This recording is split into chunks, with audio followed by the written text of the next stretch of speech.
You're listening to CBS Sports Radio. We are all sports 24 hours a day, 7 days a week. Strong opinions and your phone calls. Expected here. CBS Sports Radio.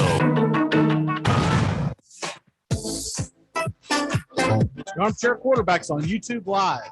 SEC, ACC, and Big Ten coverage like no other. Subscribe and like us today. Your first choice for sports talk live from the First Coast. Hey, Jacksonville, winter is the perfect time to start planning for your healthy, pest-free spring lawn with True Green, America's #1 lawn care company. True Green's science-based approach and local expertise will help give your lawn the year-round care it needs to be thick and weed-free. Go to truegreen.com/radio to save 50% on your first service. Just call 866-946-5956 or go to truegreen.com/radio today and get a lawn to be proud of. Get your Sunday football morning started off right with the Handicappers on Armchair Quarterbacks YouTube, 10 a.m. Eastern to noon Eastern. Your Sunday morning kickoff show where we tackle your NFL lines out in the desert, a 61.2% win rate over the last 6 years. Against the spread, over, under, money line, you name it. And we dive into the world of fantasy football year long and your DFS payouts. Your only true Southern football kickoff show that talks the spreads in Vegas, your DFS and fantasy, in your year-long quest to win that fantasy football championship. Only on the Armchair Quarterbacks YouTube channel. It's the Handicappers on Armchair Quarterbacks YouTube, 10 a.m. Eastern to noon Eastern. Sundays, all NFL season long. At Jewelers Mutual, we're a little obsessed with jewelry. Obsessed like auctioneers with talking fast. 50, we're going to fit. Pop stars with auto-tune. Yeah. And dentists with asking questions. So how did he propose? After they've put their hands in your mouth. Great. Yes, we've made jewelry our obsession for over 100 years. We love it so much, we named our kids Ruby, Amber, and Opal. Venti soy latte for Opal? At Jewelers Mutual, we insure jewelry and only jewelry, which is why people who are also obsessed with jewelry trust us with theirs. Saturday mornings, 8:30 Eastern. Dixie Football Nation is back and better than ever. We've got Tony Agolini, Matt Carr, Tones Ariola, Bobby and Angelo, along with Mac Magee this fall. Dixie Football Nation heads to the gridiron, talking ACC, SEC, the Big Ten, and all the big games throughout the college football land. That's Dixie Football Nation, 8:30 Eastern, 7:30 Central, Saturday mornings on the Armchair Quarterback Show's YouTube channel, going live. Or catch the instant replay. Take the road less traveled in the newly redesigned Hyundai Santa Fe. With available H-Track all-wheel drive to help you get off the beaten path a little further together. And intuitive safety features that can help you see what's waiting around the bend. Plus, with generous room for 5 and comfortable available Napa leather seating, you can go for more drives as a family without driving each other crazy. Find new adventures together in the Hyundai Santa Fe. I'm Magee Lawrence, and I'm up late, always, after hours, hanging out with you on CBS Sports Radio. Check it out, 2 a.m. Eastern, 11 p.m. Pacific. Get caught up with the big stories from around the world in sports in just a few minutes. It's Take Me Out to the Ball Game today, weekdays. Armchair Quarterbacks on YouTube. Baseball, football, basketball, whatever's trending in the world of sports, it's on Take Me Out to the Ball Game today in just a few minutes. It drops weekdays, 9:30 a.m. Eastern, as Wake Up Y'all is ending. Take Me Out to the Ball Game today on the Armchair Quarterbacks YouTube channel. Take me out to the ball game. The Armchair Quarterbacks on YouTube Live, covering the AFC South and NFC South along with the rest of the NFL. Subscribe and like us today. Your first choice for sports talk live from the First Coast.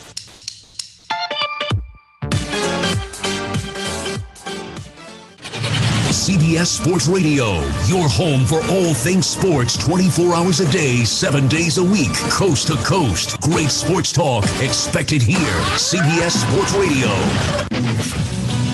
I'm Magee Lawrence, and I'm up late, always, after hours, hanging out with you on CBS Sports Radio.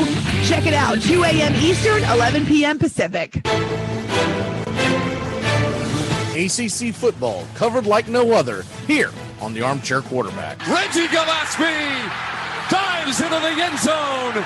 The winning points for North Carolina State. And the teams come together in the end zone, pushing, shoving between the back and the heels as Gillespie has scored the winning points. His 5th rushing TD. But these teams need to be separated. The emotion boils over on the last play of the game as Gillespie goes to the end zone.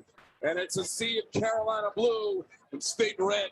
And Carruthers gets into it, and they've doused him, and now we've got a big brawl out on the field. Marring would have been the 200th victory for Bobby Bowden. Look at this. That's an ugly mess down there. This is ugly. Starting to get it cleared up down there, although there's still some bodies flying around. ACC football, backyard brawls all year long. I'm up. Biggest pick of the draft. 5th pick, 6th round. TJ Hoshmazode. Yes. Lock it up. Who? What? TJ, how's vanilla? All right. TJ, who's your mama? Fantasy Rule 17. Know how to pronounce your draft picks. You mean TJ Hushmanzada from the Bengals? Put him on the board. Hoshmazoli. Got it. Championship. Fantasy football time. It's fantasy football time.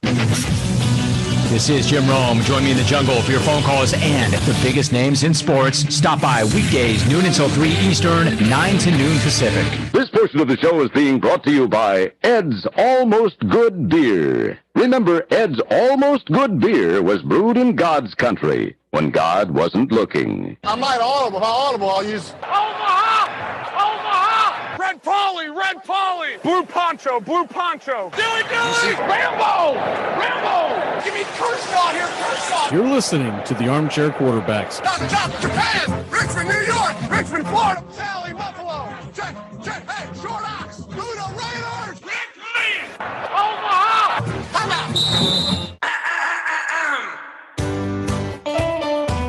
Saturday mornings, 8:30 Eastern. Dixie Football Nation is back and better than ever. We've got Tony Agolini, Matt Carr, Tones Areola, Bobby and Angelo, along with Mac Magee this fall. Dixie Football Nation heads to the gridiron, talking ACC, SEC, the Big Ten, and all the big games throughout the college football land. That's Dixie Football Nation, 8:30 Eastern, 7:30 Central, Saturday mornings on the Armchair Quarterback Show's YouTube channel, going live. Or catch the instant replay. Enjoy sun-drenched days, epic stays, and plenty of room to roam in Greater Fort Lauderdale. Our hotels, attractions, and restaurants have taken the Visit Lauderdale's Safe and Clean pledge so you can relax and explore with confidence. When you're ready for that well-deserved staycation, our 23 miles of golden beaches await. Find wide-open spaces to hike, bike, kayak, and paddleboard. Visit your favorite attractions, then dine out in style in socially distanced dining rooms or al fresco on waterfront patios. Learn more at sunny.org. Challenge accepted.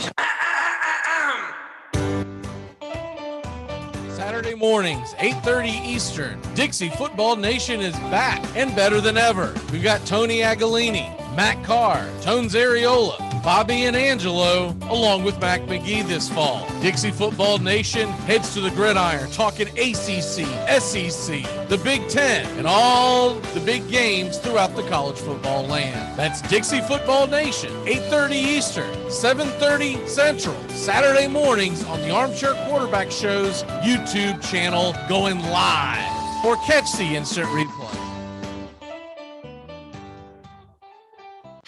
You're listening to CBS Sports Radio. We are all sports 24 hours a day, 7 days a week. Strong opinions and your phone calls. Expected here. CBS Sports Radio. The Armchair Quarterbacks on YouTube Live.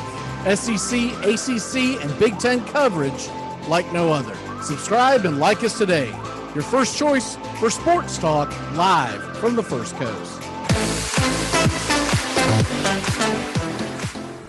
Hey, Jacksonville, winter is the perfect time to start planning for your healthy, pest-free spring lawn with True Green, America's #1 lawn care company. True Green's science-based approach and local expertise will help give your lawn the year-round care it needs to be thick and weed-free. Go to truegreen.com/radio to save 50% on your first service. Just call 866-946-5956 or go to truegreen.com/radio today and get a lawn to be proud of. Get your Sunday football morning started off right with the Handicappers on Armchair Quarterbacks YouTube, 10 a.m. Eastern to noon Eastern. Your Sunday morning kickoff show where we tackle your NFL lines out in the desert, a 61.2% win rate over the last 6 years. Against the spread, over, under, money line, you name it. And we dive into the world of fantasy football year-long in your DFS payouts. The only true Southern football kickoff show that talks the spreads in Vegas, your DFS and fantasy in your year-long quest to win that fantasy football championship. Only on the Armchair Quarterbacks YouTube channel. It's the Handicappers on Armchair Quarterbacks YouTube, 10 a.m. Eastern to noon Eastern. Sundays, all NFL season long. At Jewelers Mutual, we're a little obsessed with jewelry. Obsessed like auctioneers with talking fast. 50, we're going to sold. Pop stars with auto-tune. Yeah. And dentists with asking questions. So, how did he propose? After they put their hands in your mouth. Great. Yes, we've made jewelry our obsession for over 100 years. We love it so much, we named our kids Ruby, Amber, and Opal. Venti soy latte for Opal? At Jewelers Mutual, we insure jewelry and only jewelry, which is why people who are also obsessed with jewelry trust us with theirs. Saturday mornings, 8:30 Eastern. Dixie Football Nation is back and better than ever. We got Tony Agolini, Matt Carr, Tones Areola, Bobby and Angelo, along with Mac McGee this fall. Dixie Football Nation heads to the gridiron, talking ACC, SEC, the Big Ten, and all the big games throughout the college football land. That's Dixie Football Nation, 8:30 Eastern, 7:30 Central, Saturday mornings on the Armchair Quarterback Show's YouTube channel, going live. Or catch the instant replay. Take the road less traveled in the newly redesigned Hyundai Santa Fe.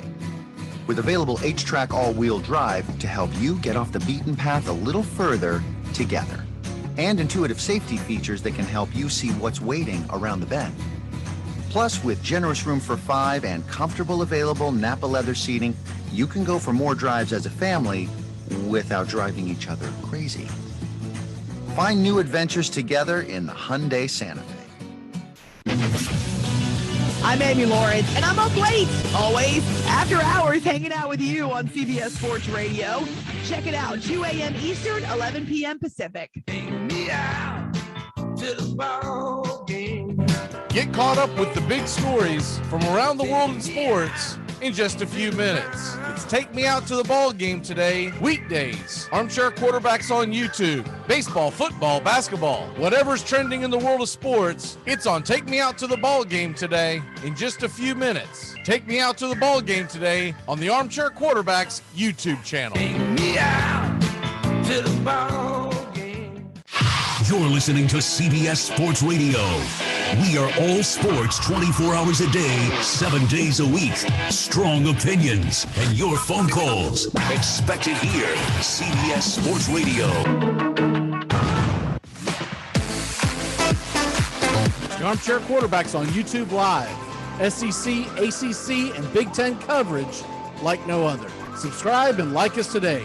Your first choice for sports talk live from the First Coast. Hey, Jacksonville, winter is the perfect time to start planning for your healthy, pest-free spring lawn with True Green, America's #1 lawn care company. True Green's science-based approach and local expertise will help give your lawn the year-round care it needs to be thick and weed-free. Go to truegreen.com/radio to save 50% on your first service. Just call 866-946-5956 or go to truegreen.com/radio today and get a lawn to be proud of. love. Get your Sunday football morning started off right with the Handicappers on Armchair Quarterbacks YouTube, 10 a.m. Eastern to noon Eastern. Your Sunday morning kickoff show where we tackle your NFL lines out in the desert, a 61.2% win rate over the last 6 years. Against the spread, over, under, money line, you name it. And we dive into the world of fantasy football year-long and your DFS payouts. The only true Southern football kickoff show that talks the spreads in Vegas, your DFS and fantasy, and your year-long quest to win that fantasy football championship. Only on the Armchair Quarterbacks YouTube channel. It's the Handicappers on Armchair Quarterbacks YouTube, 10 a.m. Eastern to noon Eastern. Sundays, all NFL season long. At Jewelers Mutual, we're a little obsessed with jewelry. Obsessed like auctioneers with talking fast. 50, we're going to sold. Pop stars with auto-tune.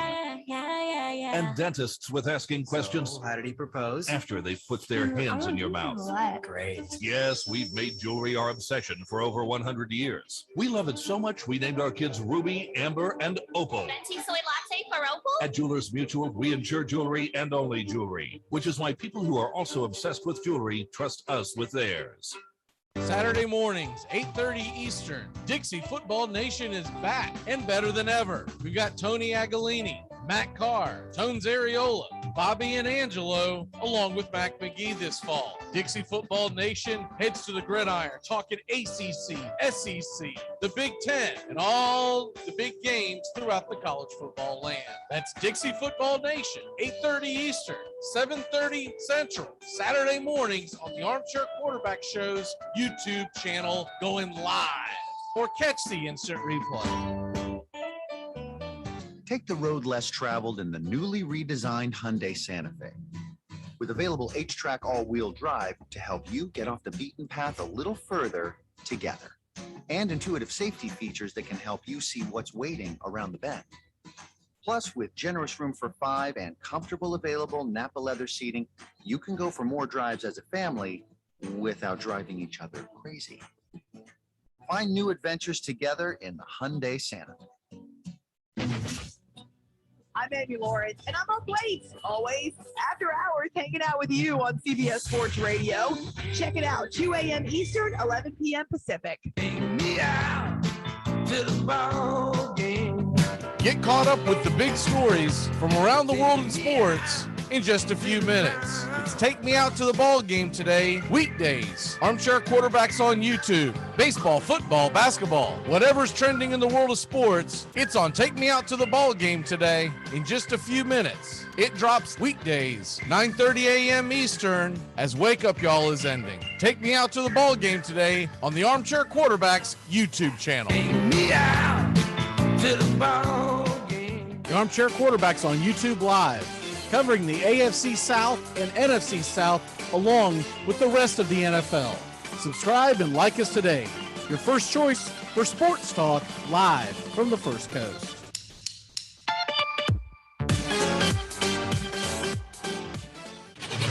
CBS Sports Radio, your home for all things sports 24 hours a day, 7 days a week, coast to coast. Great sports talk expected here. CBS Sports Radio. I'm Amy Lawrence, and I'm up late, always, after hours, hanging out with you on CBS Sports Radio. Check it out, 2 a.m. Eastern, 11 p.m. Pacific. Like, I don't like winter. Like, I hate winter. Like, I'm originally from North Carolina, and look, I hate winter so much, I'm for global warming. I am voting for it, marching for it. I might start buying people SUVs. I don't care. Ladies, start using hairspray again. No ozone. That's our goal.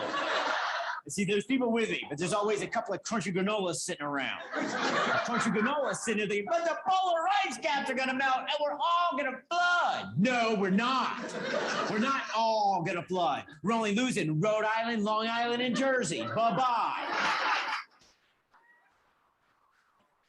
Here's a canoe. Get to safety.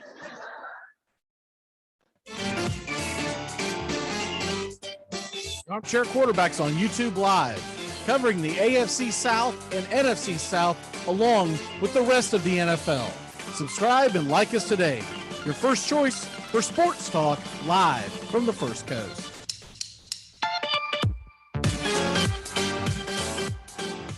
You're not sick tonight, are you? Good. Your tongue's going to be hanging out. Tell him to throw up on his own time. CBS Sports Radio, your home for all things sports 24 hours a day, 7 days a week, coast to coast. Great sports talk expected here. CBS Sports Radio. Tom has been a teacher for over 40 years. One day, I think one of the students had asked the question and he didn't remember the answer. And I also noticed that he was letting his class out earlier than they were supposed to let out. I was really starting to worry. Levi and I talked about how it would change our lives, but he was there beside me. When something feels different, it could be Alzheimer's. Now is the time to talk. Visit alz.org/ourstories to learn more. A message from the Alzheimer's Association and the Ad Council.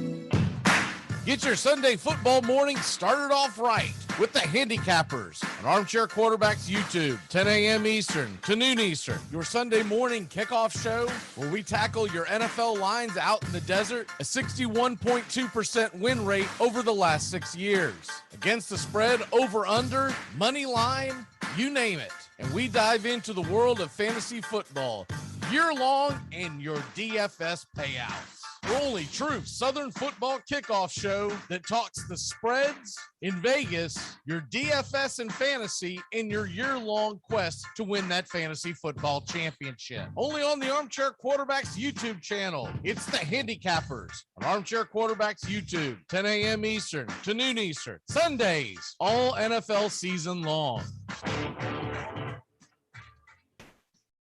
My wife quit sugar in January because she ate cookies like a monster through December. And January 1st came marching into the kitchen. That's it. I'm never eating sugar again. Yes, you are. And you're going to eat more than you ever ate before. And not because you're weak, but because you're a human being. And you get sad sometimes. And to stop yourself from slitting your own throat, eat a cookie once in a while.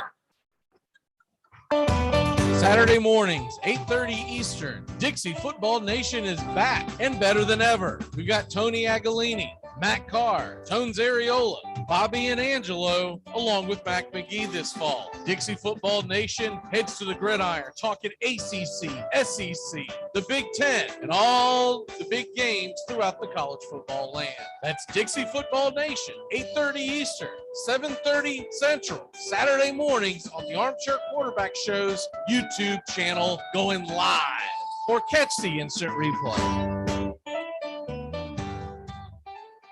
Tom has been a teacher for over 40 years. One day, I think one of the students had asked the question and he didn't remember the answer. And I also noticed that he was letting his class out earlier than they were supposed to let out. I was really starting to worry. Levi and I talked about how it would change our lives, but he was there beside me. When something feels different, it could be Alzheimer's. Now is the time to talk. Visit alz.org/ourstories to learn more. A message from the Alzheimer's Association and the Ad Council. I'm Amy Lawrence, and I'm up late, always, after hours, hanging out with you on CBS Sports Radio. Check it out, 2 a.m. Eastern, 11 p.m. Pacific. Enjoy sun-drenched days, epic stays, and plenty of room to roam in Greater Fort Lauderdale. Our hotels, attractions, and restaurants have taken the Visit Lauderdale's Safe and Clean pledge, so you can relax and explore with confidence. When you're ready for that well-deserved staycation, our 23 miles of golden beaches await. Find wide-open spaces to hike, bike, kayak, and paddleboard. Visit your favorite attractions, then dine out in style in socially distanced dining rooms or al fresco on waterfront patios. Learn more at sunny.org. To protect his family from disaster, Steve used his camera phone. Done.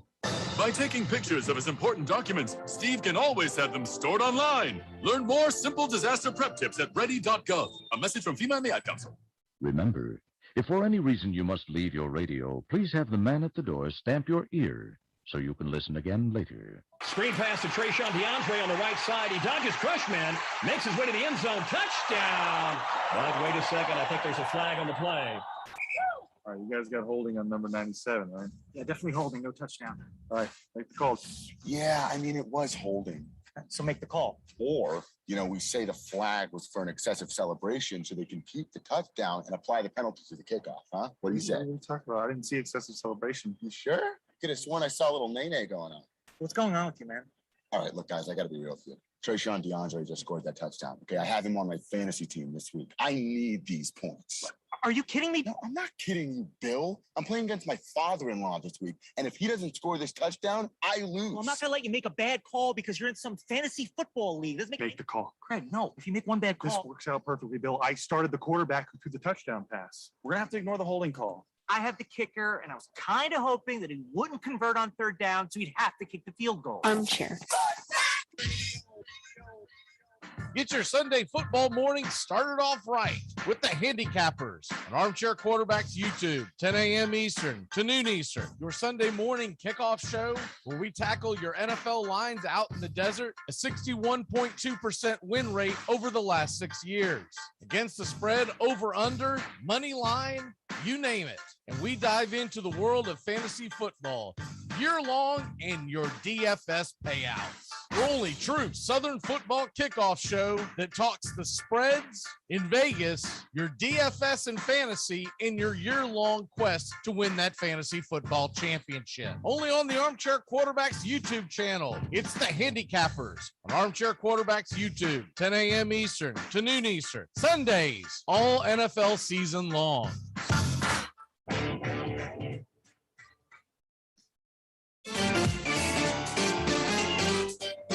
Armchair Quarterbacks on YouTube Live, covering the AFC South and NFC South along with the rest of the NFL.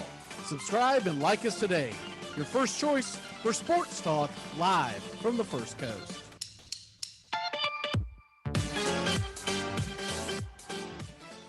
You come at the King, you best not miss.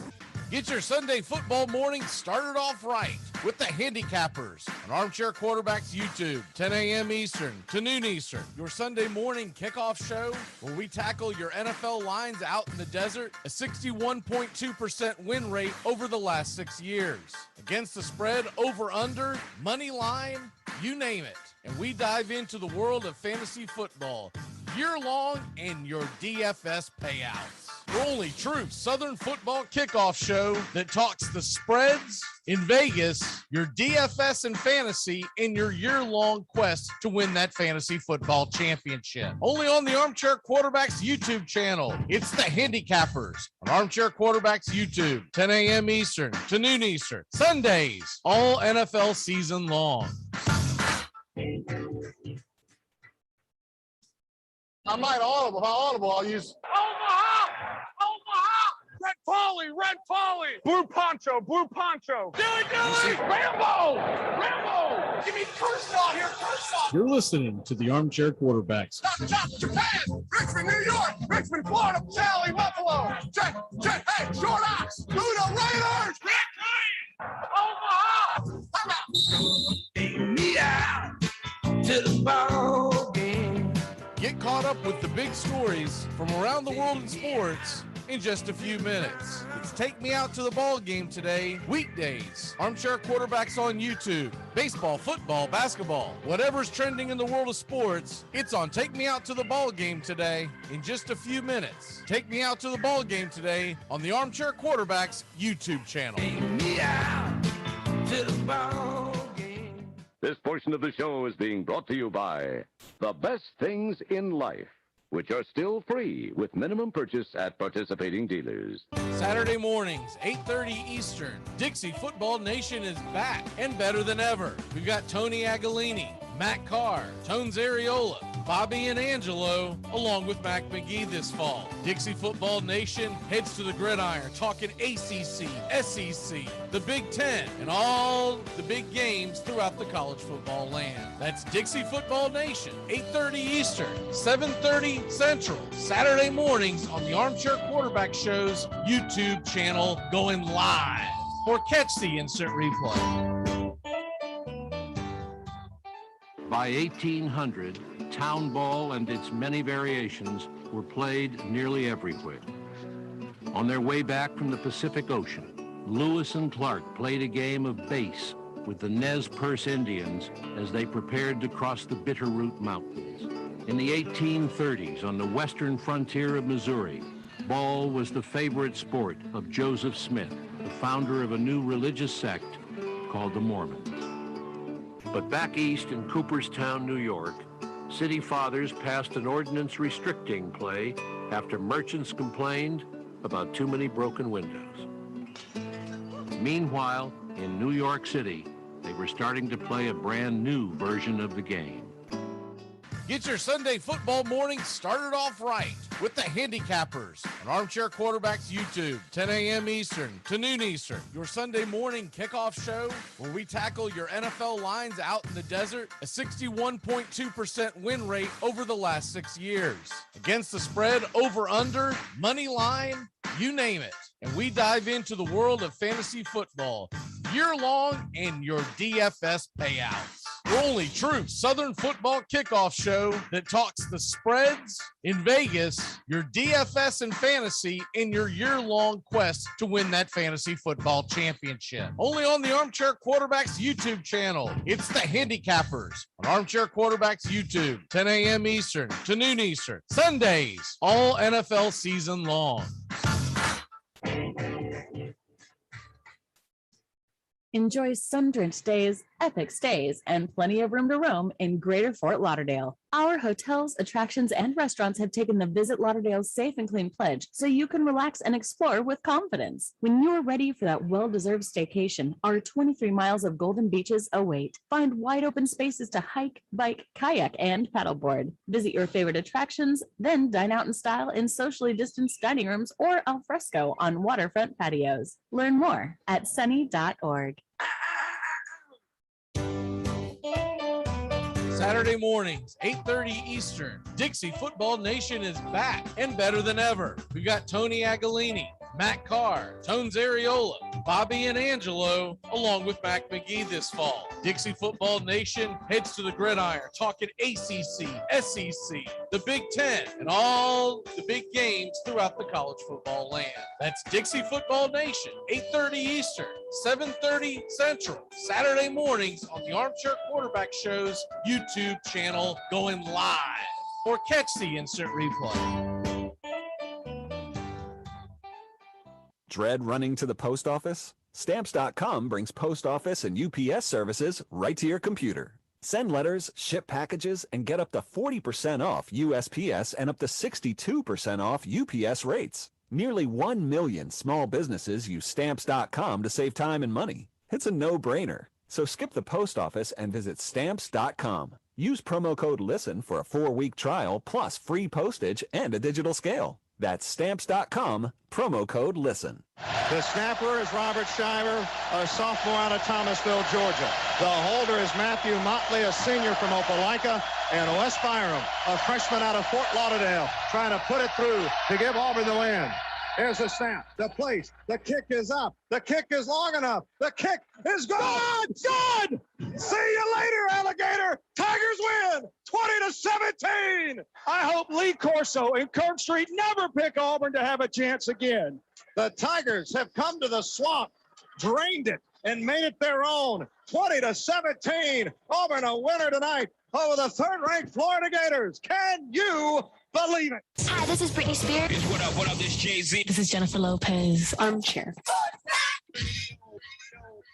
Get your Sunday football morning started off right with the Handicappers on Armchair Quarterbacks YouTube, 10 a.m. Eastern to noon Eastern. Your Sunday morning kickoff show where we tackle your NFL lines out in the desert, a 61.2% win rate over the last 6 years.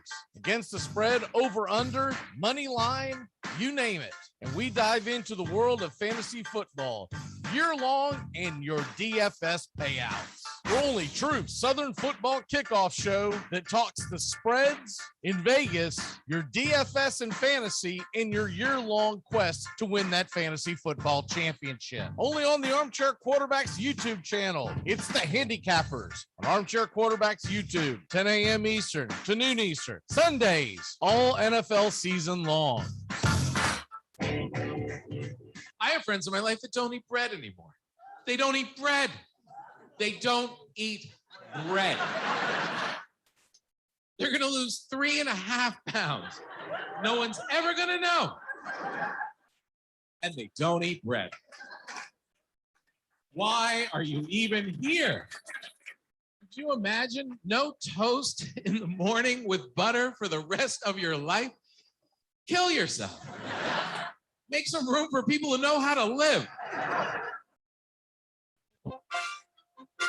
Armchair Quarterback Radio, the gunslingers of sports talk. And here's second-year quarterback Brett Favre out of Southern Mississippi by way of the Atlanta Falcons. They are hopeful he can succeed in the NFL. Here, Brett Favre doing the challenge. Try this one. So with their best receiver out of the game from the 35, 19 seconds left. Favre punch throws, touchdown! Is there a spark of life in Green Bay? Yes! Danny Marino! Here's Marino, wide open field, throws for a touchdown. It is number 37 on the season, breaks the all-time NFL record. Going deep and open. Touchdown, Mark Duper.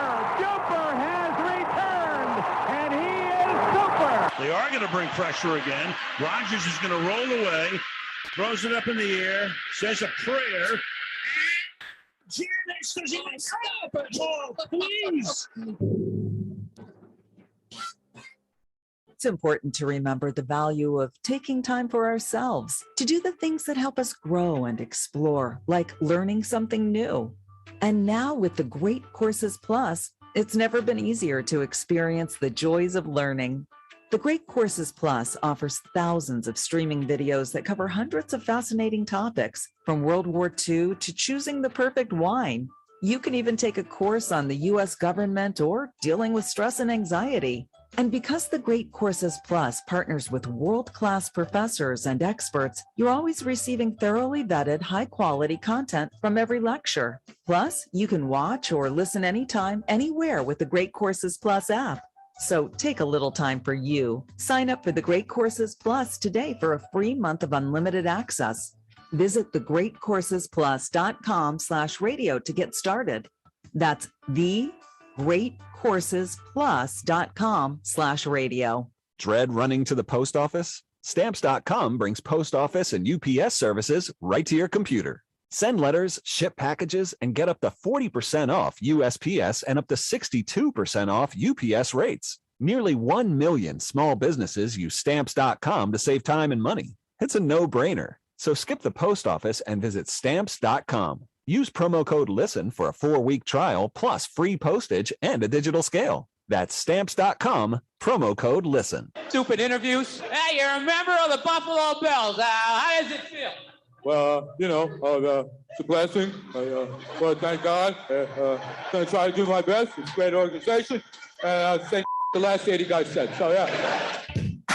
Get your Sunday football morning started off right with the Handicappers on Armchair Quarterbacks YouTube, 10 a.m. Eastern to noon Eastern. Your Sunday morning kickoff show where we tackle your NFL lines out in the desert, a 61.2% win rate over the last 6 years. Against the spread, over, under, money line, you name it. And we dive into the world of fantasy football year-long in your DFS payouts. The only true Southern football kickoff show that talks the spreads in Vegas, your DFS and fantasy in your year-long quest to win that fantasy football championship. Only on the Armchair Quarterbacks YouTube channel. It's the Handicappers on Armchair Quarterbacks YouTube, 10 a.m. Eastern to noon Eastern. Sundays, all NFL season long.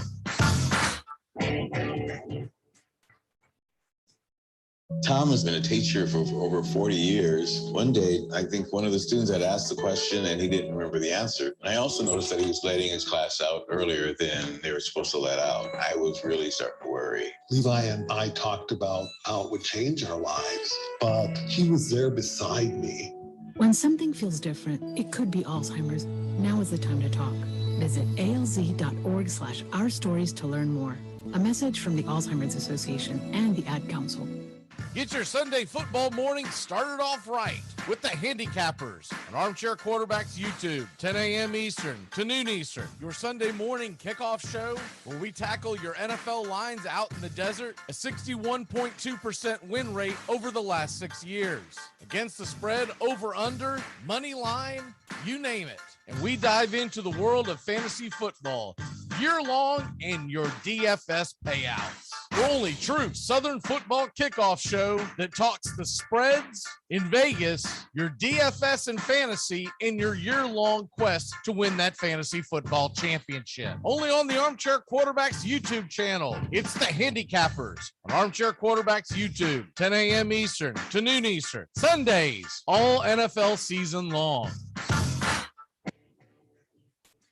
Saturday mornings, 8:30 Eastern. Dixie Football Nation is back and better than ever. We've got Tony Agolini, Matt Carr, Tones Areola, Bobby and Angelo, along with Mac Magee this fall. Dixie Football Nation heads to the gridiron, talking ACC, SEC, the Big Ten, and all the big games throughout the college football land. That's Dixie Football Nation, 8:30 Eastern, 7:30 Central, Saturday mornings on the Armchair Quarterback Show's YouTube channel, going live, or catch the instant replay.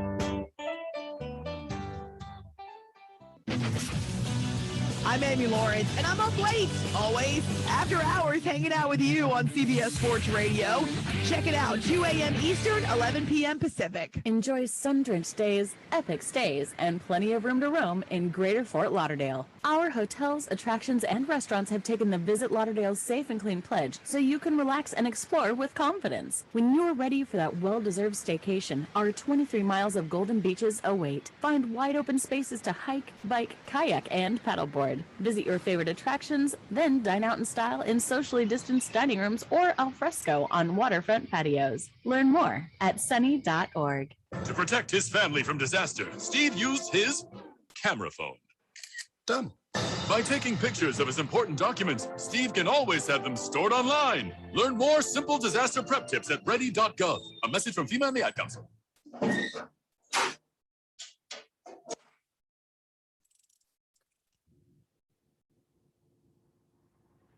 You're talking about a bunch of unproven kids who were in the prom. You know, literally, they were in the prom like 6 months ago at their high school. No, they weren't because they were in lockdown.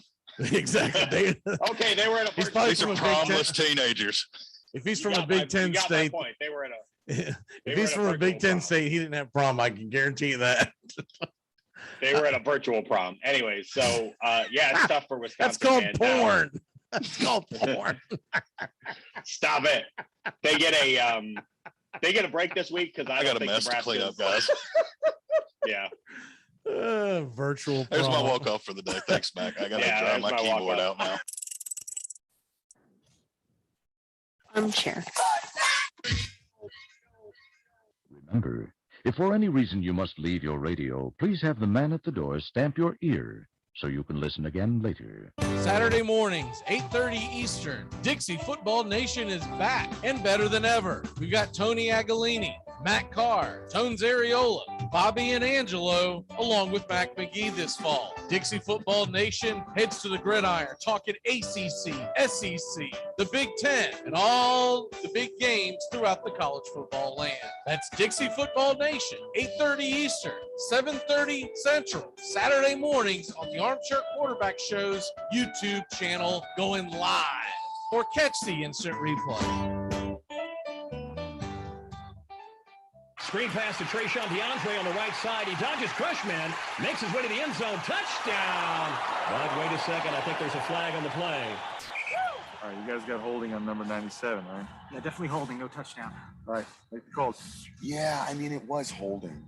So make the call. Or, you know, we say the flag was for an excessive celebration so they can keep the touchdown and apply the penalty to the kickoff, huh? What do you say? What are you talking about? I didn't see excessive celebration. You sure? Could have sworn I saw a little nay-nay going on.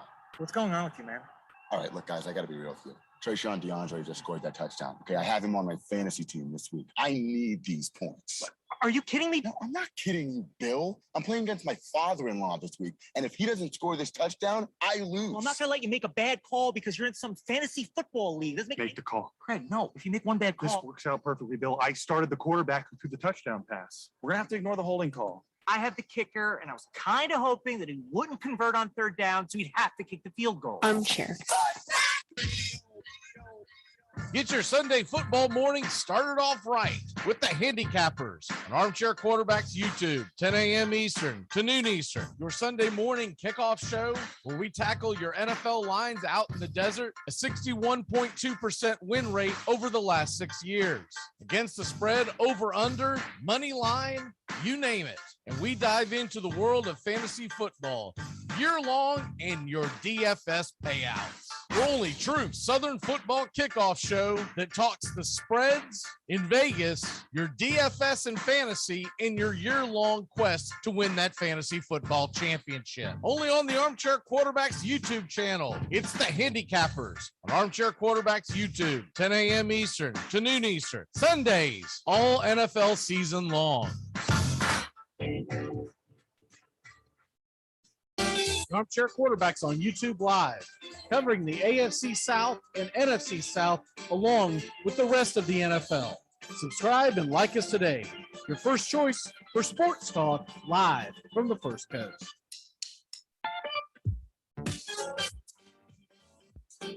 Tom has been a teacher for over 40 years. One day, I think one of the students had asked the question and he didn't remember the answer. I also noticed that he was letting his class out earlier than they were supposed to let out. I was really starting to worry. Levi and I talked about how it would change our lives, but he was there beside me. When something feels different, it could be Alzheimer's. Now is the time to talk. Visit alz.org/ourstories to learn more. A message from the Alzheimer's Association and the Ad Council. Come at the K, you best not miss. I might audible. If I audible, I'll use Omaha! Omaha! Red Polly! Red Polly! Blue Poncho! Blue Poncho! Dilly! Rambo! Rambo! Give me Kershaw here, Kershaw! You're listening to the Armchair Quarterbacks. Chop, Japan! Richmond, New York! Richmond, Florida! Sally, Buffalo! Check! Hey, Short Ox! Luda Raiders! Red Ryan! Omaha! How about? And then a lot of states ended up having gay marriage and common law marriage, which I think is very confusing, because what happens if you just end up with like two loser dudes sharing the same crappy apartment for a couple years? It's been known to happen. Both working part-time at the pizza place, hanging out every weekend. A few years goes by, boom, they're married. See them at a party, they're newlyweds. I didn't know Tony and Jim were gay. They're married now?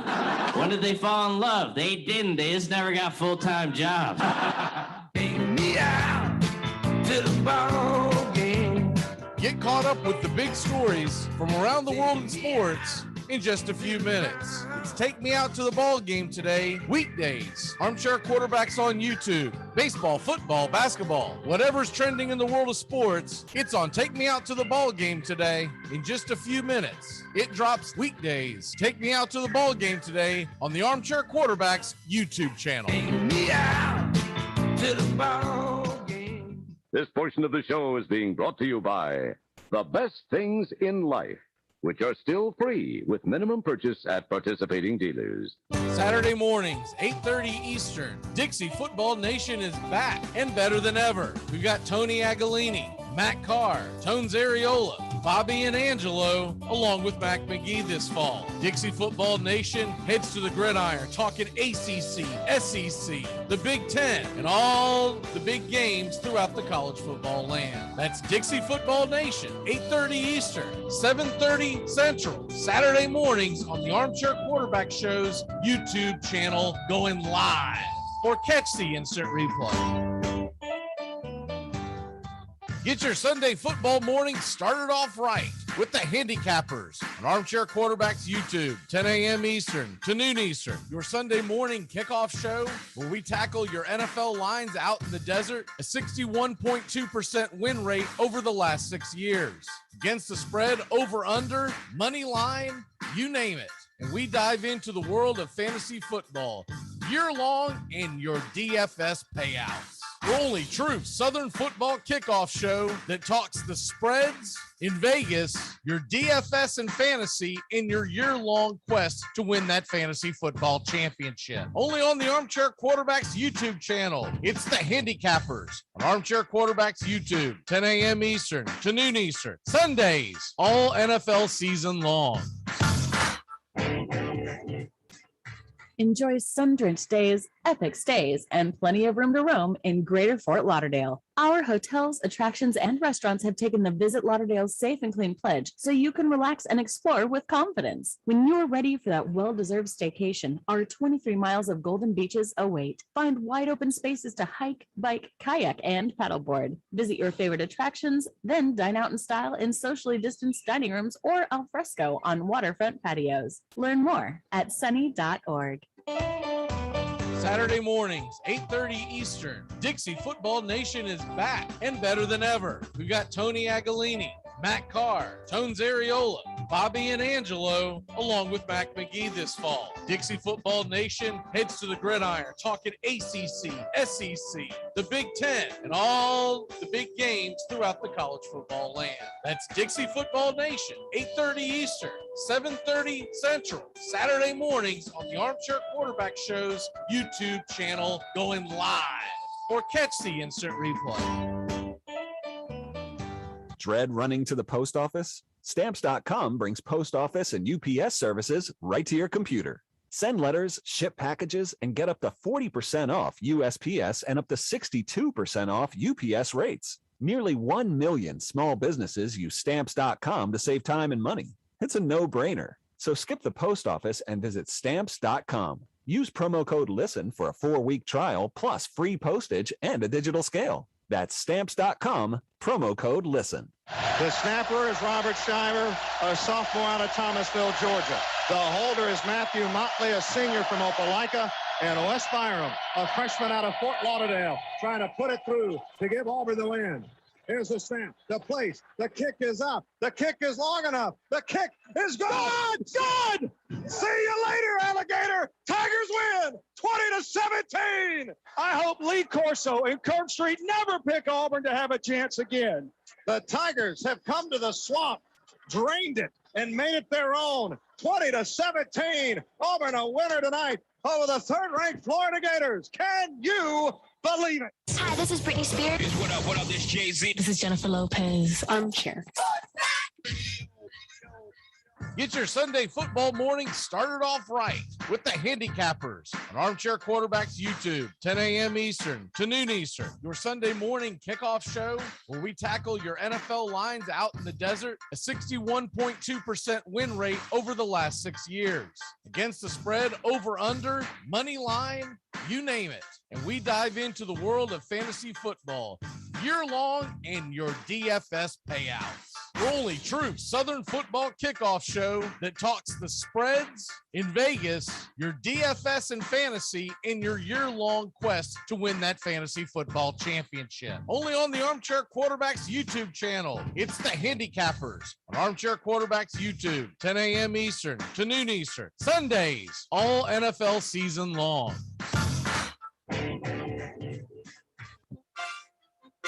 Armchair Quarterback Radio, the gunslingers of sports talk. Here's second-year quarterback Brett Favre out of Southern Mississippi by way of the Atlanta Falcons. They are hopeful he can succeed in the NFL. Here, Brett Favre, you want a challenge? Try this one. So with your best receiver out of the game, from the 35, 19 seconds left. Ball punch throws a touchdown!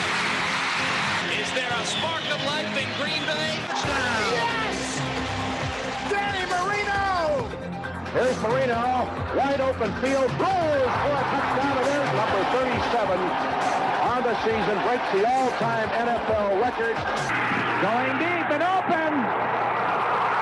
Touchdown, Mark Duper. Duper has returned, and he is super. They are going to bring pressure again. Rodgers is going to roll away, throws it up in the air, says a prayer. Stop it, ball, please. It's important to remember the value of taking time for ourselves to do the things that help us grow and explore, like learning something new. And now with the Great Courses Plus, it's never been easier to experience the joys of learning. The Great Courses Plus offers thousands of streaming videos that cover hundreds of fascinating topics, from World War II to choosing the perfect wine. You can even take a course on the U.S. government or dealing with stress and anxiety. And because the Great Courses Plus partners with world-class professors and experts, you're always receiving thoroughly vetted, high-quality content from every lecture. Plus, you can watch or listen anytime, anywhere with the Great Courses Plus app. So take a little time for you. Sign up for the Great Courses Plus today for a free month of unlimited access. Visit thegreatcoursesplus.com/radio to get started. That's thegreatcoursesplus.com/radio. Dread running to the post office? Stamps.com brings post office and UPS services right to your computer. Send letters, ship packages, and get up to 40% off USPS and up to 62% off UPS rates. Nearly 1 million small businesses use Stamps.com to save time and money. It's a no-brainer. So skip the post office and visit Stamps.com. Use promo code LISTEN for a 4-week trial plus free postage and a digital scale. That's Stamps.com, promo code LISTEN. You're listening to CBS Sports Radio. We are all sports 24 hours a day, 7 days a week. Strong opinions and your phone calls. Expect it here. CBS Sports Radio. Armchair Quarterbacks on YouTube Live. SEC, ACC, and Big Ten coverage like no other. Subscribe and like us today. Your first choice for sports talk live from the First Coast.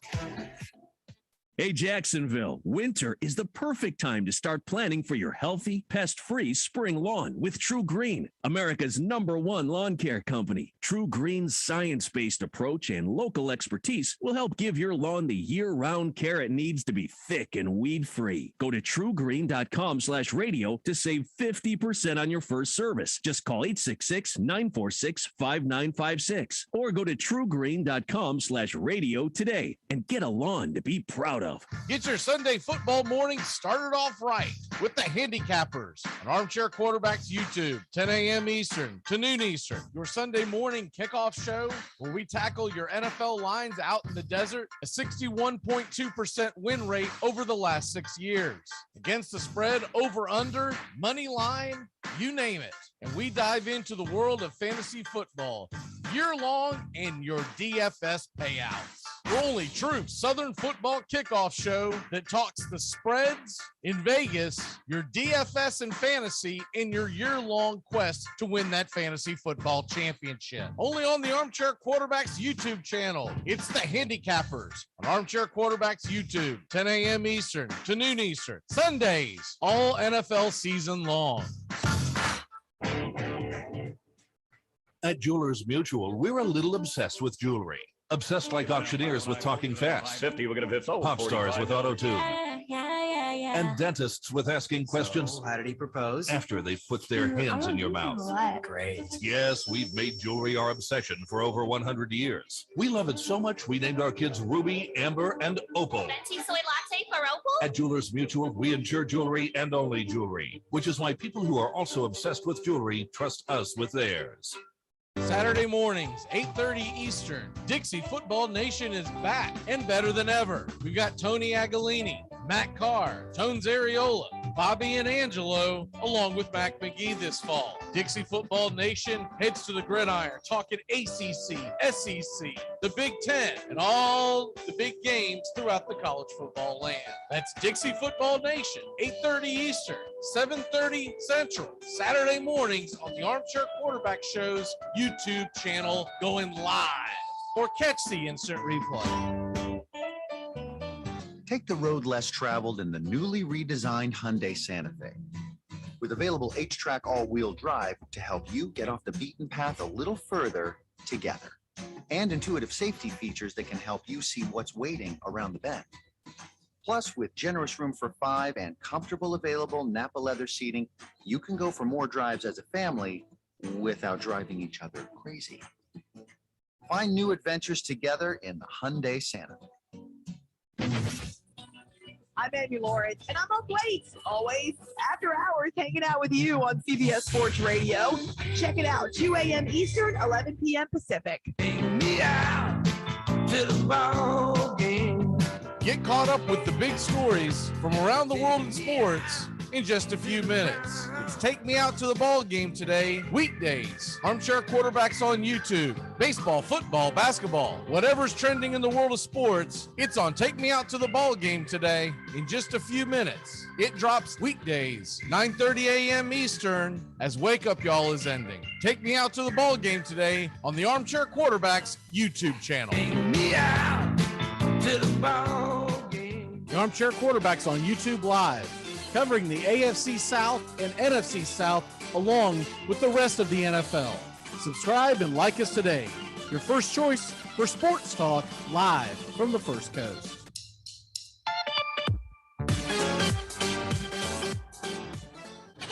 CBS Sports Radio, your home for all things sports 24 hours a day, 7 days a week, coast to coast. Great sports talk expected here. CBS Sports Radio.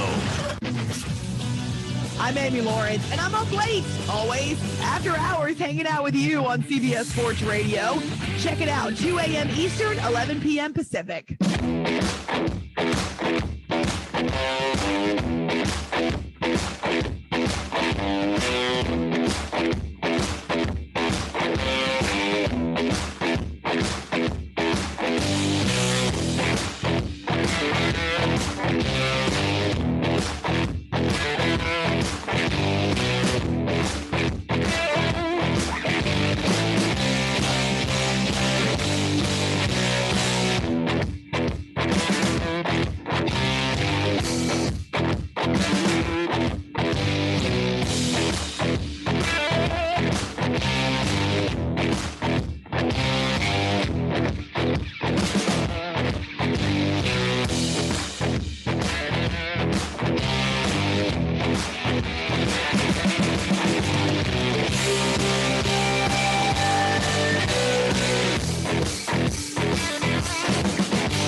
You're listening live from Heinz Field in Pittsburgh, Pennsylvania.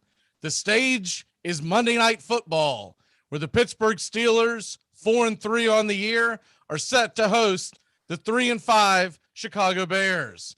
A Midwest November showdown between two of the most storied franchises in all NFL history. The winner turns the corner towards a possible playoff run. The loser is in big trouble heading down the stretch. So crack you open a cold one and grab an armchair. It's Bears. It's Steelers. It's live right here on YouTube. Welcome, boys and girls. I'm Mac Magee alongside Tones Areola, and we are set to bring you all of tonight's action. How the hell are you, Tones? Welcome to the broadcast. I'm good, Mac. Another good NFL game, primetime game here. We've been prepping for this one for a couple weeks now. We got two playoff teams on the fringe here. So loser is on the down and outs and the winner is on the up and ups. I can't wait to get going. Is your video available? Video available, yes, sir. For the game? I don't see you. You can't see me. Let's see. Anyways, all right. Never mind. I think I got it figured out. Okay. So as we get ready for this game, apologize for being a little clunky. hit the wrong button and cleared out where we were supposed to start on the scoreboard. So we will get things rolling. That is my fault for screwing that up. What are the keys to tonight's game, Tones, as we are getting set for action here in just a few moments? When you look at Pittsburgh, you look at their running game. They're averaging 3.7 yards per carry. That's 29th in the NFL. They're last in rushing attempts. They used the first-round pick on Najee Harris. They got to use the rookie more. They've been using him a little bit more on the ground, but they haven't had much success. They got to look to get him going. Then in terms on the defensive side for Pittsburgh, you got T.J. Watt. He's a force, 8.5 sacks. He's forcing a rookie quarterback. Could he get after Justin Fields? Could he disrupt him? Could he get some sacks? We'll see tonight. Then for the Bears offense, can they generate big plays? They only have 2 offensive plays over 30 yards all season. That's just not going to cut it. They need bigger production from Allen Robinson. They need bigger production from a couple of other foes on their offense as well. And then can their defense show up without Khalil Mack? They're without Mack again. We've seen them last week not look so good against San Fran at home without Khalil Mack. Robert Quinn and what else on that defensive line? We'll see if they could force pressure. Only 2 guys on that defense, Mack and Quinn, over 2.5 sacks for the Bears. All right, so as we get closer to kickoff, and it is just on the way, who is your pick to click tonight? And if someone out there in fantasy football is out there searching for one guy to go off for you tonight? I think that you expect touchdowns eventually to come from Chase Claypool. I think we could start tonight.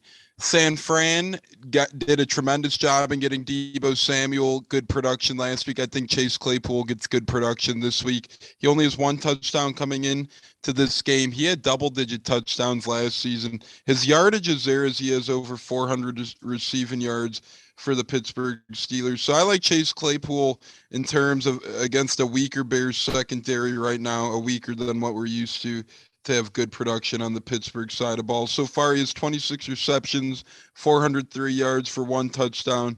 Coming off of 47 targets, though, that's a big target share. I think he gets rolling tonight.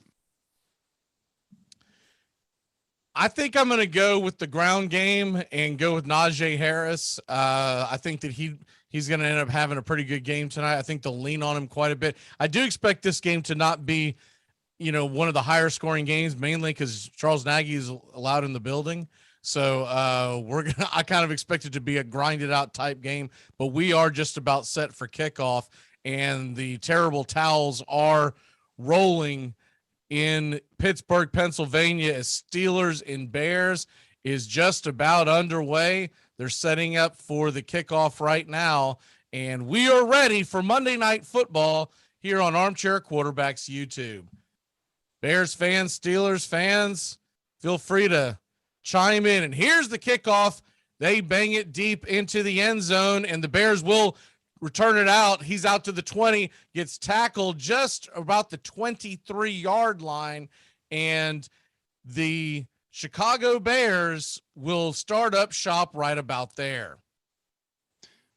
We'll see if Justin Fields can get going here early. The rookie struggled at times this year. We're not sure if it's been Matt Nagy. We're not sure if it's been the cold feet out of the rookie. But you see it here last week versus San Fran, only 175 passing yards. He did have 103 rush yards and a couple touchdowns, but he needs more out of the passing yards for sure. Here's the first play from the Bears as I try to set up this video up. It's always a situation when we first get started. Here's the handoff, and it goes right up the gut. Maybe about a 2-yard gain by David Montgomery off the right-hand side. And that's big for the Bears that they do get Montgomery back. Not a big yardage first play there, but it is good for the Bears to have him back. They got Khalil Herbert. They got a loaded backfield heading into Monday night. Pittsburgh Steelers set up in their normal 3-4 defense. They are wearing the black jerseys tonight, black helmets, black pants. Here's another handoff to Montgomery, and it's off to the right-hand side once again for about 3 yards. And this sets up Bears in a third and manageable. It's not ideal that they are facing a third down, and you got Cam Hayward. It looks like he's in on the play. Montgomery has to find a way to get a couple more yards there, but he was out his last 4 games, starting a little rusty. We'll see what the Bears could do. Someone's down on that offensive line. It looks like it's Jason Peters again. He's been banged up early and often this year. Yeah, they start to walk him off the field, and he rips his chin straps off in frustration. It's not a good sign. That normally means that the guy knows that he's hurt and hurt bad. And the Bears brought him in this offseason hoping he could help shore up the offensive line. He is a wild veteran.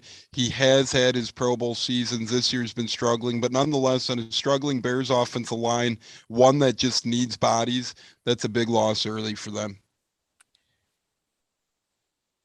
So that'll set up 3rd and 5 if we go to resume play. Bears set up in the shotgun. Fields directs traffic. Here's the snap. And Fields drops back to look over to his left-hand side, and he has a pass completed to Allen Robinson, but for only 3 yards. So they're going to fall about 2 yards short of the first down marker, bringing up 4th down. See, and when you're a big money wide receiver like Allen Robinson, you got to help your rookie quarterback out there. You got to understand where the marker is. You got to run the route a couple more yards downfield, pause, put yourself in position for the first down. I blame that one on the Penn State alum Allen Robinson there. He's got to do a better job of getting upfield. Amen to that. And you also wonder what they're even doing running 3-yard routes when it's 4th and 5. Here's the punt, and it's going to go end over end, brought down to about the 28-yard line. It's returnable, and looks like McLeod is going to go up the sidelines, pushed out of bounds at about the 41 of Pittsburgh. I remember McLeod being a member of the Carolina Panthers back in the day. He's got his speed to him. His hands are a little unreliable time to time, but if he turns upfield, he could be dangerous. We've seen him almost just break a big one there up the sideline. It'll be interesting to see how he does as the game goes. Pittsburgh is going to set up here on 1st and 10 at the 41 in their own territory, and it looks like they're going to start out into an empty backfield. So right away, Pittsburgh opening it up as Ben Roethlisberger goes in to possibly set an audible, and here we go, 13:02 left in the first, drop back to pass, and he fires it into Claypool. Claypool makes the catch for about 8 yards, but there is a flag on the play, so we'll get that cleaned up. And it's a little shocking to see them coming out of shotgun to start. We said they got to get the ground game going. Here they're attacking Chase Claypool early. We'll see what the flag is. Looks like it's an illegal use of hands, 5 yards, and we'll do it again on Eddie Goldman. Yeah, they've been missing Goldman at times this year, but the big man's back for them. Opted out because of COVID last year. They're happy he's back there. He has a bad illegal hands, and that's the thing for this Bears team. You can't get caught with these bad penalties early. You see it affect them there. Could have had a stop on Claypool. Now it's a first down again. 1st and 10 at the 46 as Pittsburgh reaches midfield, and the handoff goes to Najee Harris off the right side, and he is dropped for a very short loss. It'll be 2nd and long. And this is a problem with Pittsburgh. Yeah, they're last in rush attempts, but you're going to be last in rush attempts if you can't run the football. They promised to get the offensive line a little better this offseason. They didn't really do that. Here they're struggling. They got Banner, Turner, Housener, Dotson, Okafor out there. None of them are stepping up. They need someone to step up against this Bears front seven. You would really think you draft a guy in the first round, you make a commitment to him. Here's the 2nd and 9, and it is open set, and they shoot it over to Deontay Johnson. He makes the catch, but it looks like for only a very short gain of about 2 yards, it'll be 3rd and long. We'll call it 9.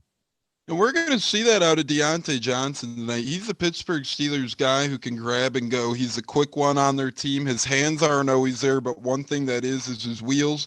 He has 40 grabs for 474 yards on the season with 3 touchdowns. So he's been their go-to receiver this year. We'll see if he could keep it up tonight. Pittsburgh sets up in shotgun once again, but Harris is in the backfield, and Roethlisberger sets back to pass. He throws it deep down the sidelines. Jackpot! Chase Claypool makes an outstanding circus catch for a first down and a gain of about 25 yards.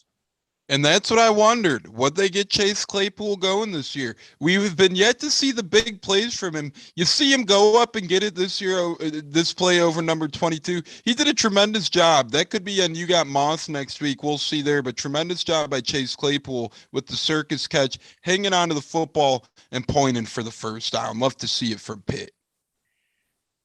Roethlisberger's under center. Claypool goes in motion. The handoff is to Harris once again, and he'll plod along and fight and keep twisting and turning for about a 3 to 4 yard gain. And you like it there, although it's not too productive 3 or 4 yard gain, but it just sets the tempo on first down. Now it's second and manageable. You get 3 or 4 here again, you're third and short, facing a very good chance with Najee Harris in that backfield to succeed. So Pittsburgh's just got to trust the process on the ground, hope for a little more than 3. But I do like the fact that they did go to it on first. Here's 2nd and 7, we'll call it, from the 22. As they're reaching the red zone, and the handoff is to James Washington on an end around. He'll be pushed out of bounds, but not before he gains the first down line to gain and about a almost 10-yard gain. And you like that there out of Pittsburgh. They just keep the line moving. They keep the ball moving. That's all you can ask for. And they keep getting different guys involved. Now you see Washington. They already got Claypool involved. They looked at Deontay Johnson. So they're getting their wide receivers going early and often. They don't have Juju Smith, but that ain't a problem. First and goal for the Steelers from the 10-yard line.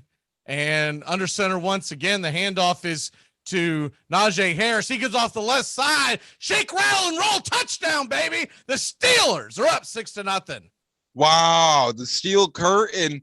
And Mac, we talked about this, Magee. We said, could they get Najee Harris going? This was one of the keys to the game. They're last in rush attempts in the NFL. They're 29th in yards per carry. We applauded them early to this point for getting him touches. Now you see him take one of the house here. Beautiful play for Pittsburgh, and anyone who has the over might be looking good.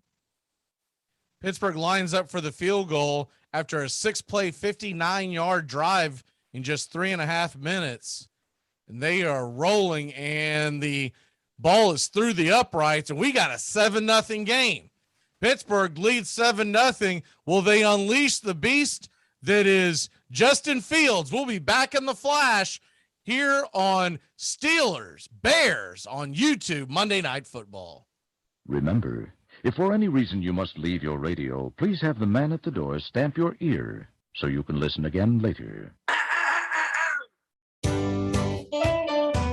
Saturday mornings, 8:30 Eastern. Dixie Football Nation is back and better than ever. We got Tony Agolini, Matt Carr, Tones Areola, Bobby and Angelo, along with Mac Magee this fall. Dixie Football Nation heads to the gridiron, talking ACC, SEC, the Big Ten, and all the big games throughout the college football land. That's Dixie Football Nation, 8:30 Eastern, 7:30 Central, Saturday mornings on the Armchair Quarterback Show's YouTube channel, going live, or catch the instant replay.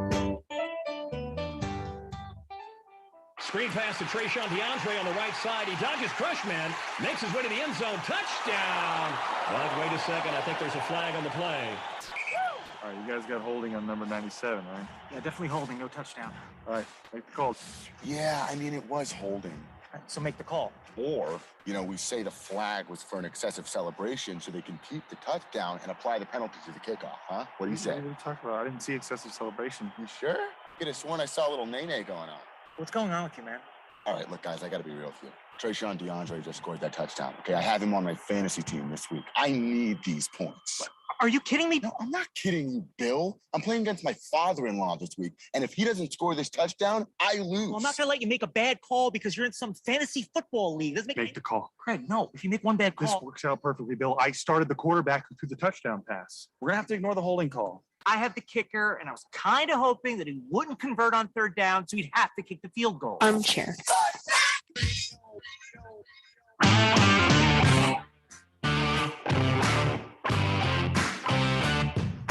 Get your Sunday football morning started off right with the Handicappers on Armchair Quarterbacks YouTube, 10 a.m. Eastern to noon Eastern. Your Sunday morning kickoff show where we tackle your NFL lines out in the desert, a 61.2% win rate over the last 6 years. Against the spread, over, under, money line, you name it. And we dive into the world of fantasy football year long and your DFS payout. We are back here on Monday Night Football as we're getting set up here for the kickoff. The Steelers lead 7-0. And here comes the kickoff, and deep, and they're going to try to run it out again, and terrible decision as he will be dropped at the 10-yard line. Sometimes you see these guys get ahead of themselves on the returns. That's seen what happened there. They did trade for Jakeem Grant to try and help their return game, but didn't help them there. Jakeem Grant takes it out to, looks like the actual 11, 16-yard gain as he grabbed it 5 yards back in the end zone. So Bears trailing 7-0 will start in terrible field position, and they'll start out first play of the game in shotgun formation. Field gets a snap. He looks off to the right, and there looks like there's a flag on the play, probably false start in that situation. Yeah, looking like a false start, illegal formation, something of that sort. Or zooming in on Jason Peters. He's back in from the injury. Good for the Bears, but it looks like false start on him. 7-0 is your score. If you're just joining us, the Bears were quickly 3 and out, and they punted over to Pittsburgh. Pittsburgh took the ball 59 yards on 6 plays and pretty easy touchdown. Here's it is on 1st and 15, and it's going to be a keeper by Fields. He goes off the right side, is rushed out of bounds, but not before he gets 8, maybe 9 yards on the play. We'll call it 8. And that's the thing with Justin Fields you got to watch out with. He hasn't been great throwing the football this year, but as we pointed out, over 100 rushing yards last week for the rookie quarterback. He has over 243 rushing yards on the season with a couple of rushing touchdowns. He's always a threat, and he makes it second and manageable there, gets the penalty yards back. Good to see from the kid. Bears set up 2nd and 7. Fields is panicking, trying to get the play call changed. 2 seconds, 1 second, and looks like they're going to burn a timeout. Fields didn't like what he saw, and he was trying to get the play changed, but before he could, the clock was winding down, so the Bears will burn their first timeout. We'll go ahead and stick here with them. What did you see on that play, Tones? I just seen panic, like you were saying. It looks like Fields was looking around leading into the timeout. But the play before, I did like the ground run. I think that Fields did a nice job of keeping it. I think that he found a nice little pocket to run in, and he finally executed. And the Bears have kind of been missing that all season before Fields' time with Andy Dalton. And now with Fields, you've been seeing it a lot more. He's been that effective ground game quarterback. If he could get his throws figured out, and if he could get his passing really along here, he only has 3 touchdowns, 7 picks on the season, so he really needs to improve there. But his ground game has been pretty dang efficient. 44 carries, 243 yards coming into this one, 5.5 yards per carry, and we've seen what he could do there. 9:04 left on the clock here in the first quarter. If you're just joining us, Pittsburgh leads at 7-0, and there's a timeout on the field trying to prevent a delay of game penalty. So they're coming out. They'll be coming out in 2nd and 7, and it looks like that they are going to predominantly be in that shotgun formation. Is this where you're expecting them to get Montgomery involved in once again to try to calm down the rookie, or could they be trying to take their shot and throw one downfield? I don't think they should panic yet. I think they should continue to run, continue to get the ground game worked in. We've seen that Montgomery was effective early on before his injury sidelined him for a couple of weeks. And we've seen that Khalil Herbert took a very effective role as a rookie over the past couple of weeks as well. So the Bears have proved with not one but two running backs that they could get the job done on the ground, and their passing game continues to be stagnant. I wouldn't panic yet. If they pass, they might continue to fall more and more behind. They got to continue to stick with the plan for now, get the ground game churning, and then maybe when you get the ground game churning, that's when the play action comes into play. Maybe then you hit a deep shot to a Darnell Mooney or Allen Robinson.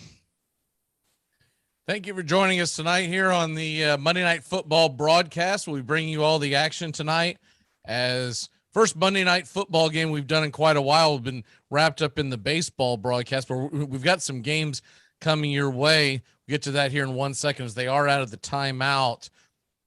And the Bears set up.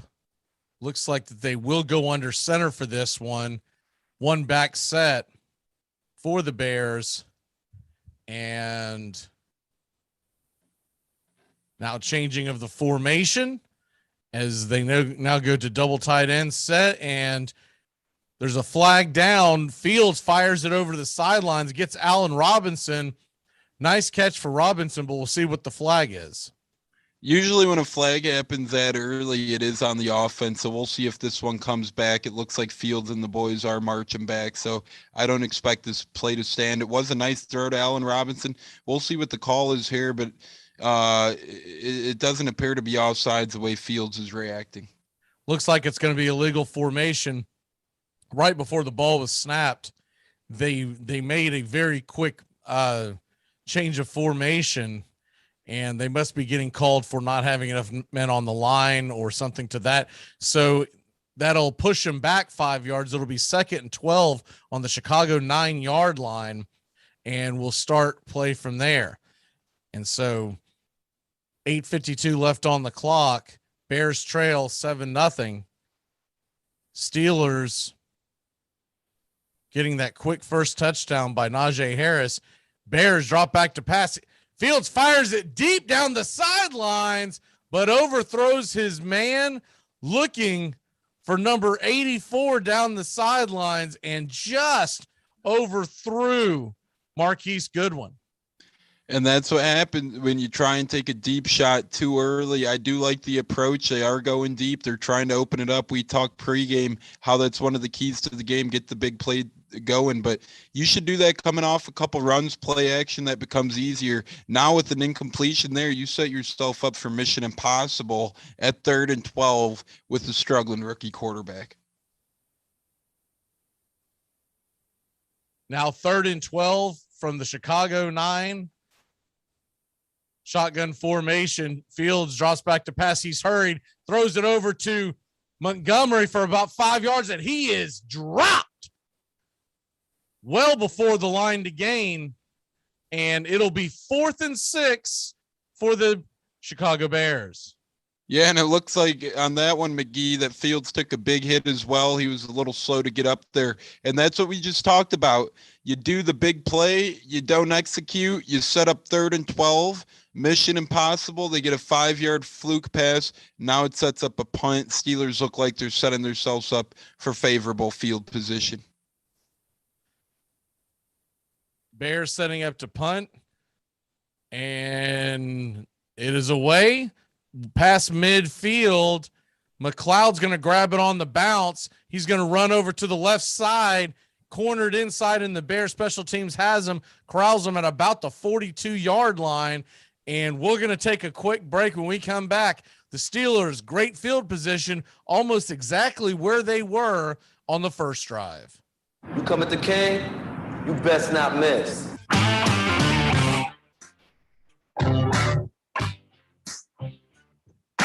Get your Sunday football morning started off right with the Handicappers on Armchair Quarterbacks YouTube, 10 a.m. Eastern to noon Eastern. Your Sunday morning kickoff show where we tackle your NFL lines out in the desert, a 61.2% win rate over the last 6 years. Against the spread, over, under, money line, you name it. And we dive into the world of fantasy football year long and your DFS payouts. the only true Southern football kickoff show that talks the spreads in Vegas, your DFS and fantasy, in your year-long quest to win that fantasy football championship. Only on the Armchair Quarterbacks YouTube channel. It's the Handicappers on Armchair Quarterbacks YouTube, 10 a.m. Eastern to noon Eastern, Sundays, all NFL season long.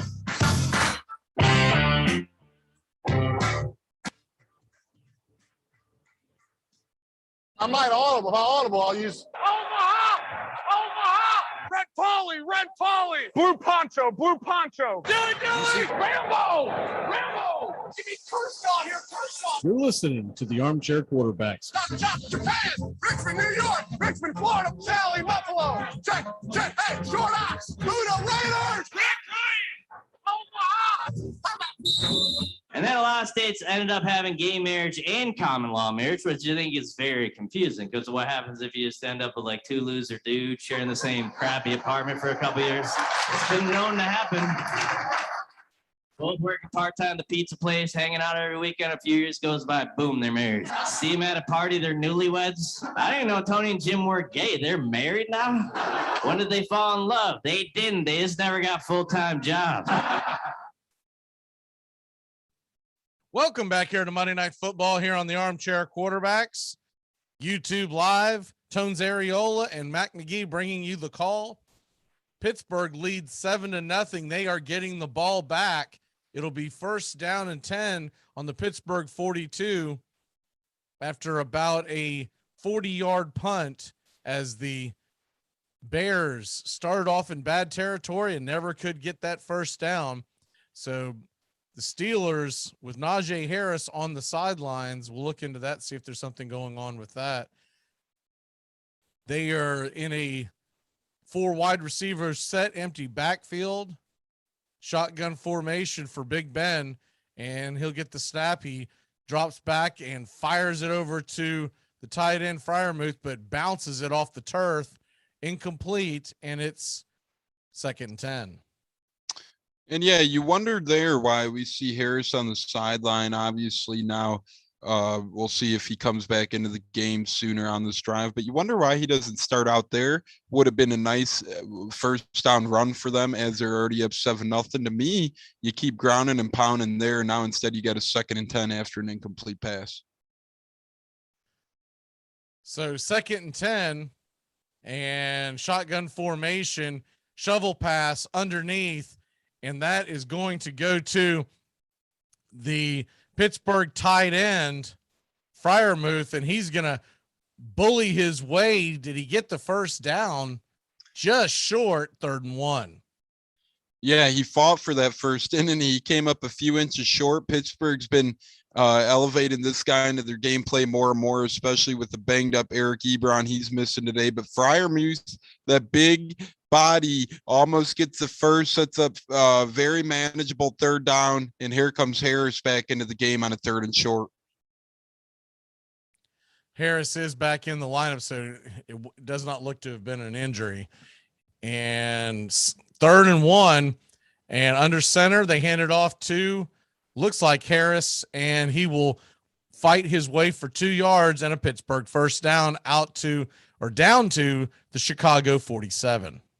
And it looks like Pittsburgh just keeps moving here, dinking and dunking, chugging along here with the run game. You see Harris pick up an effective couple of yards there, and that's all you need when you're Pittsburgh. That's what we mean when we say you set up 3rd and manageables. They did just that, and you're in a position where you could run or pass. Here they ran, and they got Harris who got him a couple of yards. So 1st and 10, Pittsburgh at the Chicago 47. Roethlisberger drops back to pass, and he is dropped for a loss. He went down. He went down hard there. You see him get in, and he was quick there to the quarterback. I believe that's Robert Quinn. We talked pregame. Other than Khalil Mack, it's Robert Quinn, and who else? Well, you don't need much else when you got Robert Quinn. Mack is out this game. That's Quinn up to 6.5 sacks. He did that one all by himself, blowing by Pittsburgh's left tackle there. It seemed too easy, and that's what happens. You think if Okafor can make adjustments, he'll have to do better throughout the game. Quinn flying off the corner there. 2nd and 15. The handoff is up the gut to Harris, and he is met by a jailbreak right there at the line. He might have fought for 1, maybe 2 yards, but then ran right into the Great Wall of Chicago, and it'll be 3rd and long for the Steelers. And this Bears front is still stout. They've been getting scored upon the last couple of games, but they still got a lot of big names on that defense, especially up front there. You've seen Harris just get absorbed there. He got swallowed up the middle, and that pretty much is that, and now creates a Pittsburgh messy situation. Steelers shotgun formation, 1 backfield, 3rd and 13, 4:41 left. Roethlisberger drops back. He fires it across the middle, and it is an errant throw, incomplete pass, and it'll be punt time for the Steelers with 4:36 on the clock here in the first quarter. And that's a big hold for the Bears defense right there. Really big hold. You've seen the Steelers get the ball across their own 40. So tremendous job by the Bears there. They're going to get the ball back, although they might be backed up a little bit. They got to get something going here on offense. You see Big Ben also take a hit there to end that play. That's what this Bears defense has to do. They got to keep pressuring Big Ben, got to make him feel uncomfortable. Look at that throw. Pittsburgh punts it from midfield, and it is a high winding kick. And that ball is going to be fair caught down at the Bears 10-yard line. Really no other choice as he was covered, and the Bears will take over here with a little over 4 minutes left in the first quarter. Justin Fields heading to the under center. We'll be back in a flash here on Monday Night Football. New Year's resolutions. We've all made them. Mine is the same every year. Eat healthier. The eat part usually works out fine. It's the healthier part I forget about. But not anymore, now that I've found the oh-so-chocolatey Built Bar. Built Bars are low-cal, low-sugar, high-protein, high-fiber. Great for keto. Lose or maintain weight while indulging in a yummy treat. At 130 calories, you'll feel like making a resolution every day. Try all 18 amazing flavors. Get yours at BuiltBar.com. Take the scenic route in the new Hyundai Santa Fe, the family SUV with available H-Track all-wheel drive to help you travel way off the beaten path. Find new adventures together in the Hyundai Santa Fe. Hi, friend. It's your home speaking, and I need some favors. Could you turn on some of the lights in the basement? I'm scared of the dark. Also, this one is easy. Could you bundle your home and car insurance with Geico so we could save money? Last thing, just a suggestion. Could you steam clean the carpets? I need a spa day. Geico. For bundling made easy, go to geico.com today. Follow us anytime on Twitter. Our handle is @CBS Sports Radio. Welcome to the jungle. Jim Rome on the air, noon to 3 Eastern, only on CBS Sports Radio. Armchair Quarterbacks on YouTube Live. We're covering the NHL all the way through the Stanley Cup playoffs. Subscribe and like us today. Your first choice for sports talk live from the First Coast.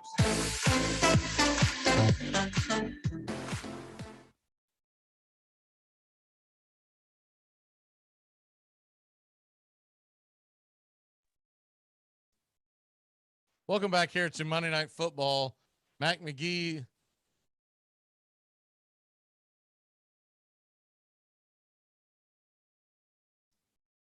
Okay, I thought I saw something. I'm sorry. Something popped up on my screen. Mac Magee and Tones Areola, as we're bringing you Monday Night Football here, and the Bears just got the ball back. It'll be 1st and 10 on their own 12-yard line, trailing by 7. The handoff is to Montgomery, and he's up the chute down the sidelines, and that's a nice game by David Montgomery as they go off the left side for about, looks like 23 yards.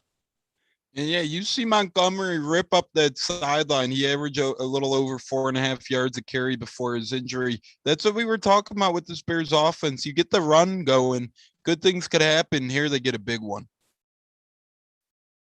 So 1st and 10 from the 33-yard line. The handoff is to Montgomery again up the middle, and he'll gain about 2, bringing up 2nd and 8. Man, the penetration there by Taco Charlton. He just got in that backfield and he drove the ball carrier to the ground immediately. You love to see that out of a guy who was given up on pretty early in Dallas, comes over to Pittsburgh, gets his chance now that Melvin Ingram is gone, and they get Taco. So 2nd and 8 from the Chicago 35, shotgun formation.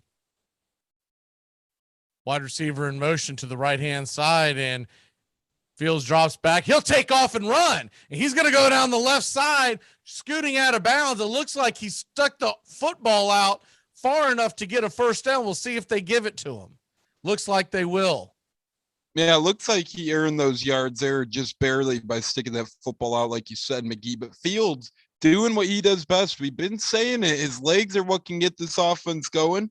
He shows us again why there. Good job by Fields escaping the pocket, scooting out of bounds, getting that first down. And most importantly, Mac, staying untouched, staying clean. Justin Fields 2 for 3 on the night for 9 yards, but has 16 yards rushing.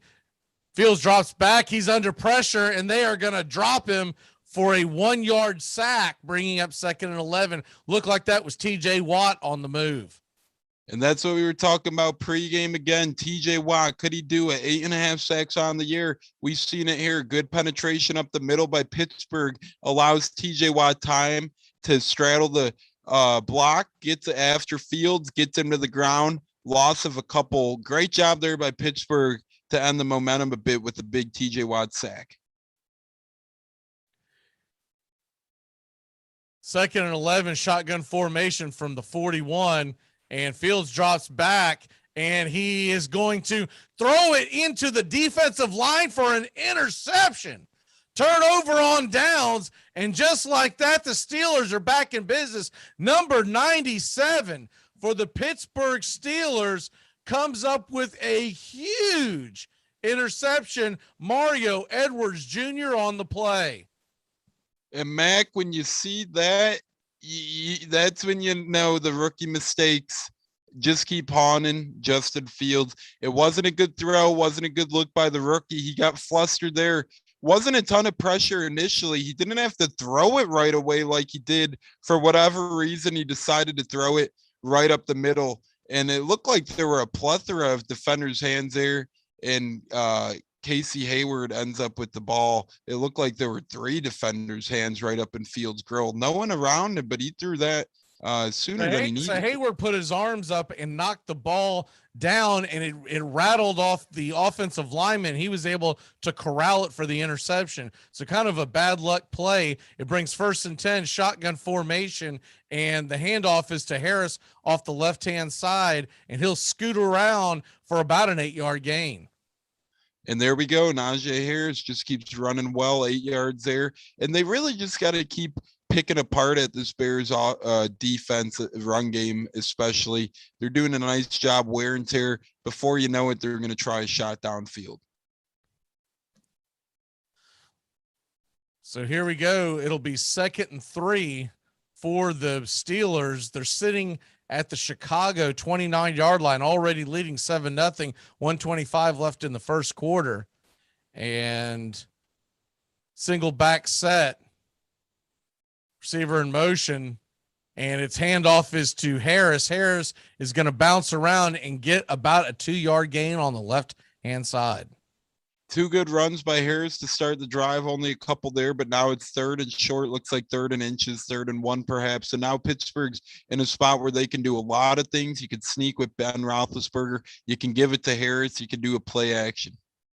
Harris, 27 yards and a touchdown already for you fantasy guys out there. Here's the handoff to Harris on 3rd and 1, and he is dropped for no gain, and we're going to have a 4th and 1.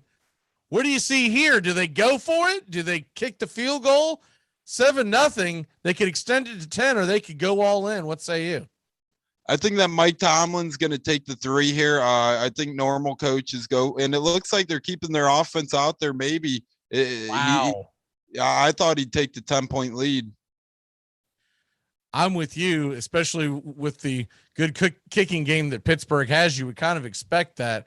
Here's the handoff on 4th and 1, and Harris barely gets over the line, and they're going to get the first down. Gutsy call, and that's going to take us to the end of the first quarter. Steelers 7, Bears nothing. We'll be back at the end of this quarter to bring you Pittsburgh and in the red zone. This is the part in the Lifetime movie version where I get up to pee. This portion of the show is being brought to you by Ed's Almost Good Beer. Remember, Ed's Almost Good Beer was brewed in God's country when God wasn't looking. What's going on here, guys? All right, Coach, so basically it was a holding call. But these dudes started me in their fantasy league, which is cool because this dude started our quarterback, but he started our kicker and I started their defense, so it's kind of a pickle. Compromising the integrity of this game with your fantasy football leagues? Listen to me. If there was holding, you make that holding call. I don't care if it was on our team or not. I care about this game too much to let you... Coach, you started their defense too, didn't you? Yeah, you definitely started their defense. Damn right I did. Armchair. People might walk up to you occasionally, and they might want to just take a picture with you and say, congratulations, great work. With me, they want to debate. My life is harder. Well, Steven, here's what I want you to realize. A, you're lying. Nobody comes up to you. Okay? Stephen A. Smith does not have one fan. Not one. There's never been a request for a picture. There's never been a request for a debate. You are you're snap finger famous. That's the guy. That's what's the guy that's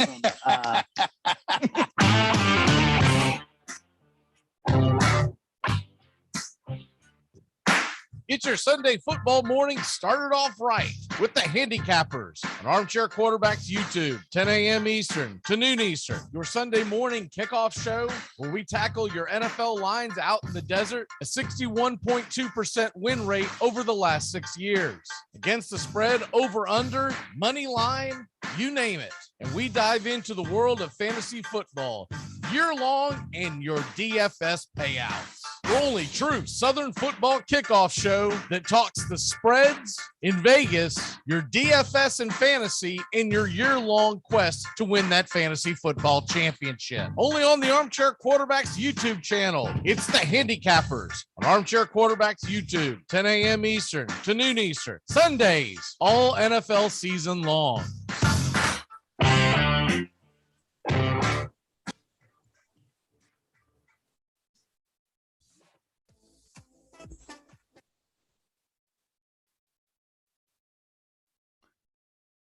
And it looks like Big Ben here, underway here in Pittsburgh. Big Ben under center. We got man in motion. Big Ben gives it to the running back. He gets a couple on first. Looks like Benny Snell. All right, I am back. I apologize. I couldn't figure out how to turn the video back on.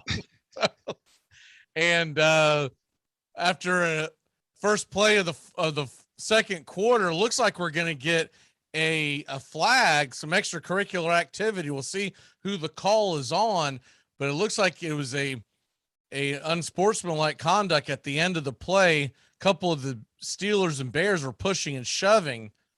And I think it was Green. And so we'll see what the call is here. It's a personal foul. Is that Angelo Blackson? It does look like Blackson, who ran over to the sidelines. It looks like it's going to be offsetting penalties. Angelo Blackson and Green appear to have gotten into it. We've seen a little boxing match there, it seemed like. Angelo threw a little jab to the helmet. Yeah, you wonder if they may do more than just give him a penalty. But regardless, it's 2nd and 5. It's on the Chicago 20-yard line. Steelers have the ball, shotgun formation, and Ben Roethlisberger is going to fire it over to the left side. Deontay Johnson has the catch, about a 10-yard gain, and Pittsburgh is in business inside the red zone. And the defense was all over him. I mean, Johnson was literally all over him. Just a great catch there. Nice throw to the back shoulder for Pittsburgh. Great catch, great throw. Shotgun formation, throws to Chase Pool Chase Claypool into the center of the field, and he is going to dive towards about the 3-yard line. There is a flag on the play. I do like the name Chase Pool, though. This guy is magic out there. I think Might that be easier. Yeah, way easier. And that one looks like it's on the defense. So Pittsburgh continues to march, perhaps, but they are looking to get Claypool in early. It seems like we've seen him used a couple times, and it's 12 men on the field. Another sloppy mistake by Matt Nagy's team. You have to wonder when these stupid penalties we keep talking about Magee will just come to an end. Well, if you're going to have the extra guy on the field, you ought to make the play. Instead, it'll be 1st and goal at about the 5-yard line for the Steelers as they'll set up in, looks like, shotgun formation. And Harris is in the backfield, 3 wide receiver set with the tight end. And the handoff, fake the handoff, and Roethlisberger fires it into Jack Johnson, and Vildor makes the play, knocks the ball loose, and it'll be 2nd and goal. Good play by Vildor. Yeah, Vildor gets in there. You see the one hand kind of wrapped around the wide receiver. The other hand was free to make the play. Could have been a little early contact there. It looks like Vildor got away with one. His arm seemed to be draped onto Claypool's, but nonetheless, it's 2nd down now. And Steelers, we'll see what they do. I could see them running it here. No one in the backfield, though. Audible. So 2nd and goal, and Roethlisberger, 1 back set, shotgun formation. Looks like they got the trips. Here's the snap. He winds up, fires it in the back of the end zone and through the uprights. Don't believe they're going to give him any points for that, and it's now 3rd and goal. That looked like one of those Uncle Rico Napoleon Dynamite tosses. It just lobbed in out of the end zone. Roethlisberger and no one to throw to there. It looked like Claypool was more than covered, and that looked like his only realistic option. Harris moved out of the backfield early. He never really got a look. Big 3rd down here for the Bears D. Good veteran move by Roethlisberger to just throw it out the back of the end zone and not get a sack right there. So here we go. It's 3rd and goal. Empty backfield, shotgun formation, and 13:28 here on the clock. It looks like the Steelers are going to call a timeout. They want to talk this over, and I think it's going to be one of those quick 30-second timeouts, so we'll stay here right with you as the Steelers are trying to take a 2-score lead, leading 7-0 with 13:28 here in the second. And you wonder here if this is time now on 3rd down where they look for Claypool. I know they targeted him early on the screen, and it looked like Big Ben was looking at him there, but he is their big body in the end zone. Look for Freiermuth as well. He's been coming on as of late, their rookie tight end. So between Claypool and Freiermuth, one of those 2 guys might get the job done. So here's 3rd and goal.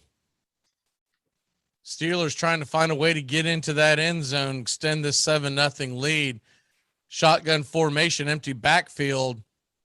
And Roethlisberger's got the snap. He has all day to throw back there, fires it over the left-hand side, and it's Freiermuth for a touchdown. Steelers 13, Chicago nothing, 13:22 left in the second quarter. We just said, look out for Freiermuth in the red zone. Him and Claypool, the 2 big bodies down here. You see Big Ben throw back the clock a little bit. This looks like 2010 Big Ben. He does a nice job of pump faking, puts the ball down. You see him fumble a ball like this earlier this season against Seattle. This time, he keeps onto the ball. He says, you can't get this. Takes it back, looks off the defense, does a great job of finding the open receiver. Nice job by Freiermuth to get open late. Beautiful throw by Roethlisberger. There were 3 Chicago defenders over in the area, and he just threaded the needle. So Boswell's going to bang it through the uprights, and that's going to make it 14-0 Steelers. The Bears getting the ball back here after the break. Time for Chicago to put some points on the board. We'll be back in a flash. Mr. Money, will you please escort Mr. Washington off the court? Take him down the block. And if this dreadlock Bumbaras even blinks wrong, you lullaby his ass. You just robbed a house. You have all this great stuff that now belongs to you, but you got this annoying pang of guilt nagging at you. Well, worry no more, because your friends at Cell Block Greeting Cards have the answer for you. Introducing our new line of petty crime thank you cards. Before you smash and grab one of our cards and leave it behind on your next heist. Choose from any of these fine heartfelt cards like, thank you for the plasma TV. Or, thanks for the PlayStation, alcohol, and penny jar. And, don't use your toothbrush. Or limited time, introducing, I'm still in the house. And many more sentimental petty crime thank you cards. Available at any back alley, shadowy parking lot, or armchair.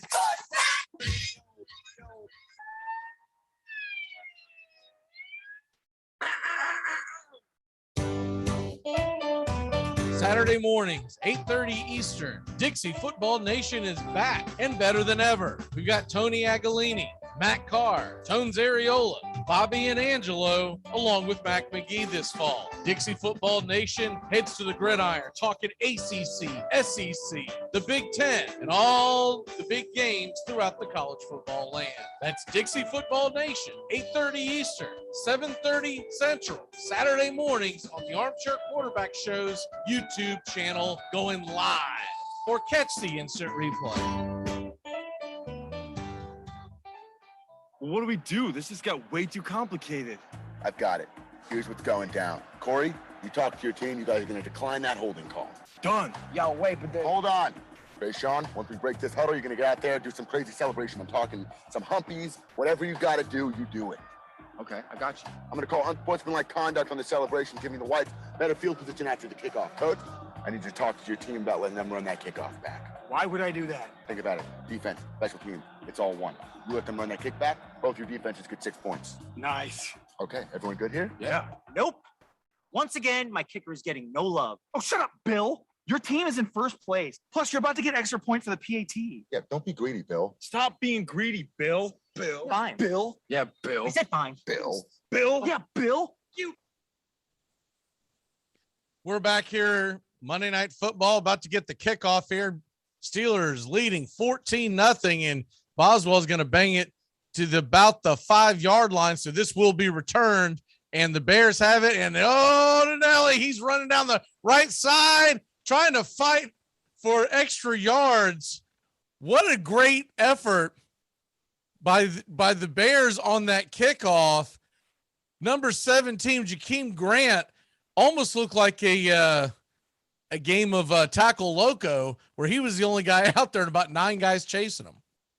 It looked like one of those games of Madden when you're younger and you're running those drills. It looks like you're running left to right. That was a nice effort there, but not a lot to show for. We'll see how this Bears offense reacts. Bears have yet to get good field positions. This is the best of the night, 25-yard line, and they hurry to the line and snap the ball, hand it off to, I believe that was Khalil Herbert, and not much there. And we'll do it again, 2nd and long. Look like some weird kind of hurry to the line run. You don't see that often if you're going to run the ball on first down. Interesting to see that quick approach to run the ball and get nothing on first down. They may have gotten a couple inches, 2nd and 9, but just a puzzling run to the line, and now they're stopping it. No huddle. So here we go with the 2nd and 9, and the play action. Fields fires it over the middle to Goodwin again, and it is incomplete as he gets banged by the safety, Minkah Fitzpatrick, and will now a 3rd and long. Bears haven't gotten anything going and in danger of another 3 and out. Yeah, and again, I just question why the Bears would hurry to the line on first down, run the ball. Then they take their sweet old time, incomplete pass. Now they're in trouble. It's almost like they're stuck in between a rock and a hard place if they want to go to 2-minute offense or stay where they're at down 14. And Goodwin's still feeling that one now. He got jacked up. So 3rd and 9, shotgun formation. Montgomery is in the backfield. Fields drops back to pass. Fields is feeling the pressure. He's going to run down the right-hand side, and he is going to get whammed out of bounds. And he will be about 3 yards short of the first down. The Bears sidelines want a late hit by Minkah Fitzpatrick, who's out there just putting a full-on assault out there tonight. we'll look at the replay. It's a legal hit, and if Fields is going to stay up, he's got to be prepared for that. It does look like that could have been helmet to helmet, though. What say you? Yeah, that looks like a clean hit there. Fields is still in the field of play. I think that the helmet to helmet comes on a defenseless player. I know if you lead with your helmet, it didn't look like he quite led there. It looked like a bad angle. There was helmet to helmet contact. And the Steelers are going to punt it deep, or the Bears are going to punt it deep to the Steelers, and giving chase as the return is going to take it all the way out to the 16-yard line of Pittsburgh. McLeod ran for about 30 yards, but gained about 3 on the play. And that's both 2 returns in a row we've seen, both by different teams, where the return man is running for a lot of yards, just not in the positive way. They're running east to west instead of north and south. So you got to see these return men cut up field more, and you got to hope they get more yards. Right now, they're costing their teams a couple yards. It seemed like McLeod had a little bit more room to work with, but nothing going. And this Bears defense needs a big stop. They cannot afford to go down 21-0 here, really. So Pittsburgh will take over, and the ball resting at about the 17-yard line, 1st and 10, shotgun formation for Pittsburgh. And Roethlisberger is going to fire it over to the left-hand side. That's Mr. Claypool with the catch. Not much of a gain, if any, and that may be a catch, but it's 2nd and 10. You could see the Bears defense all over that one. Steelers continue to try and get Chase Claypool the football. They've done decent getting the ball in his hands, just nothing that positive yet, besides the one circus catch, which was incredible. Nothing at the goal line, nothing doing here. We'll see if he could bust one open sooner than later. Bears trailing 14-0. And here's the 2nd and 10, shotgun formation, draw play to Najee Harris. He's off the left-hand side and carries it for about 8-9 yards. There is a flag on the play. This flag could be a big one. Harris looks like he's shaking his head a little bit. Oftentimes, this looks like it's an area of holding on the offense. We'll see what happens, but would negate a big 8-yard run for Pittsburgh. Wait for the call, and it does look like it is going to go against the Steelers. Holding on Kevin Dotson, number 69 of Pittsburgh. And we'll do it again. This time, it'll be 3rd and 14. And the couple times I've tuned into Pittsburgh this year and prepping for this game, I've watched some Kevin Dotson film. He just gets flagged a lot, lets up some pass rushers. He's been struggling this year for Pittsburgh. Part of the reason why. 2nd and 18, 10 minutes, 47 seconds left in the second quarter. And here's the handoff to Harris. Again, he's up the gut for about a 3, maybe 4-yard gain. Looks closer to 3. And that'll bring up 3rd and 15. Offensive line struggle, Big Ben struggle. You see it there. Harris gets a couple yards. Now it's a 3rd and long for Pittsburgh. Would be a nice stop for the Bears here, considering the fact that they are down 14. Pittsburgh can't try and do too much here. You don't want to turn the ball over. They're calling it 3rd and 14, so that must not have been an honest 18 yards earlier, because that was about a 3-yard gain. So Roethlisberger, shotgun formation as Harris goes in motion, now empty backfield, and Roethlisberger steps back, fires it over to Freiermuth. Freiermuth goes down the right sideline. He's going to make the catch and get out to the 20-yard line, but that's going to be short by about 7 yards. And the Bears finally get a stop and should get pretty good field position. Yeah, and the Bears have plenty of time left in this half to still drive down the field, score, perhaps hold them again, get the ball back. So big stop there for the Bears. Jakeem Grant is now waiting for the return. We'll see if he could get something going. We haven't seen it this game yet.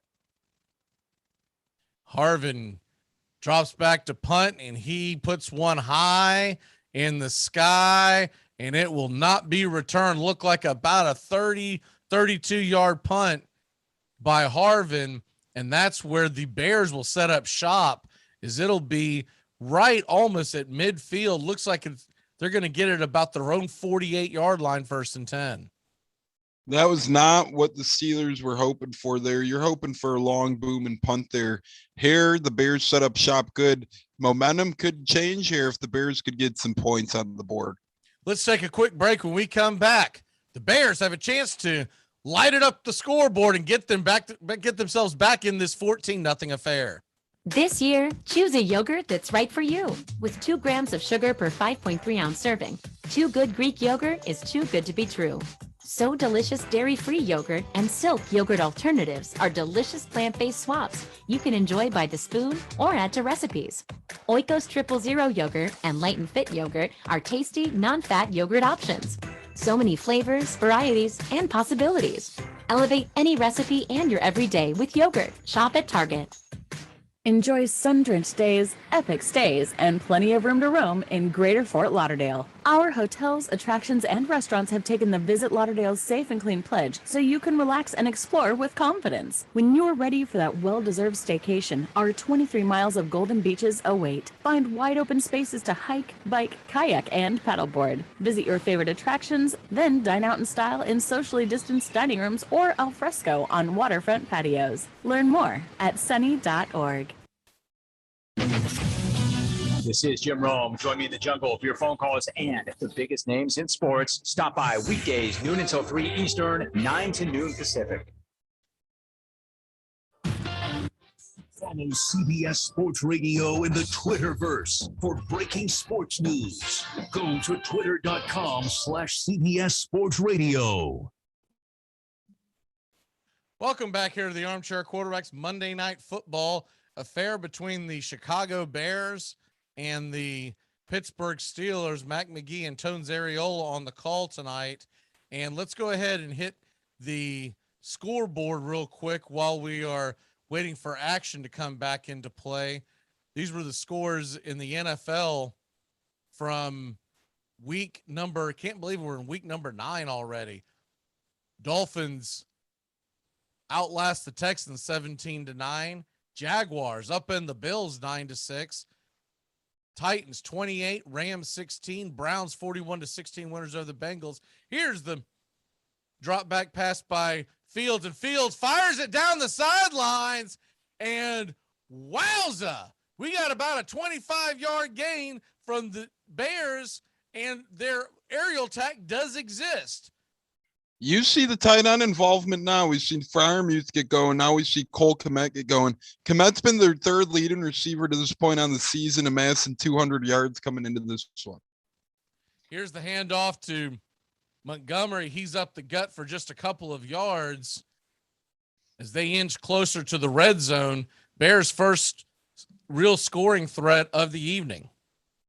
And as we talk about Kmet, we know he was their first pick last year. They look to get the tight end more and more involved. Him and Justin Fields could develop a rapport. These are 2 young guys on the Bears offense looking to both make names for themselves. Their first 2 picks from the last 2 seasons, Cole Kmet, Justin Fields. We'll see if they continue to develop chemistry on this drive and over the season.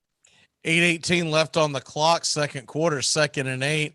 Under center is Fields, and he will get dropped for a sack. He was trying to do a naked bootleg on a play action, and J.J. Watt is there to lay the hammer down once again, and it's going to be 3rd and long for the Bears.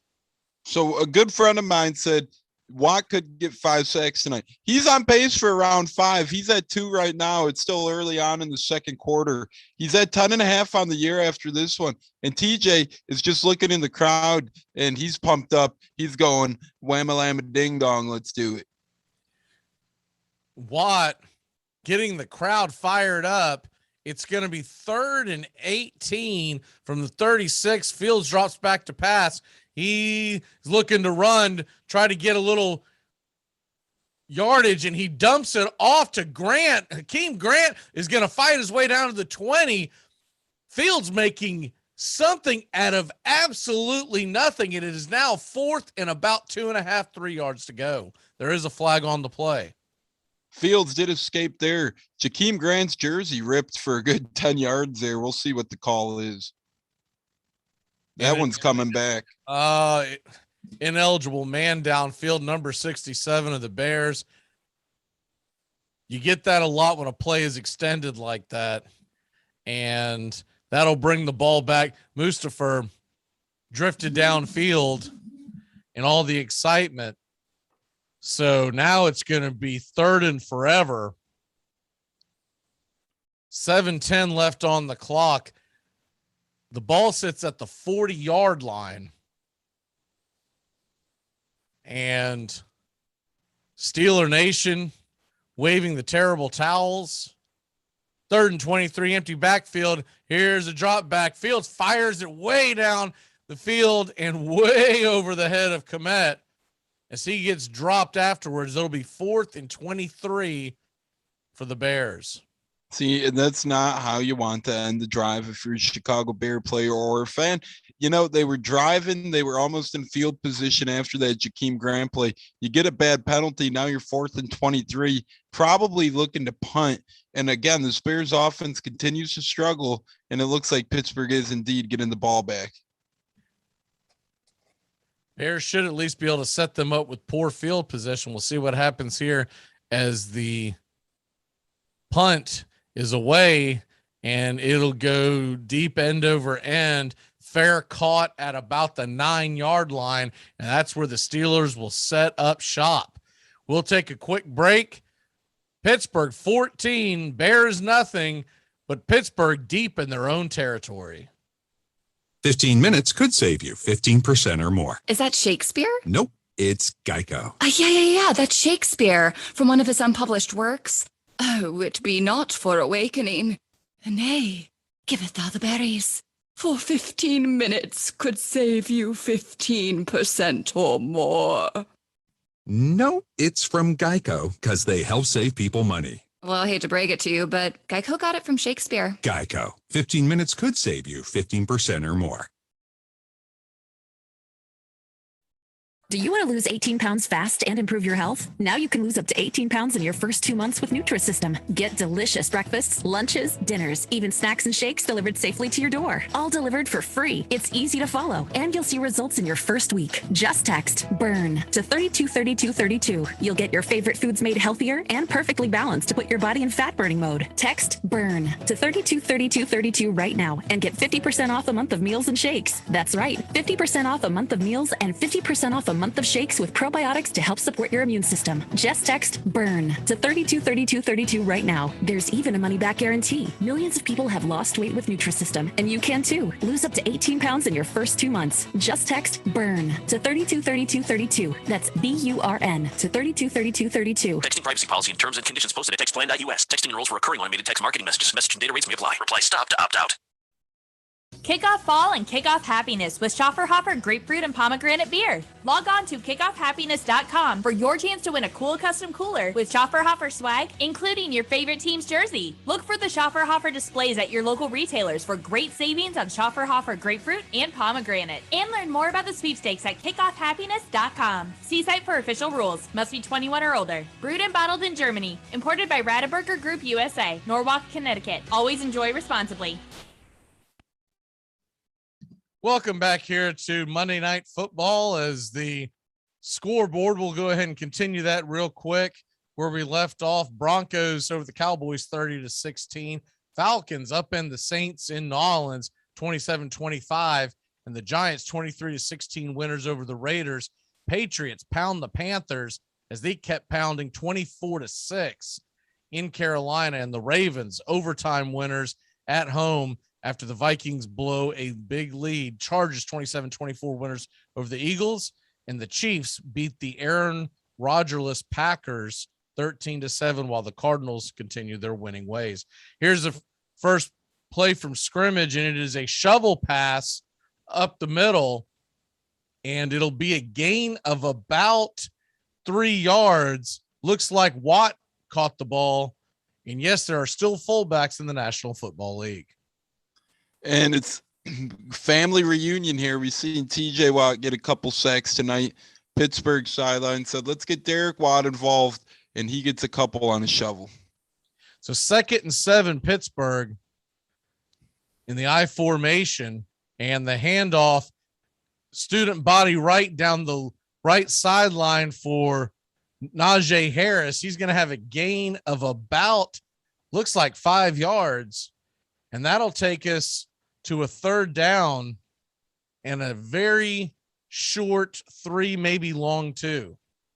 And Gibson did a nice job of running the back down there out of bounds for short gain, hold them to a third down play here, and they could force a fourth if they're lucky enough to get Pittsburgh upended.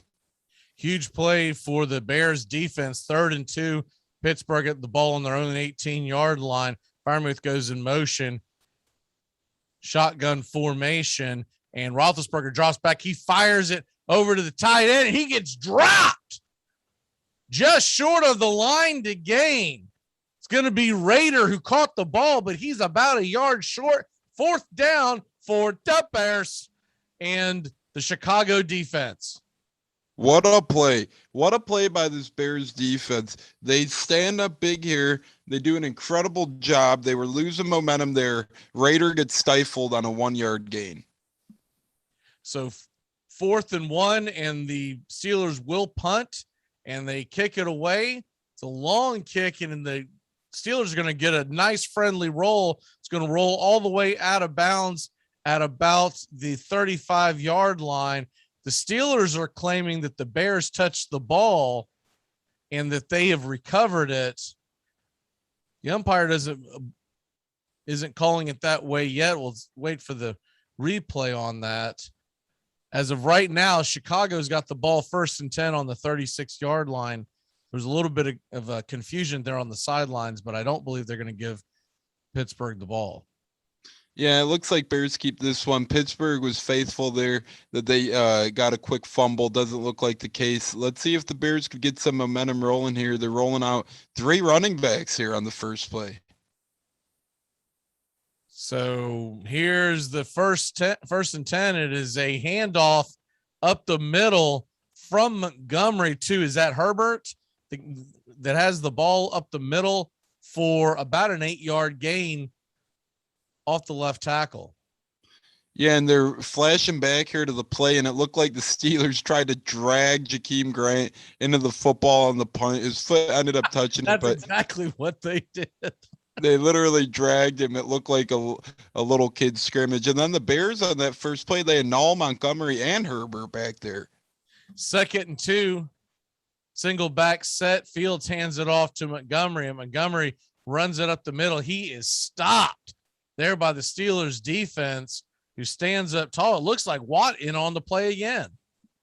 And we said pregame that Watt's going to be in. It looks like we got a guy slow to get up on Steelers' behalf. We'll see if he makes his way all the way up. It looks like he's limping off the field, number 96. But we said Watt was going to be a big-time playmaker tonight. He's done just that, and they're showing Tyson Alalu on the sideline. He's already hurt. The Steelers' D-line is already banged up. He can't seem to make his way off the field. They're already a couple D-linemen short. We'll see what ends up happening here. Henry Mondeau had his nose in there too, making sure that the Steelers did not give up that first down. It's going to be 3rd and 1, but slow to give up is Isaiah Buggs, one of my favorite names in all of sports. Isaiah Buggs is getting up, and the way he's holding, that could be a groin injury, but I'm not going to play Twitter doctor right now, but he is slow to get up. He's walking off the sidelines. They will have a look at him. We probably won't see him for the rest of the half, considering there's just 3 minutes, 41 seconds here in the second quarter. Shotgun formation, 3rd and a short 1, and the handoff is to Montgomery. He's going to fight his way forward, but I think he's going to be just short of the first down. Yes, Mac, it looks like he's short. It looks like he's a couple inches short. Without Isaiah Buggs, in tremendous job by Pittsburgh. Do you go for it? I think I go for it if I'm the Bears here. What do you have to doing lose? Anything else at this point? You got to stick your nose. What did you get Justin Fields for if you're not going to get him to get you 6 inches? Exactly, and we'll see. He's under center. Under center, 4th and 1, 10 seconds left on the play clock, and they draw him off sides, and that's what they had up their sleeve. And it looks like, see who they're going to call that on. It looks like that might have been Hayward sneaking across the line again. Yeah, it looks like they're going to get 97 here, and they do just that. That's a big penalty for Pittsburgh. You can't be doing that. The Bears are the team usually making those type of plays, shooting themselves in the foot. Here, Pittsburgh had a chance to make a 4-down turnover on downs conclusion, get the ball in enemy territory, and they fold. They give him the free yardage. You make him earn it there. You hate to see it. He also drew across Henry Mondo, so if Hayward didn't come across, Mondo was coming across. So it's going to be 1st and 10, 49-yard line, and Fields play action, drops back to pass. He's going to scramble. He's going to go down the left-hand sideline and get a gain of about 6 yards. Nice run by Justin Fields. And he has that little thing at the end of the run where he sticks the ball out, gets a yard or two there. He's doing a nice job running, and we knew this coming into the game. His weakness was passing. We haven't seen many effective pass plays. Is Allen Robinson still on the Bears team? But a tremendous job of pulling the football down, no one to go to, scrambling for a nice gain. You wonder if eventually one of these savvy veterans are going to slap that ball out. Here's the handoff to Montgomery, and he's going to take the ball off the right tackle for a gain of about 2 yards. So that's going to set up a 3rd down and pretty short 2 here with Chicago on the move, trying to get on the scoreboard for the first time tonight. And we've seen a couple jerseys ripped now. Montgomery's jersey looks like it's got a couple holes in it. Jakeem Grant's jersey was stretched out about 10 yards. This Pittsburgh defense is causing violence tonight. They're making it hard for the Bears to do anything, and their uniforms are showing it. So that's going to take us to the 2-minute warning. 2-minute warning is going to take us to birthdays today, and going to have to throw this birthday out there just because he would have been 92 years old. The great Robert Bobby Bowden of the Florida State Seminoles, born in Birmingham, Alabama in 1929 on this date. Also 58 years old today, Dwight Smith, former outfielder for the Atlanta Braves from Tallahassee, Florida. Jeff Blauser, you remember him? He's 56 years old today. And Jose Offerman, the infielder for the Kansas City Royals, he is 53. And the great Sam Bradford, the 2008 Heisman Trophy winner, he is 34 years old. Blauser was a guy who played for both of our teams. That's the Cubs and Braves. It seems like just yesterday he was in the major leagues. I believe he stopped playing in 99 with the Cubs, but the blast from the past birthday list is always interesting. Jeff Blauser made the debut for your Braves, made his last appearance for my Cubs. I love hearing those names. I hope they're all having good birthdays. Good list right there. Underrated list. Yeah, Blauser was on that 95 championship team, and he kind of saw it all in Atlanta because he saw them go through the bad years, and then towards the end of his career, and he ended up leaving to go to Chicago, but he was there, got himself a ring, and I'm sure he was one of many Braves alumni that celebrated throughout the night. And I guess it was about a week ago today. So we're going to set it up here. It's 3rd and 2. The ball's at the Pittsburgh 41-yard line. And Chicago, you got to figure this has got to be 2-down territory, right?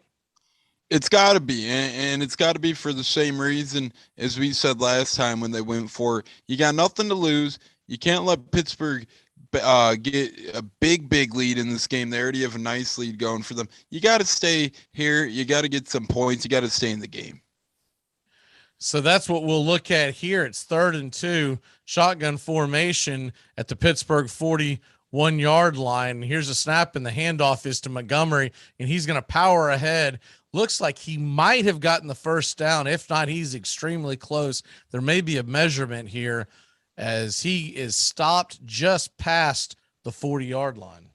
Yeah, it looks like a measurement coming. It does look like the nose of the football will have enough for the first down. Obviously, the sticks and chains will prove that or not. But it looks like Montgomery kept it here. He bounced back. He went upfield, and he was just short. It's interesting, though, to see. Field is out there.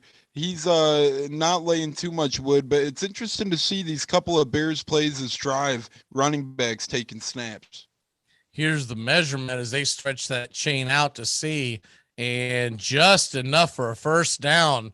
That extra oomph by Montgomery, and it's 1st and 10 Chicago as they are in enemy territory, sitting at the Pittsburgh. We'll call it about the, I gotta wait for them to pan out, but I believe it's about the 40-yard line. And so 1st and 10, a minute 41 left. The clock is running. Strange that they're not ready to go much quicker than that. Here's the snap, and Fields drops back, fires it over the middle, and it is that caught by Kmet? It is caught, and it is a catch for about 8 yards, and they're going to go no huddle up to the line, 2nd and 2. Justin Fields drops back to pass, and he throws it over the middle and caught. Dagger across the center of the field, and that catches to number 85 as looks like there's gonna be a timeout by the Steelers as they want to regroup. 57 seconds left on the clock, and what a great catch by Cole Kmet. And Kmet does a nice job of catching this football and getting to the ground. If Kmet, he gets crunched there, almost a helmet-to-helmet contact and a half the distance to the goal. Fitzpatrick's been out for blood tonight. Kmet does a tremendous job of going up to get that ball, coming down with it, getting to the ground, and securing himself to safety. Minkah Fitzpatrick coming in very hard. He's got to watch himself here, Mag. He's almost cost himself a couple times here tonight. He is playing his tail off right now, but a little bit closer up on the body there. That's the helmet-to-helmet, half the distance to the goal for this Bears offense. It hasn't hindered him yet, but I have noticed in between plays going up to the line, Justin Fields has been limping. Now, during the play, he hasn't been slowed down. Shotgun formation. Here's the handoff to Montgomery up the middle for about a 3-yard gain, and we'll do it again at 2nd and goal at about the 7-yard line for Chicago. Yeah, and they keep the ground attack moving here. More Montgomery. We'll see if Fields elects to keep one here. You pointed out he's limping. Maybe that limits his keeper ability, but now would be a good time. Fake one up the middle, roll out with Fields if he's healthy enough. 30 seconds. Tick, tick, tick, tick, tick. It's winding down. Bears don't seem to be in much of a rush. And finally, a timeout comes from the Chicago sidelines. Chicago will take their 2nd timeout of the game. 1 left in the half. 28 seconds left in the half. They'll take a quick timeout, and we'll stay here with you as we set up what should be a very critical play, as it's going to be from about the 7-yard line, 3rd and goal. Yeah, and this is huge for the Bears. To me, they can't settle for a field goal here. They need to try and get into the end zone. Pittsburgh. 2nd and goal. Pittsburgh gets the ball back after half, so you want to make sure you find your way into the end zone here. You don't want to settle for 3. Being down 11 doesn't do you much well here, if you ask me. So 2nd and goal. 28 seconds on the clock, 1 timeout left, shotgun formation, and it is fired over the right-hand side. Was that caught in and out of the arms? Oh, mercy. And that looked like that was going to be a touchdown drop by Jimmy Graham. Jimmy Graham, we heard his name for the first time today. That was one of their big money free agents last year. Hasn't done much this year. Chance to finally do something there. Just can't hang on last minute. Good coverage there. Joe Hayden with the D there just got his hand in there to knock the ball out. So it's 3rd and goal, and shotgun formation. Fields drops back to pass, and he's looking for somewhere to go. He's got nowhere to go, fires it in the back of the end zone, and that ball is dropped by Jimmy Graham again. There is a flag on the play. Now there's 21 seconds on the clock. It was 3rd and goal. We'll see what the call is. This is a big call here, Lumen. And it looks like it's going against the Bears. It's against the Bears, but it's a false start, so they will get an extra play. That is big. At least they get an extra play. It did look like some people on the play gave up. Nonetheless, we've seen another drop there by Jimmy Graham. Got to wonder if Fields will continue to trust him with those drops. They'll also put 2 seconds back on the clock, so which seems weird. It seems like it ought to be much more than that. But it'll be 3rd and goal, 23 seconds left. Shotgun formation. Fields drops back to pass, fires it over to the left-hand side, and it is way out of bounds over the head of Jimmy Graham once again. He is stuck on getting it over to him. It'll be 4th and goal and most likely bring the field goal unit out. I don't know why you would go back to Jimmy Graham there. You already got 3 plays in a row. Correct. And he hurt you one of them, although good defensive play. Hurt you one of them, although it was a penalty. You go back to the well, and now you see what happens. Tony Corrente and his crew have been throwing the yellow laundry. It sure has been hurting the Bears. We'll see if that continues to be the case throughout this ballgame.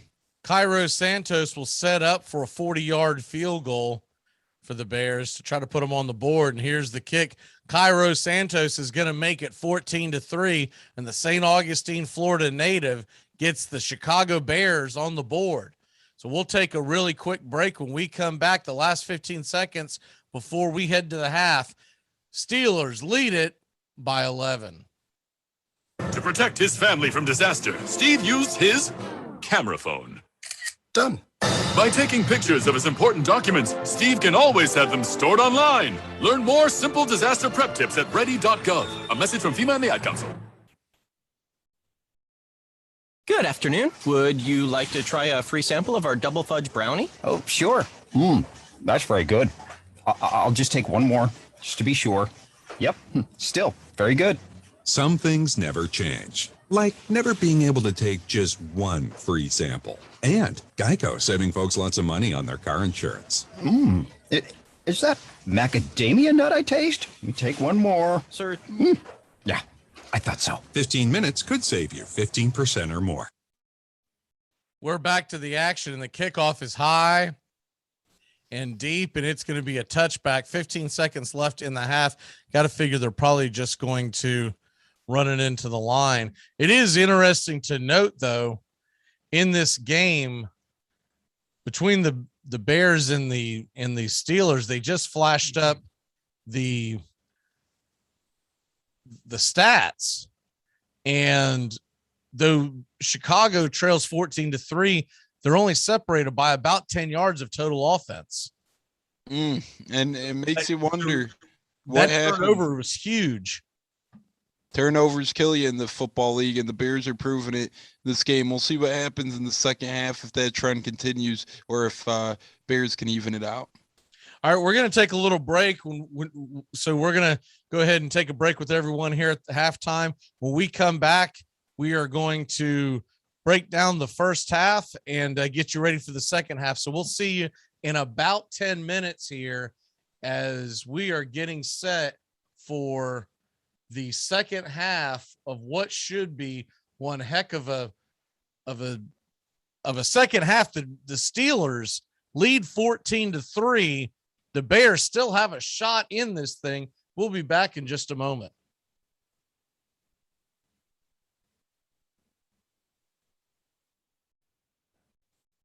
Dread running to the post.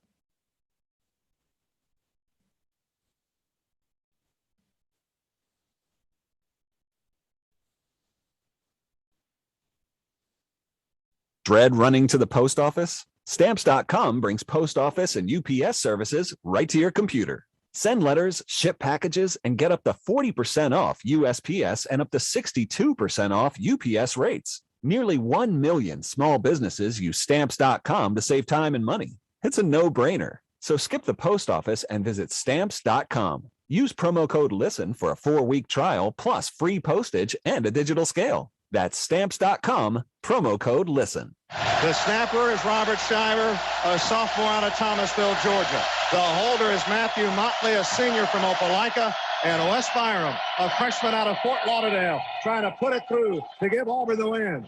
Here's the snap, the place, the kick is up. The kick is long enough. The kick is good! Good!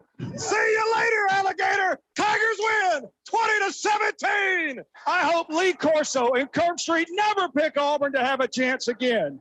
The Tigers have come to the swamp, drained it, and made it their own. 20-17. Auburn a winner tonight over the third-ranked Florida Gators. Can you believe it? Hi, this is Britney Spears. What up, this Jay-Z. This is Jennifer Lopez. Armchair.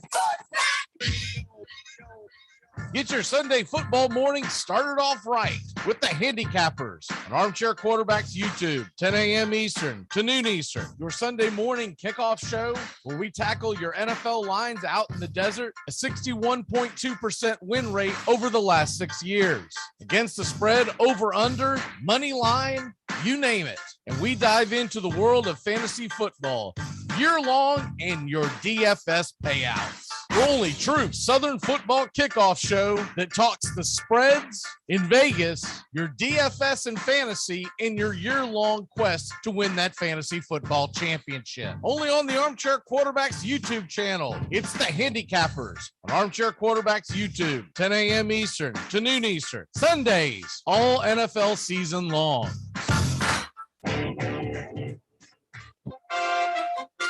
Armchair Quarterback Radio, the gunslingers of sports talk. And here's second-year quarterback Brett Favre out of Southern Mississippi by way of the Atlanta Falcons. They are hopeful he can succeed in the NFL. Here, Brett Favre, you want a challenge? Try this one.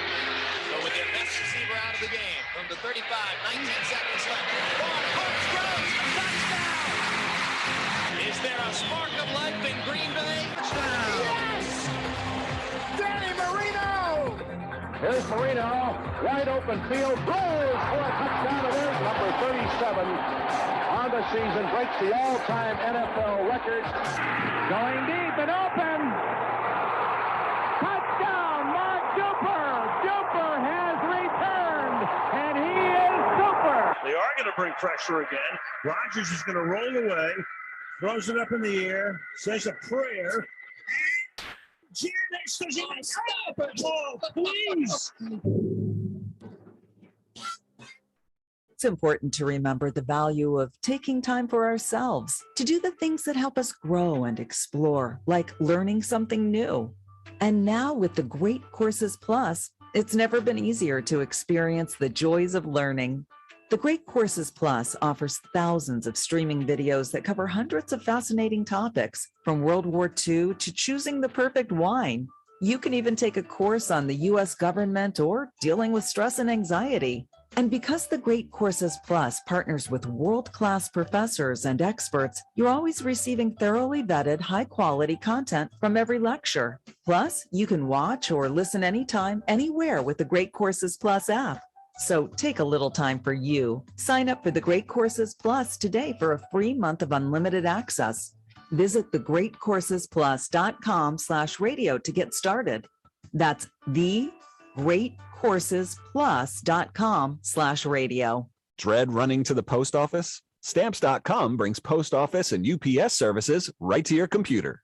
Send letters, ship packages, and get up to 40% off USPS and up to 62% off UPS rates. Nearly 1 million small businesses use Stamps.com to save time and money. It's a no-brainer. So skip the post office and visit Stamps.com. Use promo code LISTEN for a 4-week trial plus free postage and a digital scale. That's Stamps.com, promo code LISTEN. You're listening to CBS Sports Radio. We are all sports 24 hours a day, 7 days a week. Strong opinions and your phone calls. Expected here. CBS Sports Radio. Armchair Quarterbacks on YouTube Live. SEC, ACC, and Big Ten coverage like no other. Subscribe and like us today. Your first choice for sports talk live from the First Coast.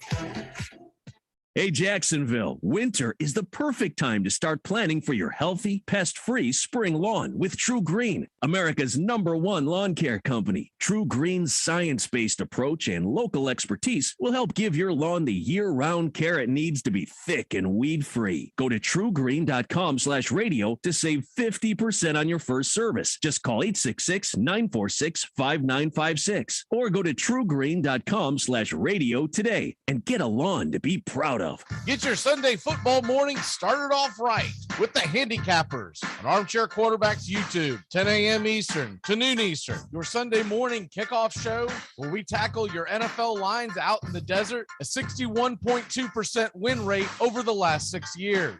Against the spread, over, under, money line, you name it. And we dive into the world of fantasy football year-long and your DFS payouts. The only true Southern football kickoff show that talks the spreads in Vegas, your DFS and fantasy in your year-long quest to win that fantasy football championship. Only on the Armchair Quarterbacks YouTube channel. It's the Handicappers on Armchair Quarterbacks YouTube, 10 a.m. Eastern to noon Eastern. Sundays, all NFL season long. At Jewelers Mutual, we're a little obsessed with jewelry. Obsessed like auctioneers with talking fast. 50, we're going to 50. Pop stars with auto-tune. Yeah. And dentists with asking questions. So, how did he propose? After they've put their hands in your mouth. Great. Yes, we've made jewelry our obsession for over 100 years. We love it so much, we named our kids Ruby, Amber, and Opal. Venti soy latte for Opal? At Jewelers Mutual, we insure jewelry and only jewelry, which is why people who are also obsessed with jewelry trust us with theirs. Saturday mornings, 8:30 Eastern. Dixie Football Nation is back and better than ever. We've got Tony Agolini, Matt Carr, Tones Areola, Bobby and Angelo, along with Mac McGee this fall. Dixie Football Nation heads to the gridiron, talking ACC, SEC, the Big Ten, and all the big games throughout the college football land. That's Dixie Football Nation, 8:30 Eastern, 7:30 Central, Saturday mornings on the Armchair Quarterback Show's YouTube channel, going live, or catch the instant replay. Take the road less traveled in the newly redesigned Hyundai Santa Fe. With available H-Track all-wheel drive to help you get off the beaten path a little further together. And intuitive safety features that can help you see what's waiting around the bend. Plus, with generous room for 5 and comfortable available Napa leather seating, you can go for more drives as a family without driving each other crazy. Find new adventures together in the Hyundai Santa Fe. I'm Amy Lawrence, and I'm up late, always, after hours, hanging out with you on CBS Sports Radio. Check it out, 2 a.m. Eastern, 11 p.m. Pacific. Get caught up with the big stories from around the world in sports in just a few minutes. It's Take Me Out to the Ball Game today, weekdays. Armchair Quarterbacks on YouTube. Baseball, football, basketball, whatever's trending in the world of sports, it's on Take Me Out to the Ball Game today in just a few minutes. It drops weekdays, 9:30 a.m. Eastern, as Wake Up Y'all is ending. Take Me Out to the Ball Game today on the Armchair Quarterbacks YouTube channel. Take me out to the ball game. The Armchair Quarterbacks on YouTube Live, covering the AFC South and NFC South along with the rest of the NFL. Subscribe and like us today. Your first choice for sports talk live from the First Coast.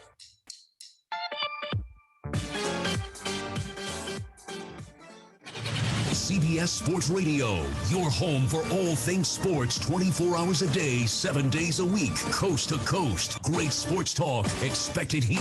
CBS Sports Radio. I'm Amy Lawrence, and I'm up late, always, after hours, hanging out with you on CBS Sports Radio.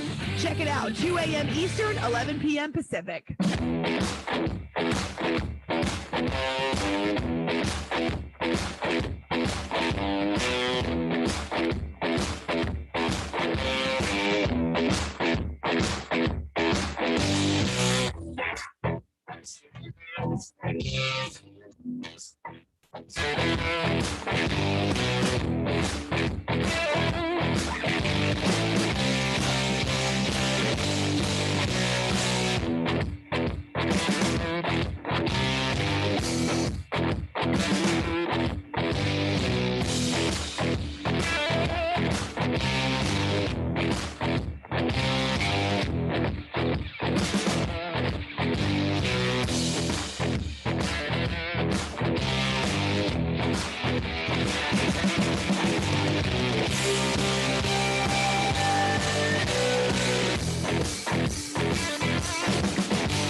Oh, baby, we are back.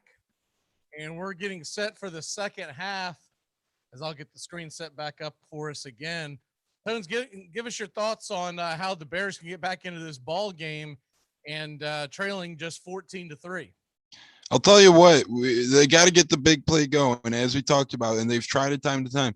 Justin Fields, only 5 of 11 passing, 63 yards, 0 touchdowns, 1 interception. That's just not going to cut it. He is effective on the ground, 4 for 28, but the passing game needs to get going.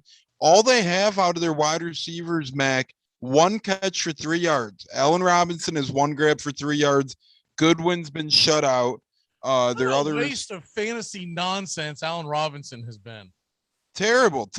Penn State alum going down the tubes in Chicago. Cole Kmet's been the star, I guess, for Chicago. 3 catches, 54.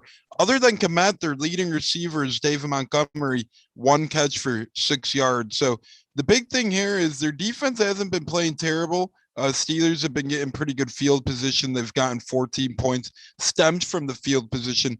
Bears are going to have to look to drive the ball, whether it equates to points every possession or not. They just got to get yardage drives going, kind of like they did right before the half. That equated in 3. They'll need more of that in the second half and a lot more, but they need to start by getting the pass game going. They've been struggling, and we'll see if they could get wide receivers involved, because right now your wide receivers have a combined 1 catch for 3 yards. That's not going to win you any game against any opponent in the National Football League.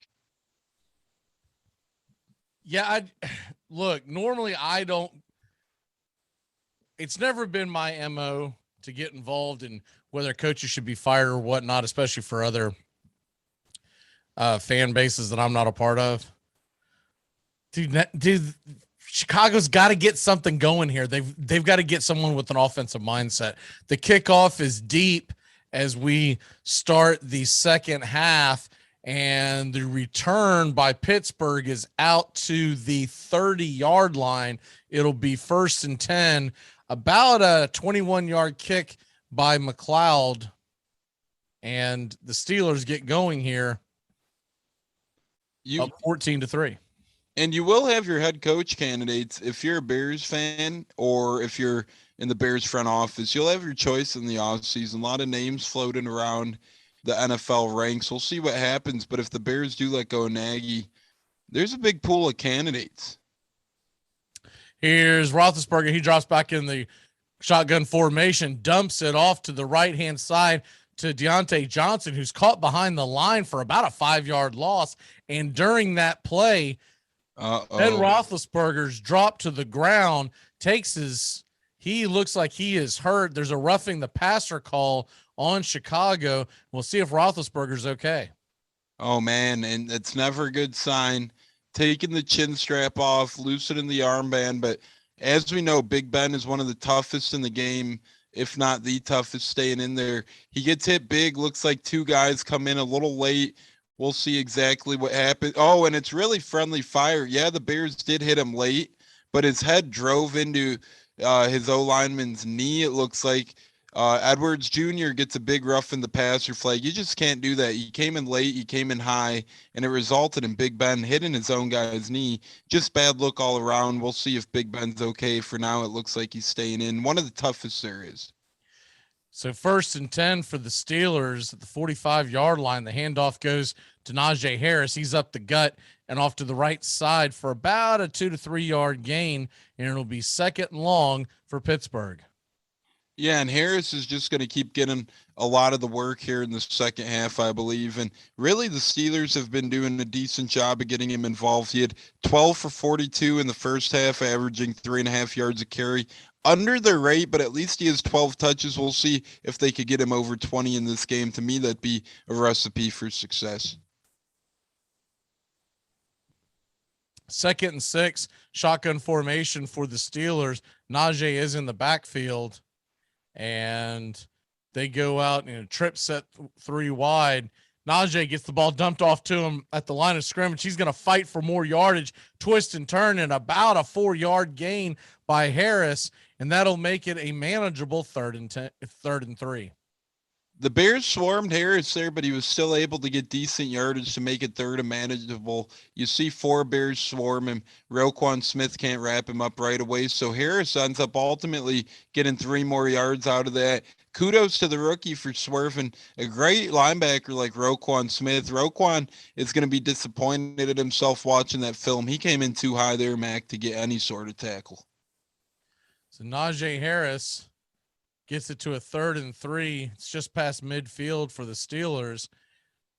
Roethlisberger drops back to pass, and he's going to take off and dump it off to the left side. And a nice defensive play as the ball is knocked away by Duke Shelley, and it'll be 4th and 3 for Pittsburgh.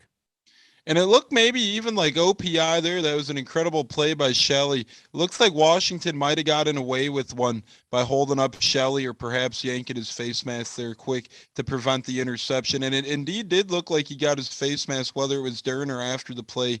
Not a huge deal. Nonetheless, Bears will get the ball back. Good stand there. 12:50 left on the clock here in the third. Here's the punt from the Steelers from midfield, and it is all the way down inside the 10. They'll let it go, but it's going to be jumped on, and bad break for the Bears as the ball will be down at the 5-yard line when we come back. The Bears have the ball, but they're 95 yards away from pay dirt. Hey, it's your home, and I need to ask you a few favors. In the kitchen, there's a spider stuck between the window and the screen, and I know it's dead, and technically it's outside, but it's still freaking me out. Can you flick it out or something? Also, just to save some money, and it's super easy, could you bundle your home and car insurance with Geico? Last thing, could you take the holiday decorations down? Yeah, I'm one of those. Geico. For bundling made easy, go to geico.com today. To protect her home and family in a disaster, Karen was willing to wade through water, mud, and insurance paperwork. Yeah, I can do this. You go, Karen! By simply understanding and updating what her insurance covers and doesn't cover now, she'll be better prepared no matter when disaster strikes. Learn other simple ways to protect your home and family before a natural disaster at ready.gov. That's ready.gov. A message from FEMA and the Ad Council. Geico knows there are many reasons why you ride. From the exciting adventure of the daily commute to the peace of mind that Geico always has your back with 24/7 access to claim service and legendary customer service. But Pamela Mund had one reason in particular. My skin is extremely averse to most fabrics, except for the soft, buttery feeling of leather. Thankfully, I found my clan of leather lovers in the biking community. It's been life-changing. Geico Motorcycle. 15 minutes could save you 15% or more. CBS Sports Radio. Sports Flash.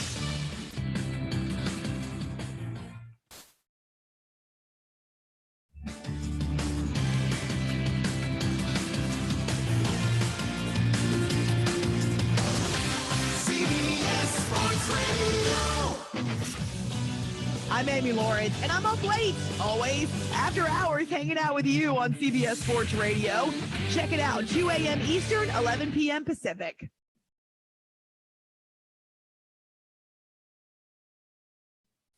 We are back here for Steelers and Bears early in the third quarter.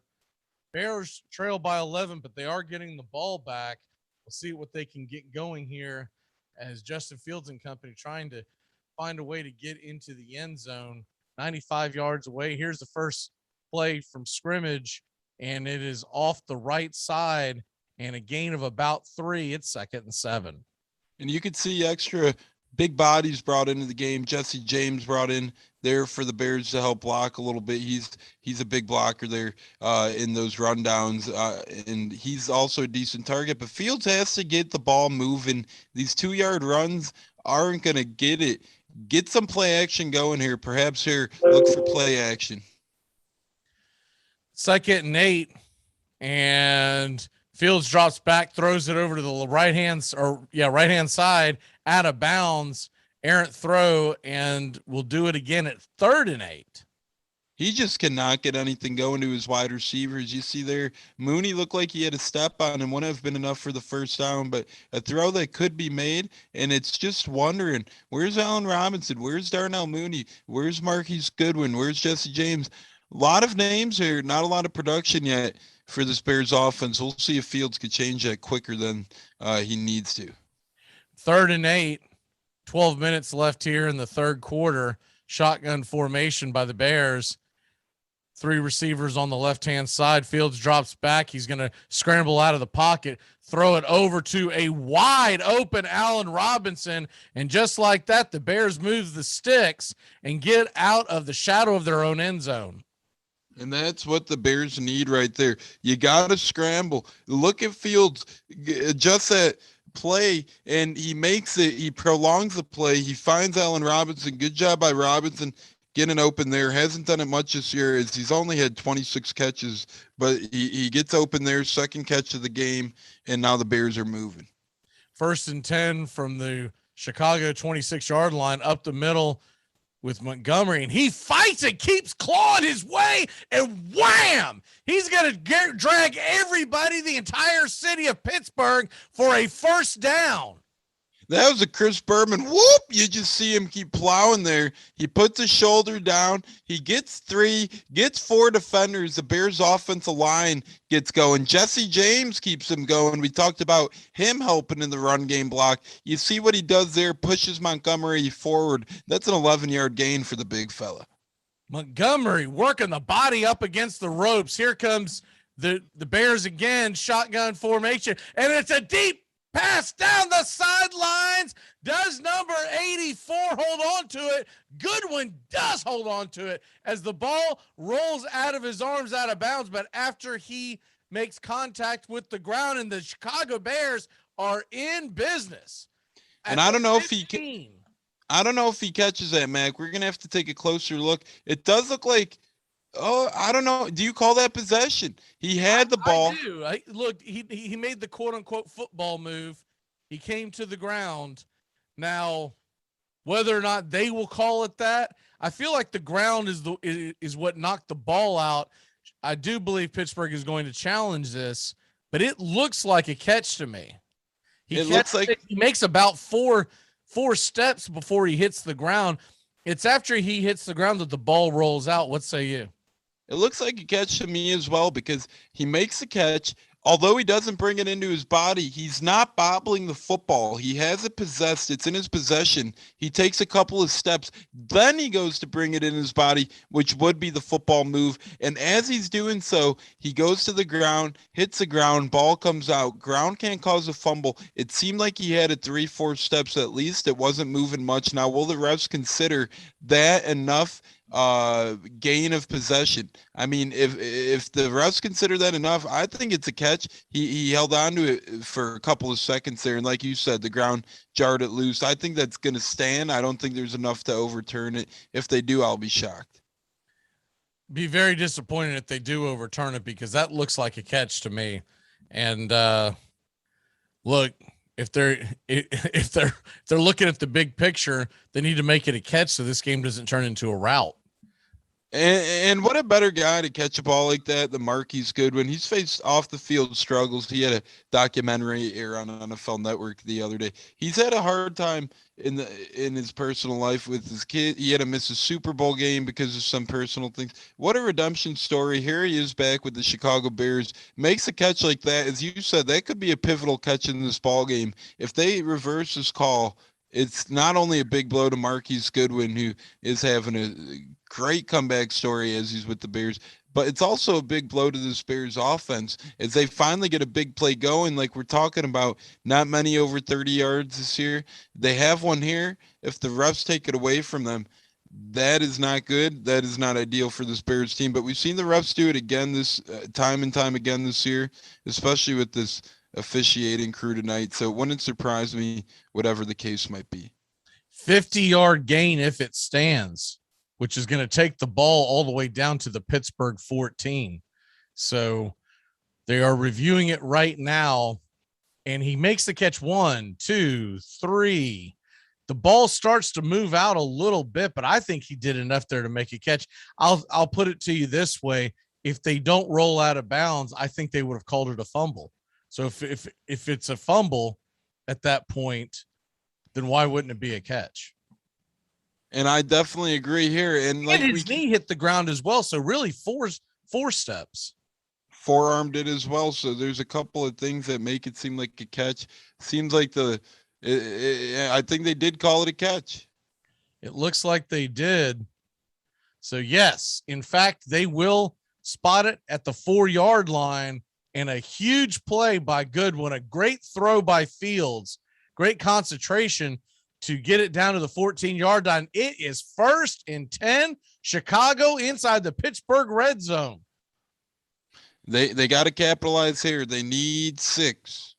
Shotgun formation. Here's the snap, and Fields drops back. He fires it over the middle into Komet down to the 4-yard line. Looks like to be enough for the first down, and I think Chicago might have gotten away with the false start as the right tackle slid off a little bit right before the ball was being snapped, but they're not going to call it, and they're going no huddle here, and it is a first down. So 1st and goal at the 4-yard line.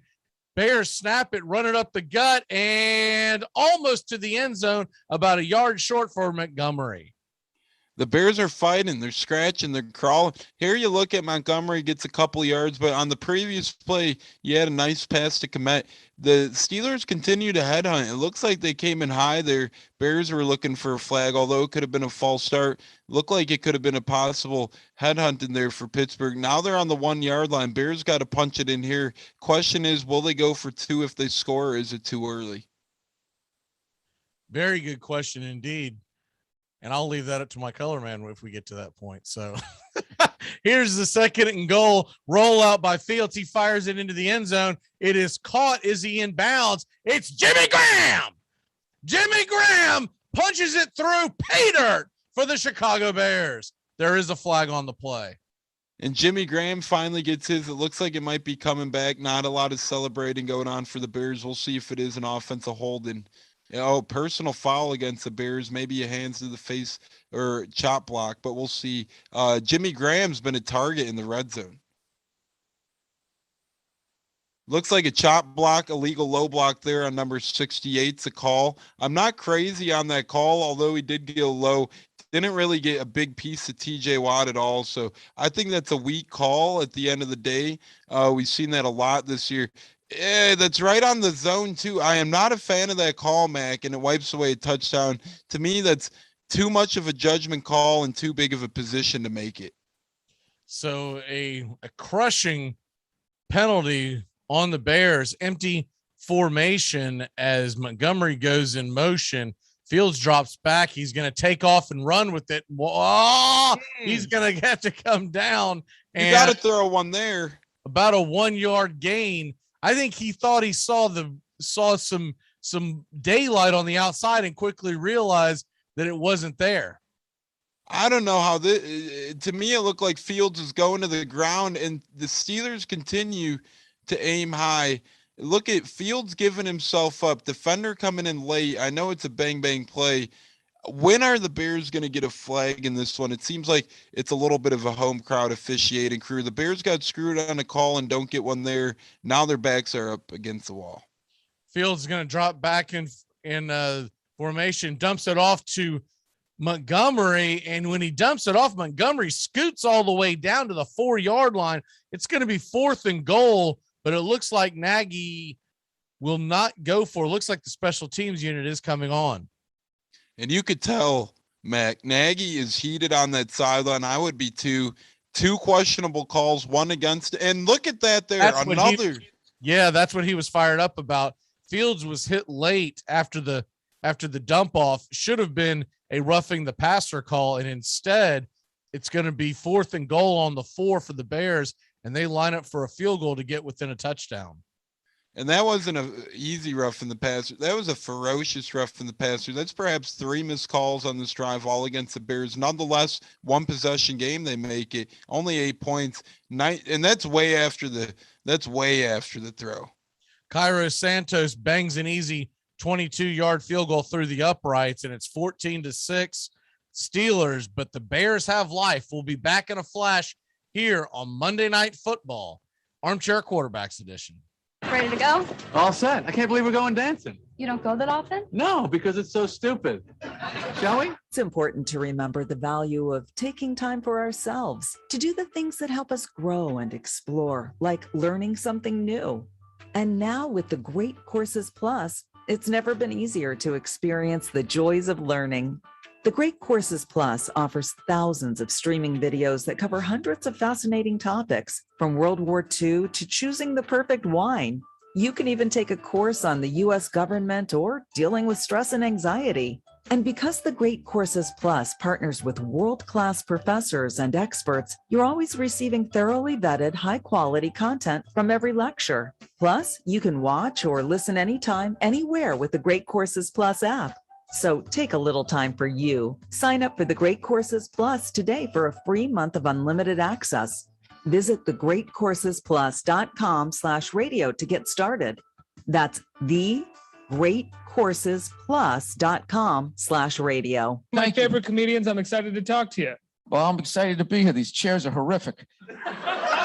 This is designed for I don't know what age. It's not like 6 to 8. Like when you're 11, this is like the perfect size. It's not quite adult size. It's not kid size. I already slouch. It's going to be a bad interview, dude. And I'm blaming the chair. You've never really written on a sitcom before. If you go through your credits, you hadn't really been on a show before. Why'd you have to bring that up? Just right out of the gate, he goes negative. There was all these other nice things on your IMDb page I could have brought up, but I noticed this one glaring thing that you've never done. And right out of the gate, was it because I made fun of the chairs? I'm sorry. To the ball game.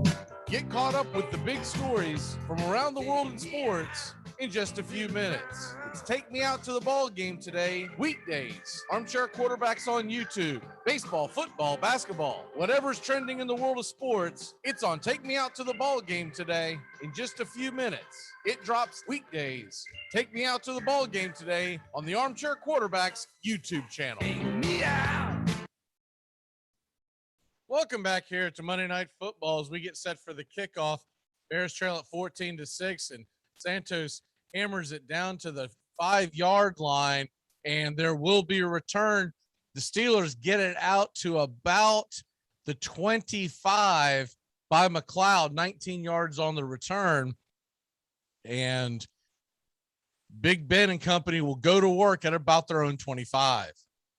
And Fields took some ferocious hits that last drive, Mac. Those last two especially. We've seen it. Both were a little late. We called them out. Both seemed a little aggressive. Will Fields remain in the game? He got hit hard. Nagy has questions for this officiating crew. I know I do. I'm not sure about you, but to me, questionable call there on that goal line stand 3 plays in a row. So 1st and 10, shotgun formation. Roethlisberger drops back to pass, and he's going to heave it deep down the field, and it is bombs away. It is caught by James Washington all the way down into Chicago Bear territory at around the 20-yard line. That thing kind of just floated up there for a hot minute. Big Ben finding time, rolling out under pressure late, almost gets hit, avoids a hit. Pocket collapse, finds Washington deep. Washington does a nice job of coming back to the football. Excuse me, that was the 33-yard line. Here's a handoff to Najee Harris as he goes off left tackle, and the Bears have a jailbreak and slam him down after about a 3-yard loss. Not 1, not 2, not 3, not 4, but 5 defenders, as LeBron would say, were in his face right there. Got Harris in the backfield, 2-yard loss. And Pittsburgh, after a big first play, trending in the wrong direction on play number 2. The Bears defense is without Eddie Jackson tonight, as they're showing him on the sideline. Hasn't really done a great job this year. They are missing Khalil Mack tonight and Alec Ogletree to add on top of that. But nonetheless, this Bears defense is performing pretty decent here, only 14 points. Here's the handoff by Ben Roethlisberger. It's actually going to be a pitch and an end around to Deontay Johnson. He's going to scooch all the way down to the just about a yard short of the first down marker, down to the 23-yard line. We'll have a very short 3rd and 1.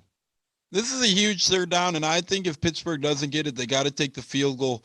go up 11 points. Right now they are up 8. So it's a big third down, but if they don't get it, no panic. Take the 3, go up a couple possessions instead of the 1 touchdown and the 2-point conversion. I'd like to run it here if I'm Pittsburgh, and if I get stuffed, I'd send my special teams field goal unit up there to try and make an 11-point game. 3rd and 1, Steelers set up in a bunch set, single backfield, and it looks like Najee Harris gets stopped. He's going to fight forward, and I believe he's going to be stopped just short of the first down marker. And the Pittsburgh Steelers were in a similar spot in the first half. They elected to go for it. Here, it's not looking like a clear spot. It doesn't look like they get it. They're saying, no, he didn't. I would take the 3, but based on what Tomlin did in the first half, I wouldn't be surprised if he kept him out here. But here, you have the chance to make an 11-point game. Bears offense has been playing slow football this game, already late in the third quarter. Go up 11. I'm not sure on this one. We'll see what Tomlin decides to do. Looks like the offense is staying out there. So 4th and 1, and we'll see what they decide to do here.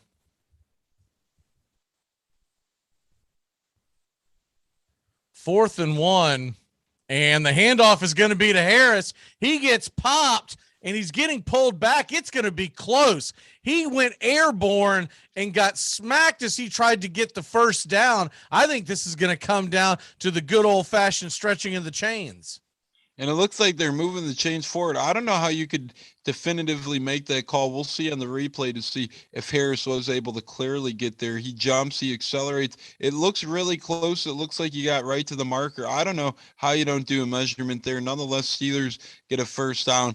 Big 4th down call there. It's been working for them today. They've been rolling the dice, and they've been winning. I'm with you. I don't know how you don't at least have some kind of a measurement there. That was a close one. It'll be 1st and 10. And there's a timeout by the Steelers. And Nagy's livid. I think that he wants a remeasurement. He wants something. Steelers are already down to 1 timeout. The wonky third quarter to this point. Pittsburgh does have the ball, and they're looking to make a splash play. Matt Nagy, we've seen him yelling a lot over there, Magee. Yeah, so the strange thing about that is how quickly that they did that. Normally, when it is a close play like that, the head coach can ask for a measurement. And I'm not seeing any indication that they're even giving him a shot at that. And so the only other way that he could possibly stop this is to go for a challenge. Yeah, and I don't know if you want to challenge this only because I don't think you do either, but I think he deserved at least a measurement. Absolutely. You deserve a measurement and more. It's a shame they didn't get one here. They moved the sticks willingly, and I disagree with it. First down, and there's another jet sweep over the right-hand side with Claypool, and he is going to find his way squirming across the sticks for another first down for Pittsburgh as they are on the move in the red zone. We mentioned it earlier. We mentioned it often. Get Claypool involved. He had a couple rushing touchdowns last season. This year, not so much to this point. You see him on the end around here, get a first down, picks up 10.5, 11 yards on a good carry, and he really lowers his shoulder, does a nice job, gets Pittsburgh closer to pay dirt. It'll be interesting to see here. I'd keep it on the ground. Big Ben's asking him to bump the clock. We'll see what happens, but I'd keep it on the ground here. They're doing a pretty good job of moving it on the ground to this point on this drive. 1st and 10 Steelers at the 12-yard line, 3:08 left here in the third quarter. Pittsburgh leads 14-6. Steelers hand it off to Harris off the right side, and Harris is stood up, and they're going to give him the benefit of the doubt in about a 2-yard gain, but it looked like he was stopped well before that. Looked like he only got 1. The refs will give him 2 there, but nonetheless, they try and keep ground and pound going. Doesn't work there. I don't mind the play call, although he gets stood up. You'll see Steelers subbing out their run game personnel. Looks like pass game personnel coming in. So they'll have a couple plays here to get in the end zone. Look for Claypool, their big target, or Freiermuth. Those have been their big 2 of late. Claypool circled in at the bottom of the screen, sandwich in between wide receivers in the slot right now. Freiermuth up top. Shotgun formation. Roethlisberger drops back. He's got all day to throw. He's going to throw into the end zone. And just out of the outstretched arms of Claypool in the center of the field, it falls to the turf, and it's 3rd and 8. That's a good approach there by Pittsburgh, and it looks like the Bears might have got away with a little early hand and tuck there, but nonetheless, good play by Johnson there to make sure that Claypool doesn't come down with the catch. Outstretched arms of Claypool falls to the end zone, 3rd and 8. If Pittsburgh doesn't get it here, I don't see them going for it on 4th down like the pattern has been set this game. 3rd and 8, shotgun formation. Harris in the backfield. 3 wide out left, and Roethlisberger drops back. He looks over to the right-hand side, and it's a 50-50 ball, and skadoosh! We got ourselves a touchdown. Looks like to Freiermuth. There is a flag on the play, but for now, that's 6 in the bank. And Big Ben's checking with the refs here. It looks like Bears are already subbing in their special teams, so it does look like it's going against the Bears. Freiermuth and Claypool, the name to the red zone for the Steelers squad. Freiermuth is a guy. Interference will be declined, and that will be a touchdown by Pittsburgh. Freiermuth might be a good lay to add for you fantasy footballers in need of a tight end, especially during the bye week, but he's going to keep getting added more and more. I don't know. That looked like a, back and forth. It looked like they each had each other's jerseys there. Freiermuth had a hand on his. Valdor had 1 or 2 on his. Probably should have called it both ways. Nonetheless, I like the physicality, no call, touchdown Steelers. Yeah, that's a good old-fashioned no call, and the extra point is no good. So the Bears, they'll give up the touchdown, are now within an even 2 touchdowns, and right now will not be forced to go for a 2-point conversion. So Chicago's back up on offense. When we come back, they'll be getting the kickoff, and we've got about 17 minutes to go in this one. Don't go anywhere. This might get good. Cool. Wizard versus nerd. I'll strike you down with my spell. No, science is the answer. Me out to the ball game. Get caught up with the big stories from around the world in sports in just a few minutes. It's Take Me Out to the Ball Game today, weekdays. Armchair Quarterbacks on YouTube. Baseball, football, basketball, whatever's trending in the world of sports, it's on Take Me Out to the Ball Game today in just a few minutes. It drops weekdays. Take Me Out to the Ball Game today on the Armchair Quarterbacks YouTube channel. Take me out to the ball game. ACC football covered like no other here on the Armchair Quarterbacks. And backpedaling, Lawrence flips it open, wide open. Justin Ross off and running. The Alabama native wins the foot race. And Clemson strengthens its grip on this championship game. Wow, gut punch by Clemson right there. Akers for 3. Cam Akers in the clear. Foot race. And they finally spin him down at the 5. The electric play the nose needed. He wants another deep shot. Drops it in.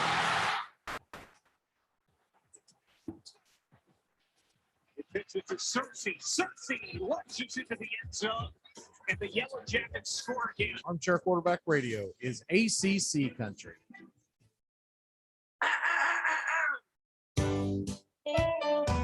Saturday mornings, 8:30 Eastern. Dixie Football Nation is back and better than ever. We've got Tony Agolini, Matt Carr, Tones Areola, Bobby and Angelo, along with Mac McGee this fall. Dixie Football Nation heads to the gridiron, talking ACC, SEC, the Big Ten, and all the big games throughout the college football land. That's Dixie Football Nation, 8:30 Eastern, 7:30 Central, Saturday mornings on the Armchair Quarterback Show's YouTube channel, going live, or catch the instant replay.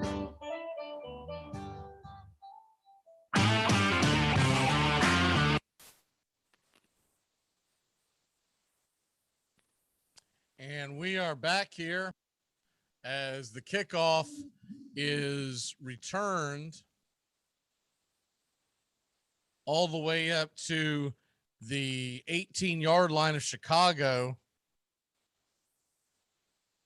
And it'll be 1st and 10 for the Chicago Bears trailing 20-6. That extra point that was missed could come back to haunt the Steelers. Here's the first play, and it's a handoff to Montgomery as they went Wildcat there. He kept it, and he went up the right side for about a 12-yard gain. Interesting enough, Mac, we've seen it a couple times earlier. We see a 3 running back set again. You see Null on the right of Montgomery, Herbert on the left, Montgomery the signal caller. Montgomery takes it, fakes it, bounces up the right, and you see him get a first down. Good play for the Bears offense. They're only down 14. Like you said, big missed extra point. Can they take advantage here? Shotgun formation. Fields is back out there under center, and he'll hand it off to Herbert. No, it's a keeper, and he's going to go down the right side but slide. So he'll only gain about 5, where I think he might have had a possibility of breaking that a little more. It looked like he had 8 easy there. He calls it at 5, perhaps didn't want to get tackled, but that's part of the name of the game on these quarterback keepers. We've seen Big Ben get beat up a good amount too, but Fields is a rookie, and it's interesting to see him go to the ground there. We'll see what happens as the game moves on with Fields. We thought he had a bummed ankle earlier. Doesn't look as such now. We'll keep you guys posted, but Fields is running pretty well. Could have had a couple more though, for sure. 2nd and 5, shotgun formation from the 35-yard line. Fields drops back. He'll fire it over to Mooney, and jackpot, got himself a nice little gain there. Looked about a 20-yard reception. 1st and 10 for the Bears, 32 seconds. Tick, tick, tick down as they go to head towards the end of the third quarter. They're going to run up and try to snap this in a single back formation, and it is a handoff to Herbert. Herbert gets about a yard after all that.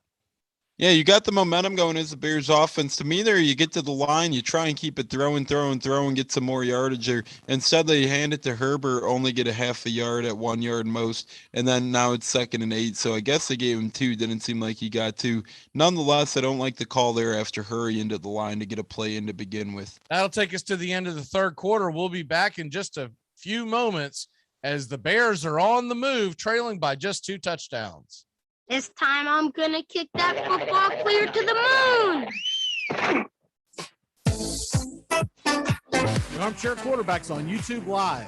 We're covering the NHL all the way through the Stanley Cup playoffs.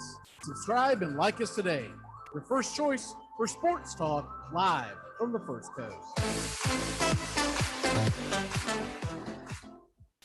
6th round. TJ host from Missouri. Yes, lock it up. Who? What? TJ, how's the vanilla? All right. TJ, who's your mama? You mean TJ Hushmanzada from the Bengals? Put him on the board. House from Missouri. Got it. Championship. Make sure to join the Armchair Quarterbacks right here. We'll answer all your questions, pickups, trades, you name it. You want to win your league? Then listen to the Armchair Quarterbacks. It's fantasy football time.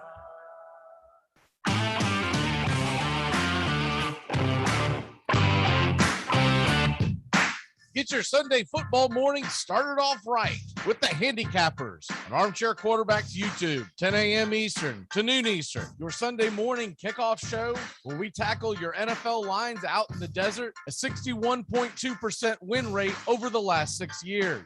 Against the spread, over under, money line, you name it. And we dive into the world of fantasy football year long and your DFS payouts. The only true Southern football kickoff show that talks the spreads in Vegas, your DFS and fantasy, in your year-long quest to win that fantasy football championship. Only on the Armchair Quarterbacks YouTube channel. It's the Handicappers on Armchair Quarterbacks YouTube, 10 a.m. Eastern to noon Eastern. Sundays, all NFL season long.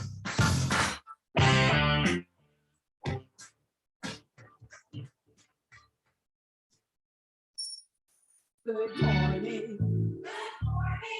Wake up, y'all. It's time to get up with the Armchair Quarterbacks. The world of sports is changing every morning. So wake up, y'all, with the Armchair Quarterback Radio Show. Get up out of bed. I should have gone to law school or high school. Saturday mornings, 8:30 Eastern. Welcome back here. Start of the fourth quarter. Magee and Tones Areola bringing you Monday Night Football here It's going to be 2nd and 8 from the 43 of Pittsburgh. Chicago has the ball, single back formation, play action pass, fires it over the middle, and once again, Jimmy Graham. And Fields is doing a great job of using his tight ends effectively. We've seen Cole Kmet and Jimmy Graham numerous times tonight. Here, once again, he finds Graham. Graham kind of does a route where he seems like he's going to run an out, then just chucks up his seam upfield. It's not quite a zig and go, but he does a nice job getting upfield, brings it down to about the 18-yard line. Bears are moving, and the tight ends keep getting production here. 1st and 10, Chicago at the 15-yard line, and here goes another Wildcat formation. The handoff is off the left-hand side, and that is going to be a touchdown. And who is the culprit but Mr. Mooney? Darnell Mooney finds his way into the end zone via a run. Who would have thought Mooney gets in by running? Here it is, effective run, 15 yards, untouched pretty much. This Wildcat's been working a little bit for the Bears. We've been seeing it early and often tonight. This time only one running back there along with Mooney. Before in the game, we've seen 3 running backs back there. Bears get a much-needed score here, and they're right back in this game, Mac. We got ourselves a ball game on Monday Night Football. Oh, baby, we're getting good. Over the goal line and onto the scoreboard, the Chicago Bears hit pay dirt for the first time tonight, and the extra point is on the way, splits the pipes, and it is a 1-touchdown game. It's 20-13 Pittsburgh, but we've got a whole 4th quarter to play. Don't go anywhere. We'll be back in a flash here on Monday Night Football. It's important to remember the value of taking time for ourselves to do the things that help us grow and explore, like learning something new. And now with the Great Courses Plus, it's never been easier to experience the joys of learning.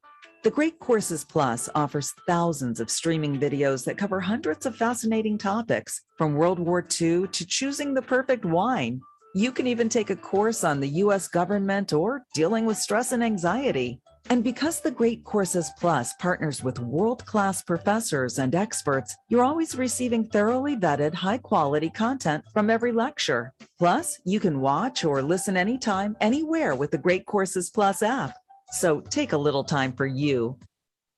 Welcome back here to the action, as they did not take much of a break at all, and there's the kickoff, and it's going deep into the end zone. It'll be a touchback for the Steelers.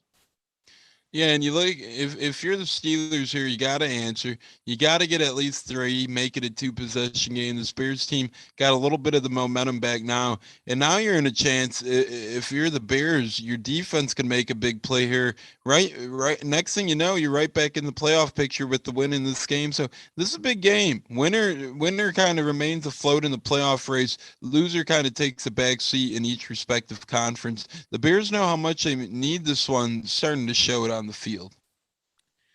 So that's going to head us to a 1st and 10 from the 25. Big Ben is under center. Magee in the backfield, single back set. And here's the hand. No, it's going to be a play action, and Big Ben's going for it all. He's going to throw it deep to Deontay Johnson, incomplete, but there's a flag out on the play. Did Jalen Johnson not turn around? I'll be interested to see this one. It does look like Deontay Johnson extends his hand offensively. Maybe the defender Johnson never turns around as well. Looked like a lot of contact by both there. It looks like they're going to get the defense here perhaps, but I don't like that call, Mac. I'm not going to lie there. It looked like a lot of back and forth with both. I don't really see it there. Maybe he didn't turn around. Maybe that's what they're calling. That's what they're going to get him for. So he didn't turn around, so they felt like he was playing the man and not the ball. If he just turns his head a little bit, I do believe he would have escaped that. So we all know that the rules have gone well into the favor of offense nowadays, and so that is the 9th penalty for the for the Chicago Bears for 90 yards tonight. Not a good look. So the Steelers get the ball 45-yard line, shotgun formation, and Ben dumps it down to Harris. Harris gets the catch, and he is going to fight and bull his way down about 9 yards, 1 yard short of the sticks. Yeah, and you're right there, too. When you seen that replay, Johnson didn't get his head around quick enough. You're right, offense. And look at Harris here on this little dump off, just dragging defenders, 1 tackle, 2 tackle, 3 tackle, 4 tackle, 5 tackle. Takes 5 tacklers after already breaking 2 to bring him down. He's having a nice game. Yards per carry might not show it, but he's having a good one out there. 19 touches, only 56 yards. He's fighting his tail off, though. It seems like the Bears were prepped for him coming into this one. So Big Ben under center again, and here comes the play. It's going to be a jet sweep over to Johnson. Johnson comes around the side. He's going to get dropped behind the line of scrimmage, about a half-yard loss, and it'll be 3rd and 1. He might have gotten back to the line, but not what the Steelers expected when they pulled that trickeration out. And the Steelers already missed an extra point in this one, so let's not say they're comfortable here necessarily kicking a long field goal if they don't get this 3rd down. If the pattern stays consistent all night, if they don't get it here, they might go for it. Or do they think they want to push the Bears back? Big decision coming up. I'd give it to Harris right up the gut, try and get him that 1 short yard. Looks like it's a little less than a yard. For the Steelers, and the handoff is to Harrison. He is going to get whammed behind the line. They're going to lose about a half yard. So it's going to be 4th and short. Like you said, a big decision coming up for Mike Tomlin and the boys in steel. Yeah, I think, and they're from the 35-yard line here, 36-yard line. From what their kickers show tonight, I want to kick it. I'd actually go for this one now. You've went for it all night. You might as well stay consistent here. Looks like Harris did get back to the line, so you got about a yard to go. That's what it was on the other tries. And they are going for the field goal. Field goal kickers in the National Football League, 12 for 15 in his career beyond 50 yards. But we all know how the wind swirls in Heinz Field. So here is the attempt. He's going to kick it high and bangs it through the upright, just barely getting over the crossbar. And it is a 10-point lead for the Steel Curtain. And see, that's how much I know, Mag. Tomlin passed up the field goal early on in the game, much closer both times. They go for it on 4th and those. They get it here. He passed up the 4th down attempt for a 54-yarder. I think they're not going to do this. Here they drill it. Boswell comes in clutch, as you said, one of the league's best. He's missed an extra point tonight, but who doesn't here and there? So let's take a quick break. When we come back to Bears, it's their turn to grab the ball and see if they can inch closer, down by only 10. You say your name right now. Denise? D-Nice? That's better. Thank you. Okay. I've noticed that Antonio Brown has found yet another sucker to take him on. God knows we've already done Pittsburgh's dirty laundry. I'm curious about one thing. Do you think that he'd be welcomed back as easily in the league if he were going back to Bill Belichick and the Patriots? In other words, you think that he'd be welcome back if you were going to make New England a better team, or if he's going back to Tom Brady? Armchair. We are the Armchair Quarterback Show, your first choice for sports talk live from the first coach. Well, what do we do? This just got way too complicated. I've got it. Here's what's going down. Corey, you talk to your team. You guys are going to decline that holding call. Done. Yo, wait, but then... Hold on. Trayshawn, once we break this huddle, you're going to get out there, do some crazy celebration. I'm talking some humpies. Whatever you got to do, you do it. Okay, I got you. I'm going to call unsportsmanlike conduct on the celebration, giving the Whites better field position after the kickoff. Coach, I need you to talk to your team about letting them run that kickoff back. Why would I do that? Think about it. Defense, special teams, it's all one. You let them run that kickback, both your defenses get 6 points. Nice. Okay, everyone good here? Yeah. Nope. Once again, my kicker is getting no love. Oh, shut up, Bill. Your team is in first place. Plus, you're about to get extra point for the PAT. Yeah, don't be greedy, Bill. Stop being greedy, Bill. Bill. Fine. Bill. Yeah, Bill. I said fine. Bill. Bill? Yeah, Bill. You, Bill. All right, let's do this. Get out there. Wait a minute. Trayshawn comes in with a very delayed celebration here. Oh, wow. I'm pretty sure that's going to be yeah, there it is. Another Armchair. I said it like 4 times, so why didn't you say it the first time? Because it's pronounced Aaron. Son of a... Armchair Quarterback Radio is AFC South country, all NFL season long. They hand it off Fournette. He's driving, and he's in for the touchdown. Wow. Drive starts at the 1 and looking for a little breathing room, and they get that and plenty more. Derrick Henry still going. We are back here in Pittsburgh. The Steelers have taken a 10-point lead, but still almost 12 minutes left in the game. And the kickoff is deep to Chicago. and they will return it out. Here come the Bears up the right sideline, up the gap. He's going to go. There's a fumble out on the field, and the Steelers are all over it. Fumble on the kickoff. Steelers take over on the Chicago 44-yard line. And that's what you call right place, right time, Mac. It looked like the kicker there was just waiting for the ball. He was just sitting there, and it looked like he might have been the one to recover. You see a nice job at number 42 getting pat on football there. Boswell goes, hold on, let me bend over for a minute. Let me be productive here on special teams. Kicking off-wise, I'm going to come get this football. I'm going to recover it. Nice job by Boswell with the Bears seeping in on him. You see big bodies right there, but Boswell's able to recover. Unbelievable. Costly for the Bears. Grant fumbles, coughs up the ball, and the Bears, who looked like they were going to get great field position, have now just coughed it up, and now they need a big stop by their defense. Yeah, and Mac, this is where the game could turn bad in a hurry for the Bears here. So you got to hope for a stop here. Jakeem Grant, they traded for a midseason from the Dolphins. You can't have that. You're trading for this guy. You're trading draft capital for this guy. You bring him here to make big plays. Here he coughs the ball up. He had a good return going, but it doesn't matter. A fumble's a fumble at the end of the day, and that's a bad one. Handoff goes to Harris off the left-hand side, and he gets stood up and pushed back. He'll end up getting a gain of maybe 1 or 2, and it'll be second and long for the Steelers. And we know the Steelers have Najee Harris, young running back. They have a couple other pieces. That leaves some questions.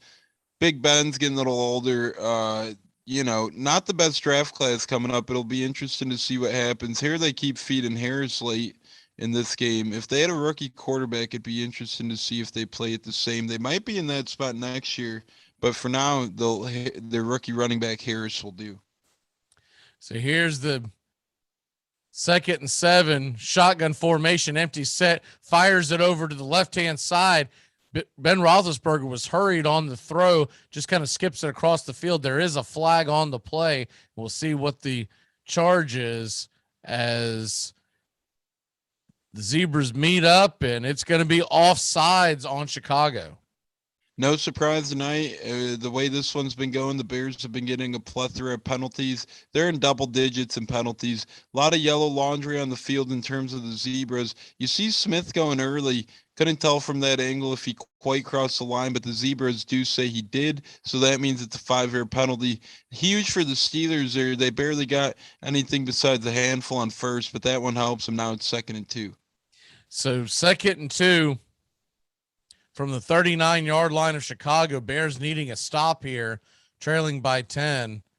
Roethlisberger is going to hand off a jet sweep over to Washington. Washington is going to get pushed out of bounds, but not before he skips across the line to gain, and it's going to be a first down, it looks like, for the Steelers.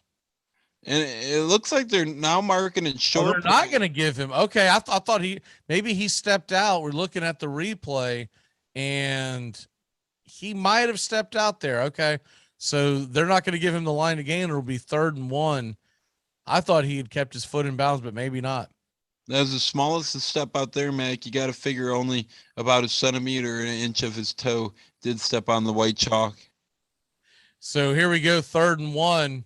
And another jet sweep over to Claypool. Claypool's going to dance around and get walloped, but not before he reaches across the line to gain. And 1st and 10 for Pittsburgh.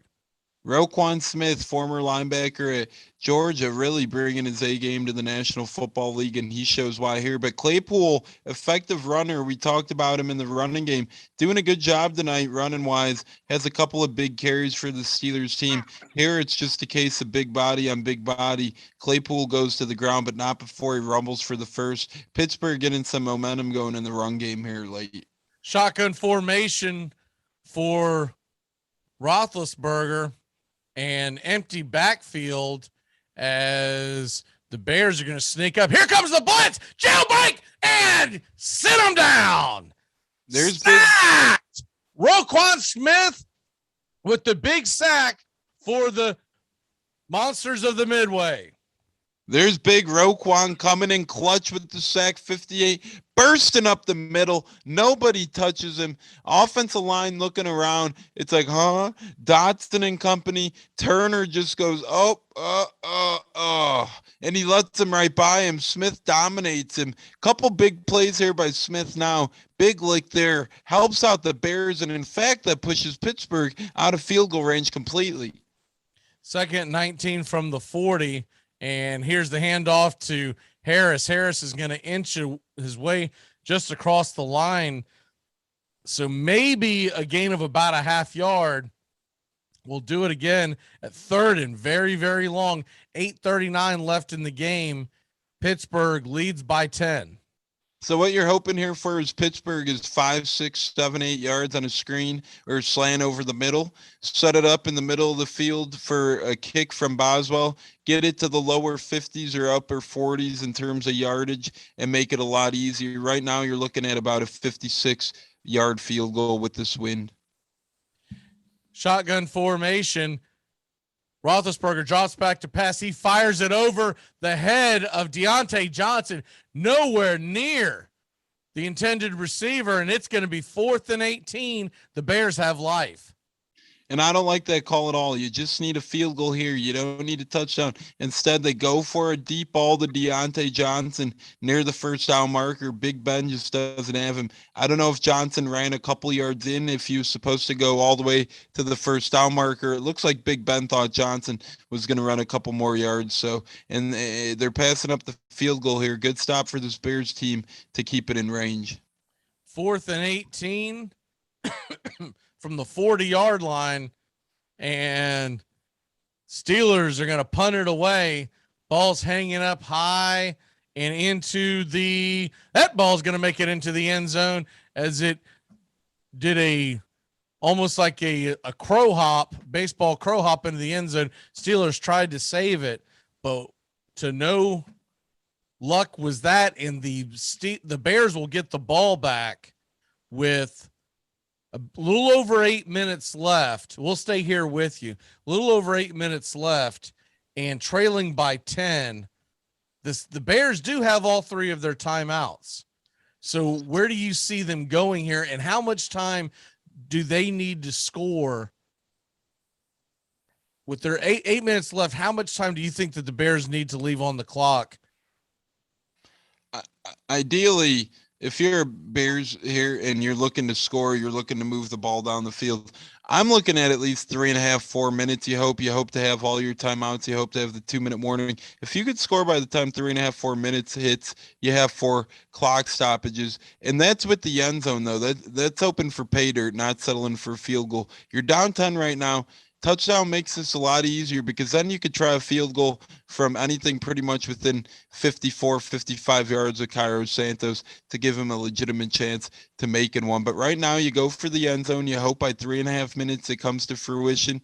That means Pittsburgh could get away with 1, maybe 2 even first downs, and you still have a chance because you got 4 clock stoppages and then enough time to get the ball back. So it'll be interesting to see what happens. But nonetheless, the Bears need to just keep marching here, and they need to make this a ball game again. They're down 10 right now. They can't afford any slips on offense. If they turn the ball over, if they make a bad play here, rookie mistake by Fields, that would pretty much cost him this game. So they got to make sure to keep moving the ball downfield. I look for his tight ends. He's been hitting him all night. Graham and Komet, they've been having the big games. I don't think anything changes here. They need to drive down the field in a hurry, score with at least 4 minutes left. The Steelers punter, by the way, you have not seen this guy, Presley Harvin, who is a rookie out of Georgia. He's listed at 6 foot, 255 pounds, which is enormous for any punter.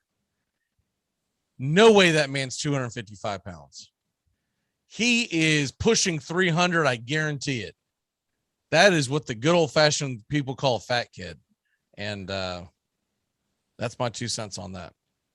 I haven't been impressed with his punts either, to be honest, tonight. Fields drops back to pass, and he fires it over to the left-hand side, and it is incomplete. Throws it over the head of Allen Robinson, who was open on the play. Yeah, you got to make that throw if you're the rookie. Justin Fields. Robinson gets one there. Maybe a little push off, maybe not. Does a nice job of getting some separation, comes back to the football. Fields just flat out misses him. Robinson's only been targeted 3 times, 2 catches to show. So here we go. 2nd and 10.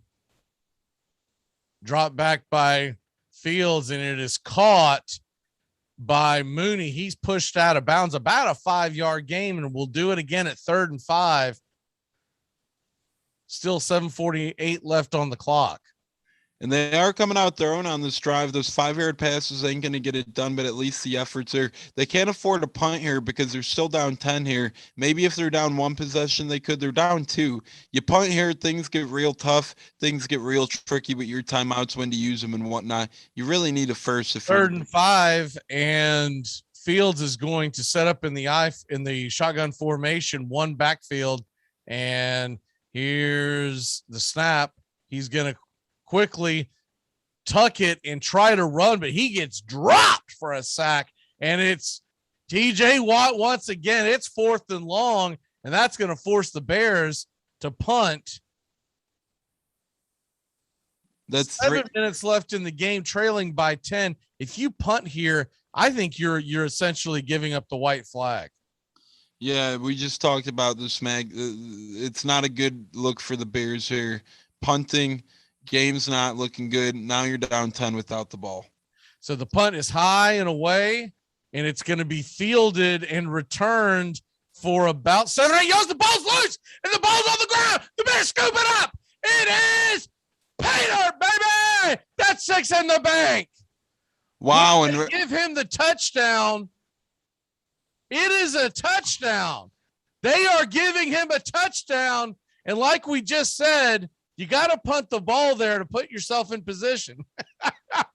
yeah, like we just said, and that's a good job of getting helmet on the football. And McLeod, he might be down there, Mac.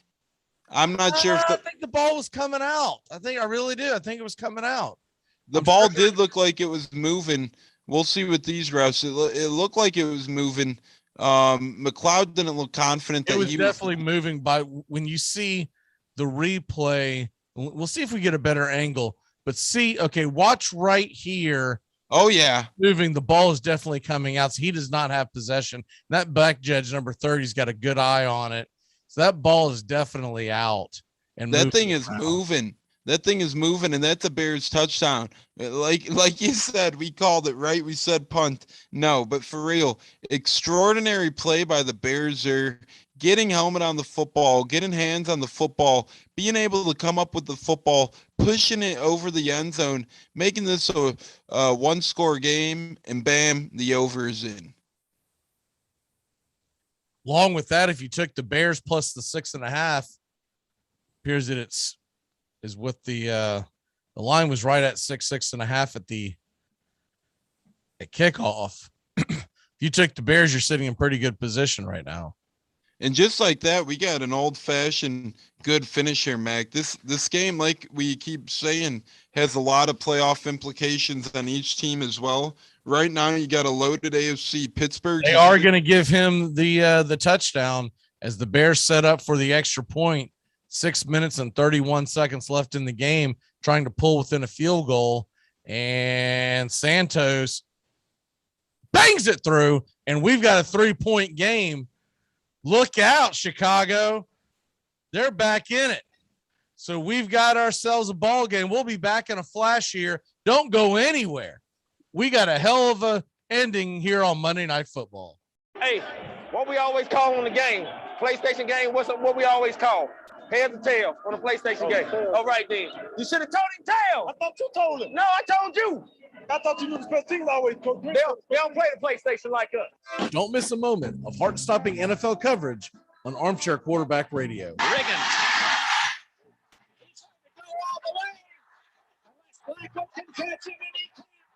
3rd and 3. We'll see a pickup sometime on the right side, possibly. Montana. Looking. Throwing in the end zone. Only 12 seconds left to play third quarter. Here's Marcus Allen putting back upfield, and Marcus Allen could be gone. 74 yards for Marcus Allen. The quiet man of this football team, Scott Norwood.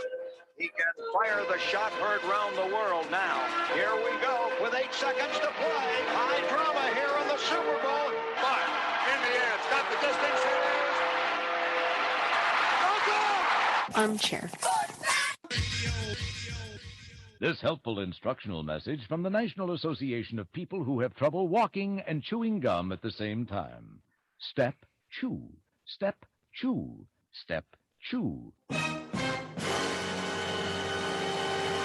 World air quality is at an all-time low. But hey, that doesn't mean you can't have a little fun. New from Mattel, it's the greenhouse gas gun. Do you hate the snowman next door? Use the greenhouse gas gun. Want to piss off an entire room full of tree huggers? Use the greenhouse gas gun. There is simply no end to the amount of fun and respiratory disease you can have with the greenhouse gas gun. Armchair. We are the Armchair Quarterback Show, your first choice for sports talk live from the First Coast. He only has 3 rings. You're listening to the Armchair Quarterbacks on CBS Sports Radio's #1 sports station. This is what friendship means to me. Having so much crap on someone that they can't ever reveal the crap they have on you. Hey there, pal. First draft? How can you tell? Look, there's a few things you're going to want to know. Kickers go fast. You're going to take one early. And don't worry about running backs. You can always... Welcome back here to the ball game. The Chicago Bears, if you're just joining us, have come storming back. It's a 3-point lead for the Bears. Pittsburgh is getting the kickoff, and they'll start to set up shop here at about, looks like the 25-yard line, and the Steelers got to get something going here, as they might kind of, it's the cleanest way to say this, kind of puts this game away.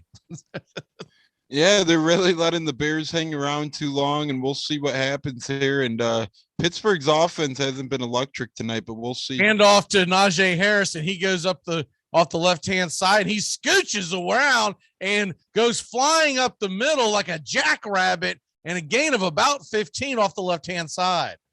Now, the Bears scored in plenty of time. We said we hope they score before 3.5, 4 minutes. They scored with 6.5 minutes, although they did it the hard way. So they have plenty of time here, but they got to make these tackles. They can't keep letting the time chew off the clock. These big runs are killer right now. The minute the time slips under 6 minutes, and it continues to run here for Pittsburgh. 1st and 10, shotgun formation, one back set, and Roethlisberger fakes a handoff, and he's going to check down to Claypool on a slant pattern, a gain of about 3 or 4 yards, and it'll be 2nd and about 6 or 7. And Claypool looks a little shaken up. You could see him hobbling towards the sideline. He doesn't want the clock to stop, so he's going to try and get over there, and that's exactly what he's doing. I'm shocked he got off under his own power. He looked in pain, but he knows how important a clock running is, and he got over to the sideline under his own. Yeah, that's not something you want to see if you're a Steelers fan. Claypool looks to be banged up a little bit. Here's 2nd and 6, shotgun formation from the 42, and the handoff is to Harris, and he gets caught behind the line, and he'll lose about a yard. So that'll set up a 3rd and about 7 yards to go. And this is huge for the Bears coming up. If they stop him here and get the ball back, they'll get it right around 3.5 minutes left back with all their timeouts, 2-minute warning intact as well. Only down 3. This is huge. Pittsburgh needs to complete this here if they want to keep the momentum. If not, Bears are cooking here late. They got all the momentum in the world. Shotgun formation, 3rd and 7, and 4:30 left on the clock. Big Ben drops back. He fires it over the left-hand side, and he'll get that ball complete to Deontay Johnson, who gets pushed out of bounds. But there is a flag on the play, so hold everything. Yeah, and Big Ben seems like he's checking in on the flag. doesn't seem too confident. Nagy's checking in on the flag as well. So we'll see what happens here. It looks like it's offsides on the Bears. Offsides on Chicago, so they will decline that and take the first down.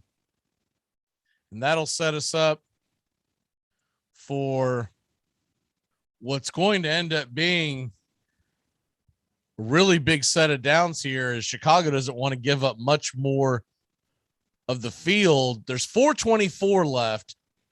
It's 1st and 10. Now the clock did stop because Johnson ran out of bounds under 5 minutes. The Bears still have all 3 of their timeouts. 1st and 10 at the 49. And Johnson goes in motion.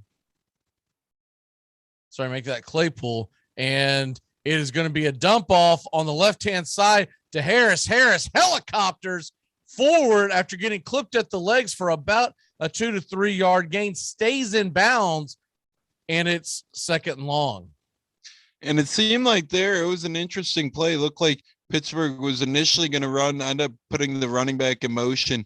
And a good job at number 29 to secure the ball, get his hands on it, and Snell falls forward. And it's Pittsburgh continuing to march forward, although dinking and dunking here and there, chunk at a time. They're finally getting going here. We'll see if they could keep it up. Shotgun formation. Big Ben throws it. It's deflected. The ball is picked up and scooped. They're running down the sidelines. It looked like a forward pass, but they're going to run it all the way down to the end zone. I do believe this is going to be stopped in an incomplete pass and make it 3rd and 8. And we've seen this before this year too, right? Yep, that one does look like it's coming forward. There was a time this year on Sunday Night Football against Seattle, we mentioned it earlier, where Big Ben had the same thing happen, but he brought it back so late against Seattle that the ball was on the way back to Big Ben. So it was truly the tuck rule. They counted that one a fumble. Here you see the ball gets released when Big Ben's arm is moving forward. Therefore, it's a clear and complete pass. Good job by the Zebras to get that one right. So we'll set it up for you. 3rd and 8, 3 minutes, 40 seconds left. We're sitting at about the 46-yard line of Chicago. Steelers trying to get a first down, empty backfield, shotgun formation. Roethlisberger draws back to pass, and he is going to be sacked.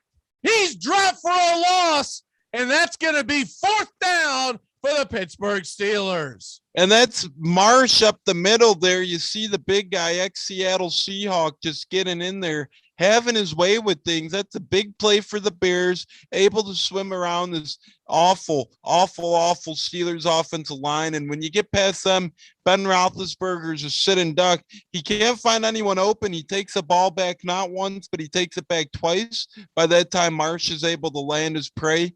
Tremendous job by this Bears defense getting after him. It wasn't only Marsh busting through that line, but he's the one who got there. Heck of a job. And the Bears team gets the ball back with more than enough time and more than enough stops left on the clock.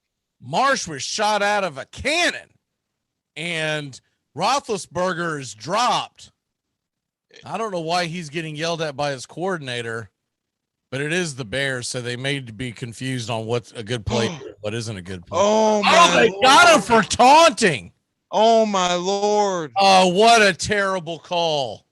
Oh, my Lord. They're dictating this ball game. Oh, that is ridiculous. They got Cassius Marshall. Steelers a 1st and 10. He came over to taunt, and he was aiming it towards the Steelers sideline, possibly even the punter coming onto the field.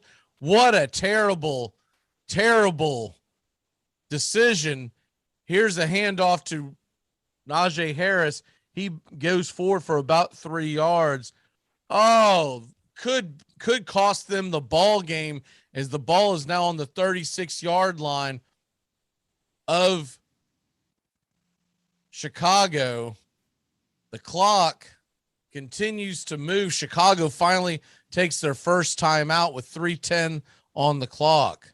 And that's a ridiculous call, Mac. I know they're emphasizing taunting, but to me right there, the rule is if you taunt the opponent, the person you make a play on, that's where the flag's drawn. Here, him and Roquan Smith both clearly teams celebrate and make a gesture. Sure, Cassius Marsh takes a couple more steps. Boneheaded play. You got to know what you're doing. I think if you go back and look at it, you'll see that Marsh is heading towards the Steelers bench and he's mouthing off, and that's what he got called for. So here we go. It's 2nd and 7, 3 minutes and 10 seconds left, and Big Ben is trying to navigate through here. You got to figure they're going to be trying to pound the rock. Play action pass, and here comes the pressure, and he's going to get dropped for a sack. A questionable play call there, Tones. When you're up and trying to bleed the clock, they tried to go for it all. Yeah, you got to run it there, but it looks like more flags holding on Pittsburgh, perhaps. So I would think you would decline that, and they will decline it, and it'll be 3rd down and very long. And so Marsh may not get crucified. You got to figure they would be just absolutely murdering that guy. And that looked like it was almost painful for Big Ben. He almost got blocked right into his upper ankle, lower ACL area. That was almost dangerous for the Steelers. Penalty avoided, but sack is there now, 3rd and long. By the way, Marsh continues to be on the sideline. 3rd and 16.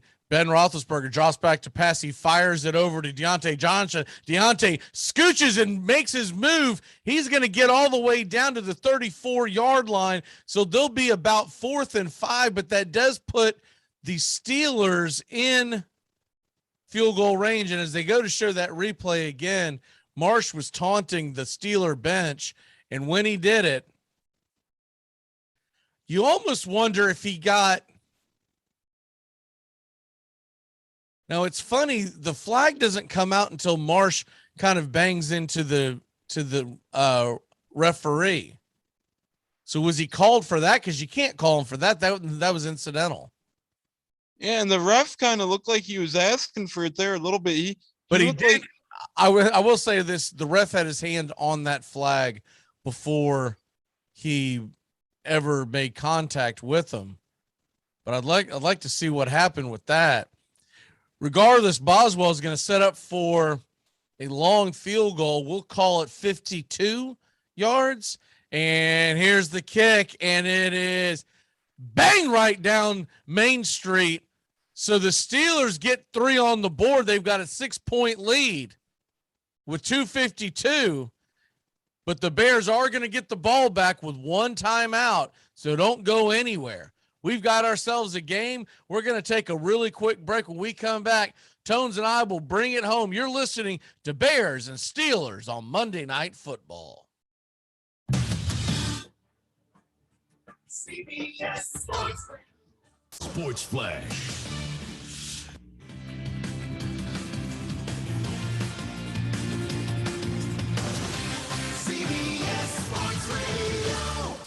New Year's resolutions.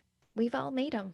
Mine is the same every year. Eat healthier. The eat part usually works out fine. It's the healthier part I forget about. But not anymore, now that I've found the oh-so-chocolatey Built Bar. Built Bars are low-cal, low-sugar, high-protein, high-fiber. Great for keto.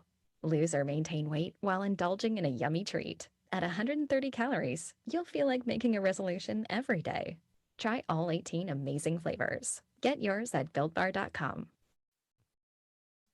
Welcome back here to the action, and the kickoff to the Bears is returned out to about the 25, 26-yard line, we'll call it.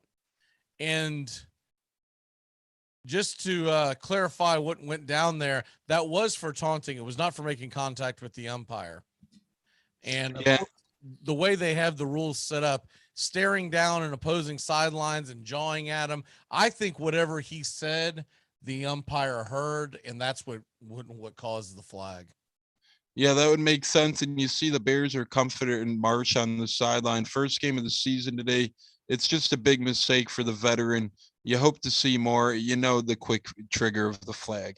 Here comes Fields, shotgun formation. He's going to drop it over to the left-hand side, and it's caught by Allen Robinson for about a 9-yard gain. It'll be second and very, very short as they hurry to the line to try to get this going. Steelers have a man down, and you know they don't want that. So the last thing they want is someone stopping the clock. But it does look like it is going to be a timeout real quick. And man, you hate to see that. Looks like he's going to be okay. Looks like it's Cameron Hayward. Yep, that's big Cameron Hayward down on the ground there, and you hate to see that. He's been playing his tail off tonight. He's been a good veteran presence there. Hopefully it's a one play out and then back in for Pittsburgh, but doesn't look good. So here we go. 2nd and 1. They start the clock back up. Fields sets up, and he's going to go deep. And I mean deep. And just outside the outstretched arms. Daryl Mooney had the ball overthrown by about a yard. He turned on the jets and was gone and burned the entire secondary. And if that ball is on the money, it's 6. You see him lay out there, last ditch effort, but you hit the nail on the head there, Mac. If it's a good throw, if it's an accurate throw, it's 6. A little overthrow, and Mooney gives a good effort, just not enough. We got a good old-fashioned gunfight at the OK Corral here, 26-20, and the handoff is going to be faked. It'll be Justin Fields keeping it off the left side, runs out of bounds for about a 3-yard gain. It's a first down for the Chicago Bears. How often have we seen that tonight from Fields? Play action up the middle, keep it, my football, I'm bouncing outside. You see Minkah Fitzpatrick almost get head happy there, lays off, which is wise for him, doesn't want any of the yellow laundry, and Fields escapes with a first down. Good play all the way around there for Justin Fields and the Bears offense. 1st and 10. And shotgun formation from the 38, and it is thrown in the center of the field. Dangerous pass. It's deflected high in the air, but will fall harmlessly to the turf. It's now 2nd and 10 with 2:08 left on the clock. And now Bears are automatically into a 4-down territory with only 2:08 left on the clock, only 1 timeout left. They only have 2 clock stoppages. By the time 4th down would strike here, if it came down to it, it would very well be under the 2 minutes. 4-down territory changes the game book a little bit. The playbook expands it a little bit. You don't need all 10 yards here. You need a good chunk. You don't need 10, just progress forward. 2:08 remaining. 2nd and 10, shotgun formation for Fields. Fields is going to take off and run, and he is going to this time fight for more yards and get stood up. He'll be stopped about 2 yards short for the line to gain. Here comes the 2-minute warning. It's going to be 3rd down and 2. When we come back, we'll be back in a flash here on Monday Night Football with Tones and Magee.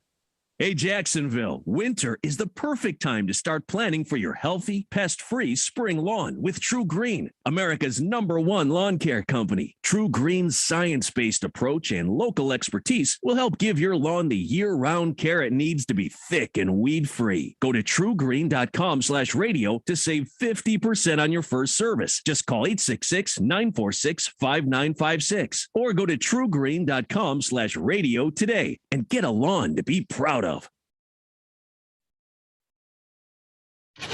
CBS Sports Radio, your home for all things sports 24 hours a day, 7 days a week, coast to coast. Great sports talk expected here. CBS Sports Radio. It all starts with just one thing. When recycling, rinse out jars and cans and avoid recycling wax paper or paper soiled with food. This will reduce recycling contamination. Find tips and more at onethingus.com. What's your one thing?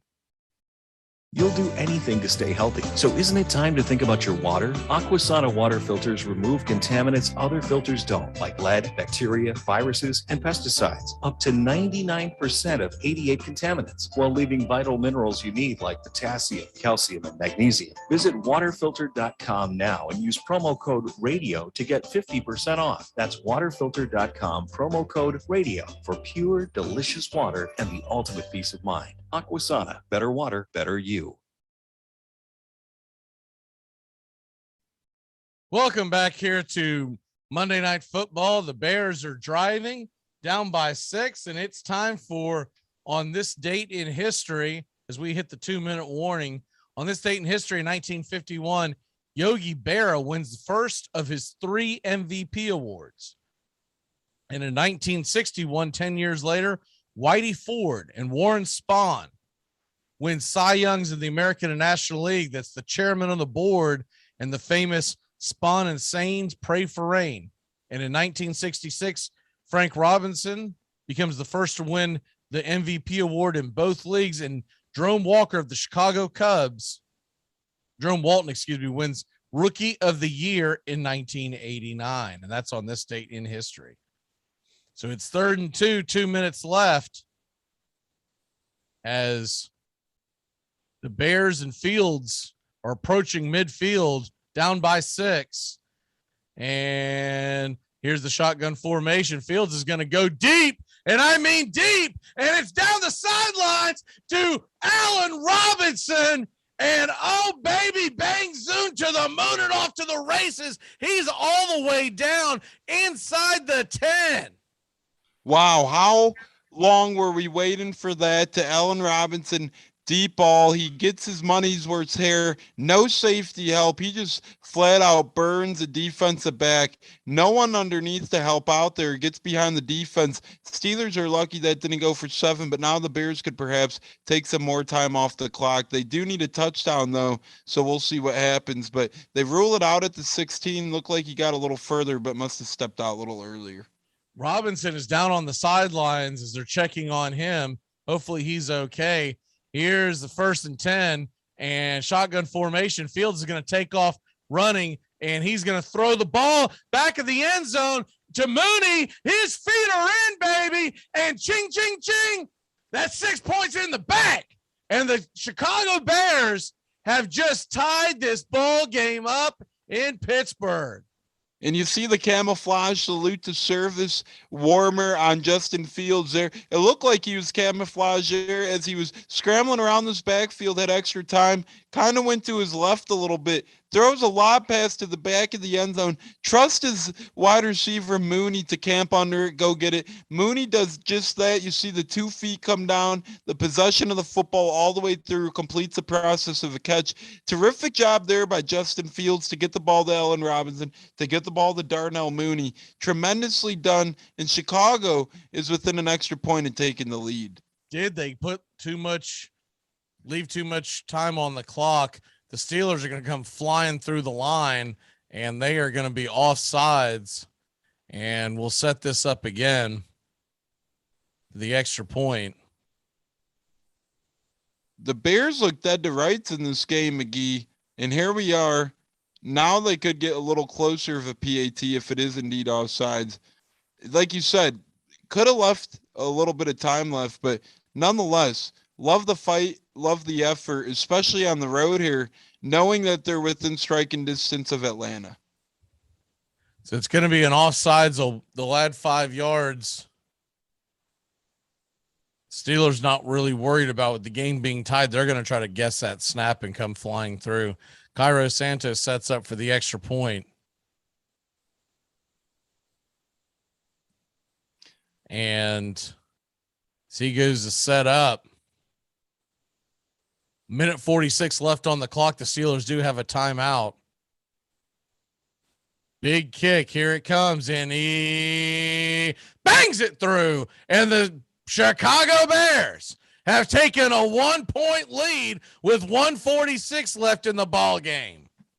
Justin Fields with the heck of a drive there. He is the reason why this Bears team is alive in this game right now after that drive. And a lot of Bears fans were happy in April when they drafted him. Now they'll be happy with these results. Will the defense hang on? We've seen Robert Quinn get a couple pressures this game. Other than that, they need more guys to show up. Roquan Smith has been showing up the past quarter and a half. Will they get more help on the cavalry? We'll see. Eddie Goldman's name yet to be called up there a lot. We'll see what happens, but this Bears team is having fun. All Pittsburgh does need is a field goal, though, and Boswell has had a few incredible kicks with the win tonight. He's missed an extra point, but hit 250-plus yarders. Pittsburgh, 1 timeout left still, minute 46, plenty of time to get the ball into field goal range. Plenty of time to get Boswell a 50-yarder or less. What a beautiful pass by Justin Fields.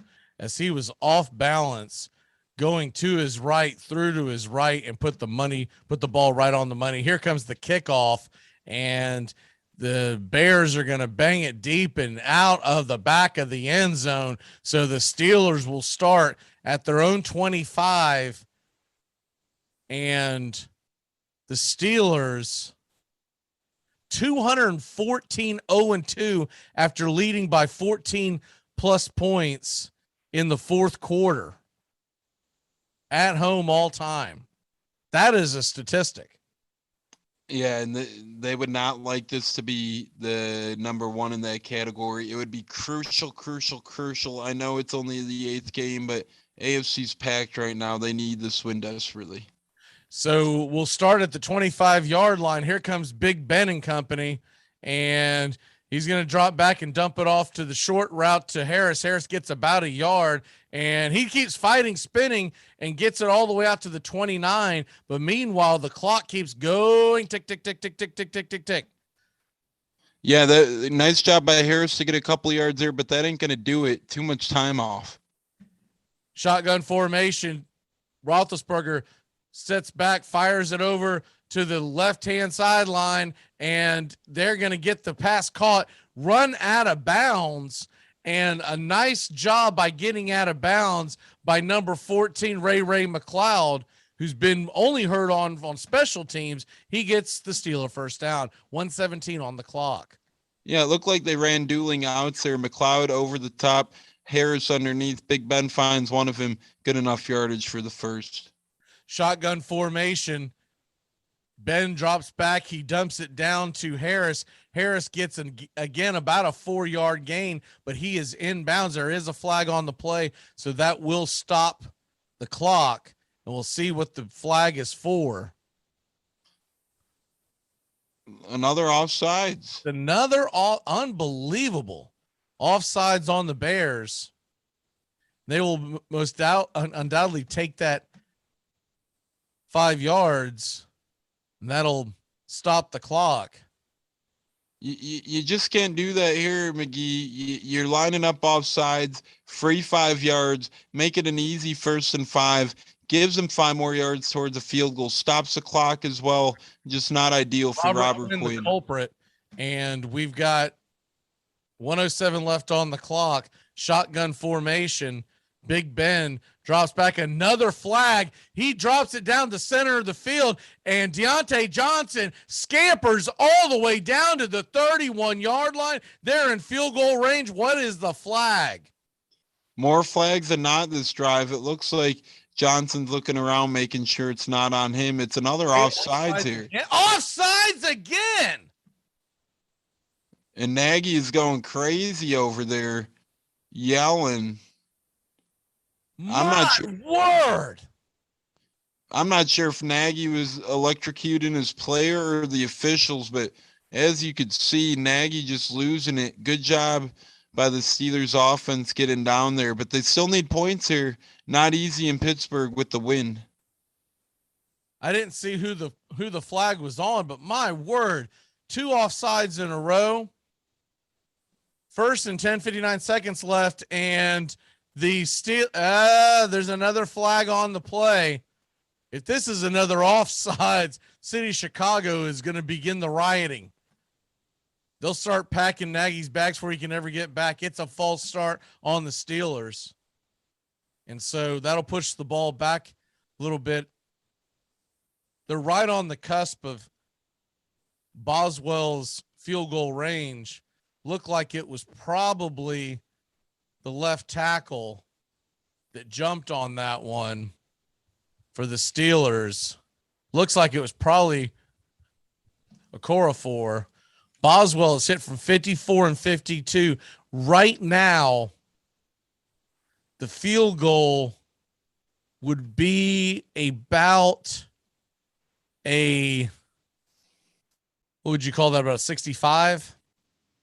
And Ben Roethlisberger fires it over to the left side, and it is caught. Is that Freiermuth again? Yes, it's Freiermuth. Early and often tonight, he's had a huge game. Huge gain here for this offense. 2nd and 2. Big Ben's going to spike the ball, 40 seconds left. It'll bring up 3rd and 2. And little surprising that they spiked the ball there that quickly.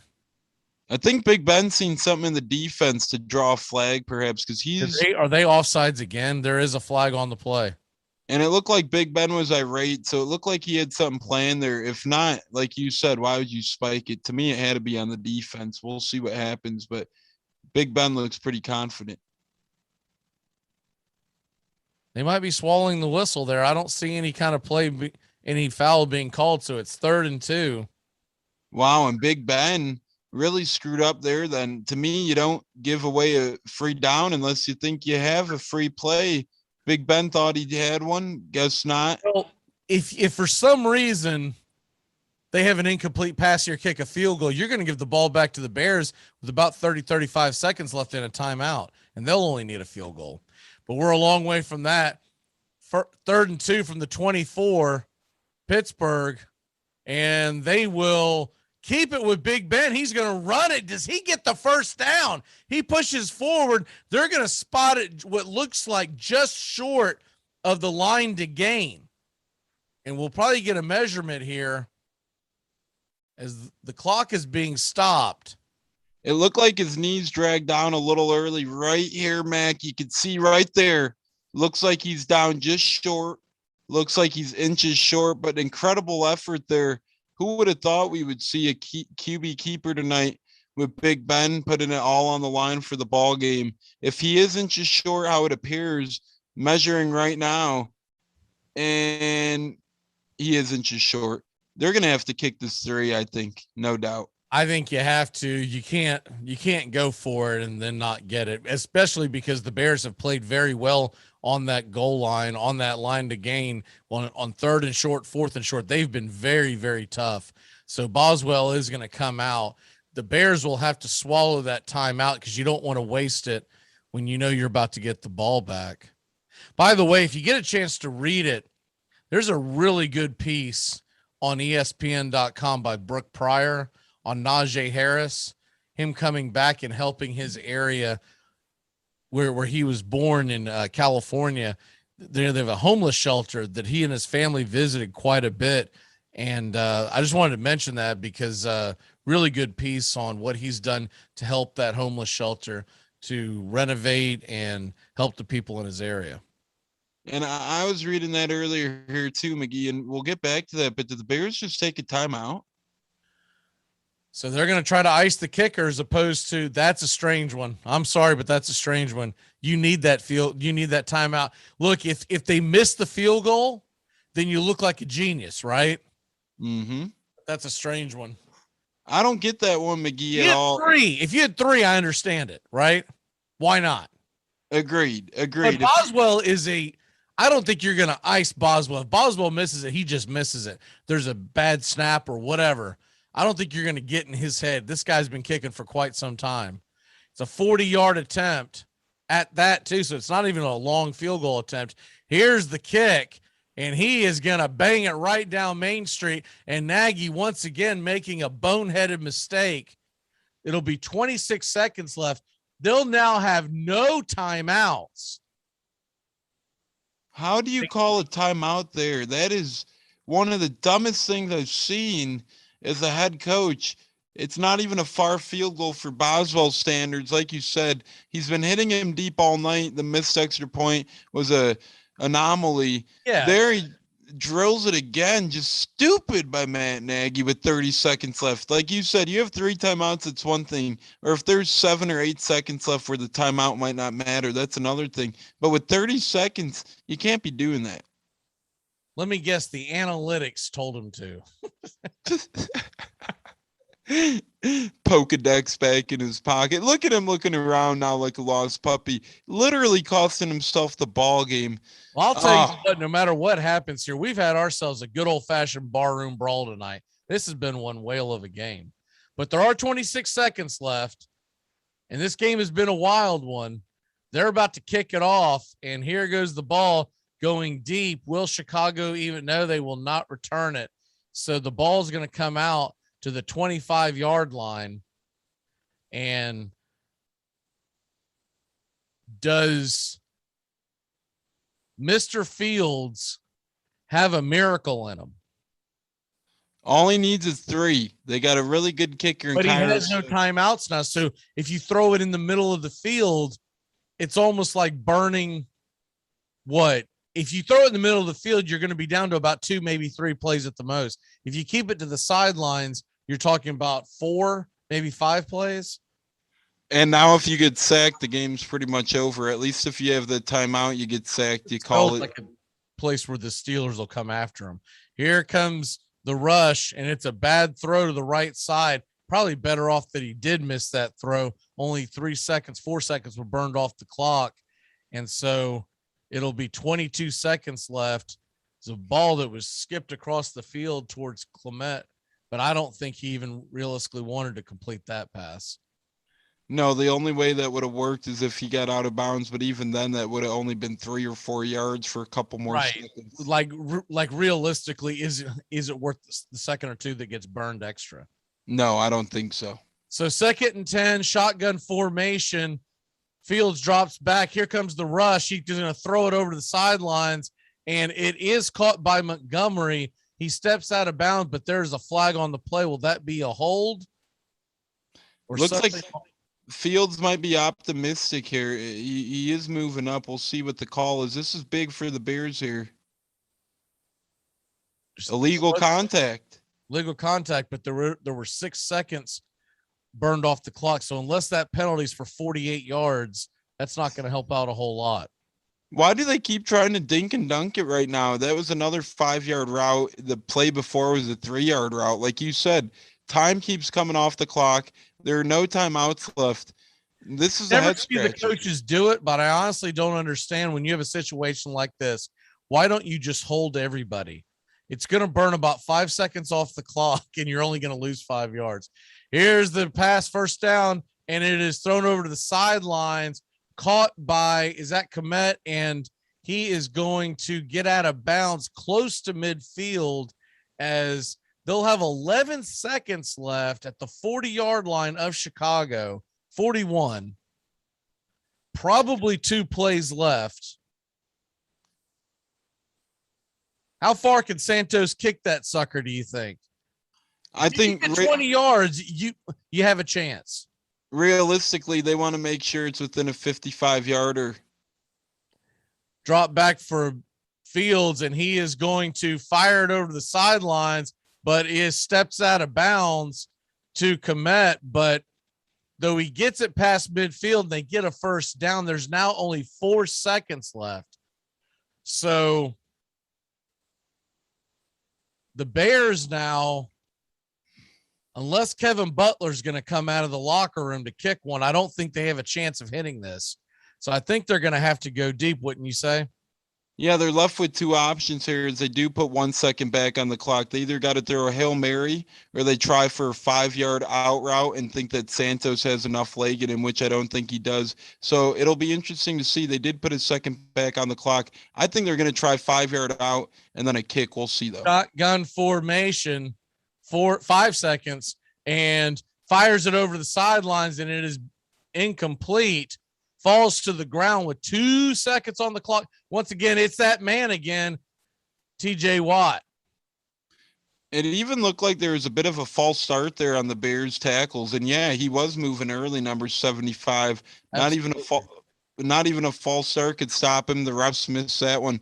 The Bears did look like they were going to try, and it looks like they might bring on Santos here. Oh, this is something here. I thought they would have had to at least complete one for a couple yards. This is 65. This is, my math right? Is this a 65-yarder?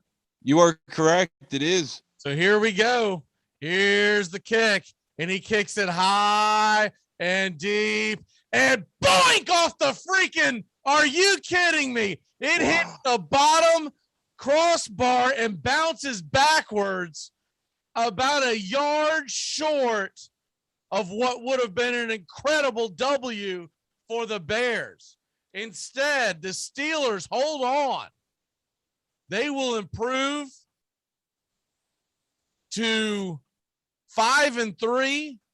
The Bears fall to 3-6, and Matt Nagy can start updating that resume. Yeah, that's a bad loss for Nagy there. Although at one point in time they seemed down and out, they came back and they really had a realistic chance of winning. You seen Santos give it all he had. It had the accuracy, fell just short. That's a bad loss for the Bears and their playoff chances, and that helps the Steelers out dramatically. Unbelievable. Just short.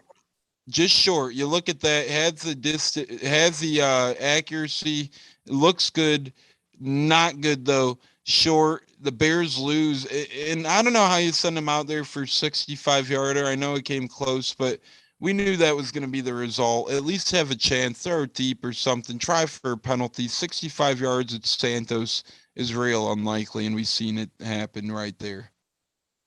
Unbelievable ball game, and the Steelers win it by 2, and still comes down to what? It came down to the fact that Nagy burned that time out, and you hampered the way you could get down the field. Yeah, that timeout blowing was a big one, and you know, you just got to look at yourself in the mirror sometimes if you're Nagy and go, why did I call that timeout? I mean, what good did calling that timeout do? You called it, Boswell, 40 yards or more inside, 40 yards or less, I'm sorry. You're not going to ice a guy like Boswell. He's an incredible kicker. Just dumb there by Matt Nagy. Wasted timeout, and that could have been a big one. They could have gotten an extra 10 yards there at the end of the game and made it a 55-yarder for Santos. Instead, 65-yarder comes up yards short, has the accuracy, and the Bears go home pretty much down and out. So that'll set up next week. By the way, programming note, been meaning to get to this 3 or 4 times, and I keep getting sidetracked as soon as the action comes back. We'll be back here. I want to make sure I got the date right on this. We will be back here on Monday, November 22nd, to bring you Buccaneers and Giants on Monday Night Football. Yes, sir, and that should be a good one. We got Bucks. Last year it was Bucks Giants on Monday night, and the Bucks barely squeaked by holding them down. 2-point conversion. Antoine Winfield swatted it. We'll see what happens, but that's always a pretty good sneaky matchup. Bucks Giants. We know Giants have given them all they could handle with Tom Brady at quarterback. That next week the Steelers are at home against the Lions, so you gotta like your chances there if you're Pittsburgh. Be at home against a winless Lions team. And are the Bears off? I do not see the Bears on the docket. Yeah, the Bears do have a bye week, and for them that's tough. Would have been a nice victory heading into the bye week. Instead, tough loss to think about, and they're rewarded with Baltimore coming out of the bye week. So not too good news for Bears fans right there. Bears, Bengals, Giants, and Texans are all off this coming week, and the next time you get an NFL game will be Thursday night. It's not a great one, Ravens at the Dolphins, but it is football. So great job, Tones, on your first broadcast, and we look forward to many more of these. 2 weeks from tonight, we'll be bringing you your Buccaneers and the Giants. Should be a fun one. Any last thoughts? No, it was a great time, Mac. I completely enjoyed doing the game with you. Good time as always with good friends. We had a couple chatters tonight, so fun stuff there. And it was just a overall good game. It was a barn burner. Steelers pulled it out, looking to many more broadcasts here on the Armchair Quarterbacks YouTube channel. Looking forward to getting the weekend shows back again and keep cranking out the content. Long football season left, both in college and pros. You know where to find your content, and that's the Armchair Quarterbacks. We'll see y'all Friday for the Football Friday show, and then we will be back to our normal schedule with Saturday's Dixie Football Nation. Tones will be with us for that, as well as the Sunday Handicapper show. You are with us this Saturday, right? Or is this one of those weekends? No, I'll be here this Saturday, and I'll be here Sunday as well. I wish I had my lock actually hit last Sunday. That was devastated. Well, we will see you this weekend, sir. Great job and great game. Thanks for all that tuned in. We'll see you next time. Peace. You're listening to CBS Sports Radio. We are all sports 24 hours a day, 7 days a week. Strong opinions and your phone calls. Expected here. CBS Sports Radio. The Armchair Quarterbacks on YouTube Live. SEC, ACC, and Big Ten coverage like no other. Subscribe and like us today. Your first choice for sports talk live from the First Coast. Hey, Jacksonville, winter is the perfect time to start planning for your healthy, pest-free spring lawn with True Green, America's #1 lawn care company. True Green's science-based approach and local expertise will help give your lawn the year-round care it needs to be thick and weed-free. Go to truegreen.com/radio to save 50% on your first service. Just call 866-946-5956 or go to truegreen.com/radio today and get a lawn to be proud of.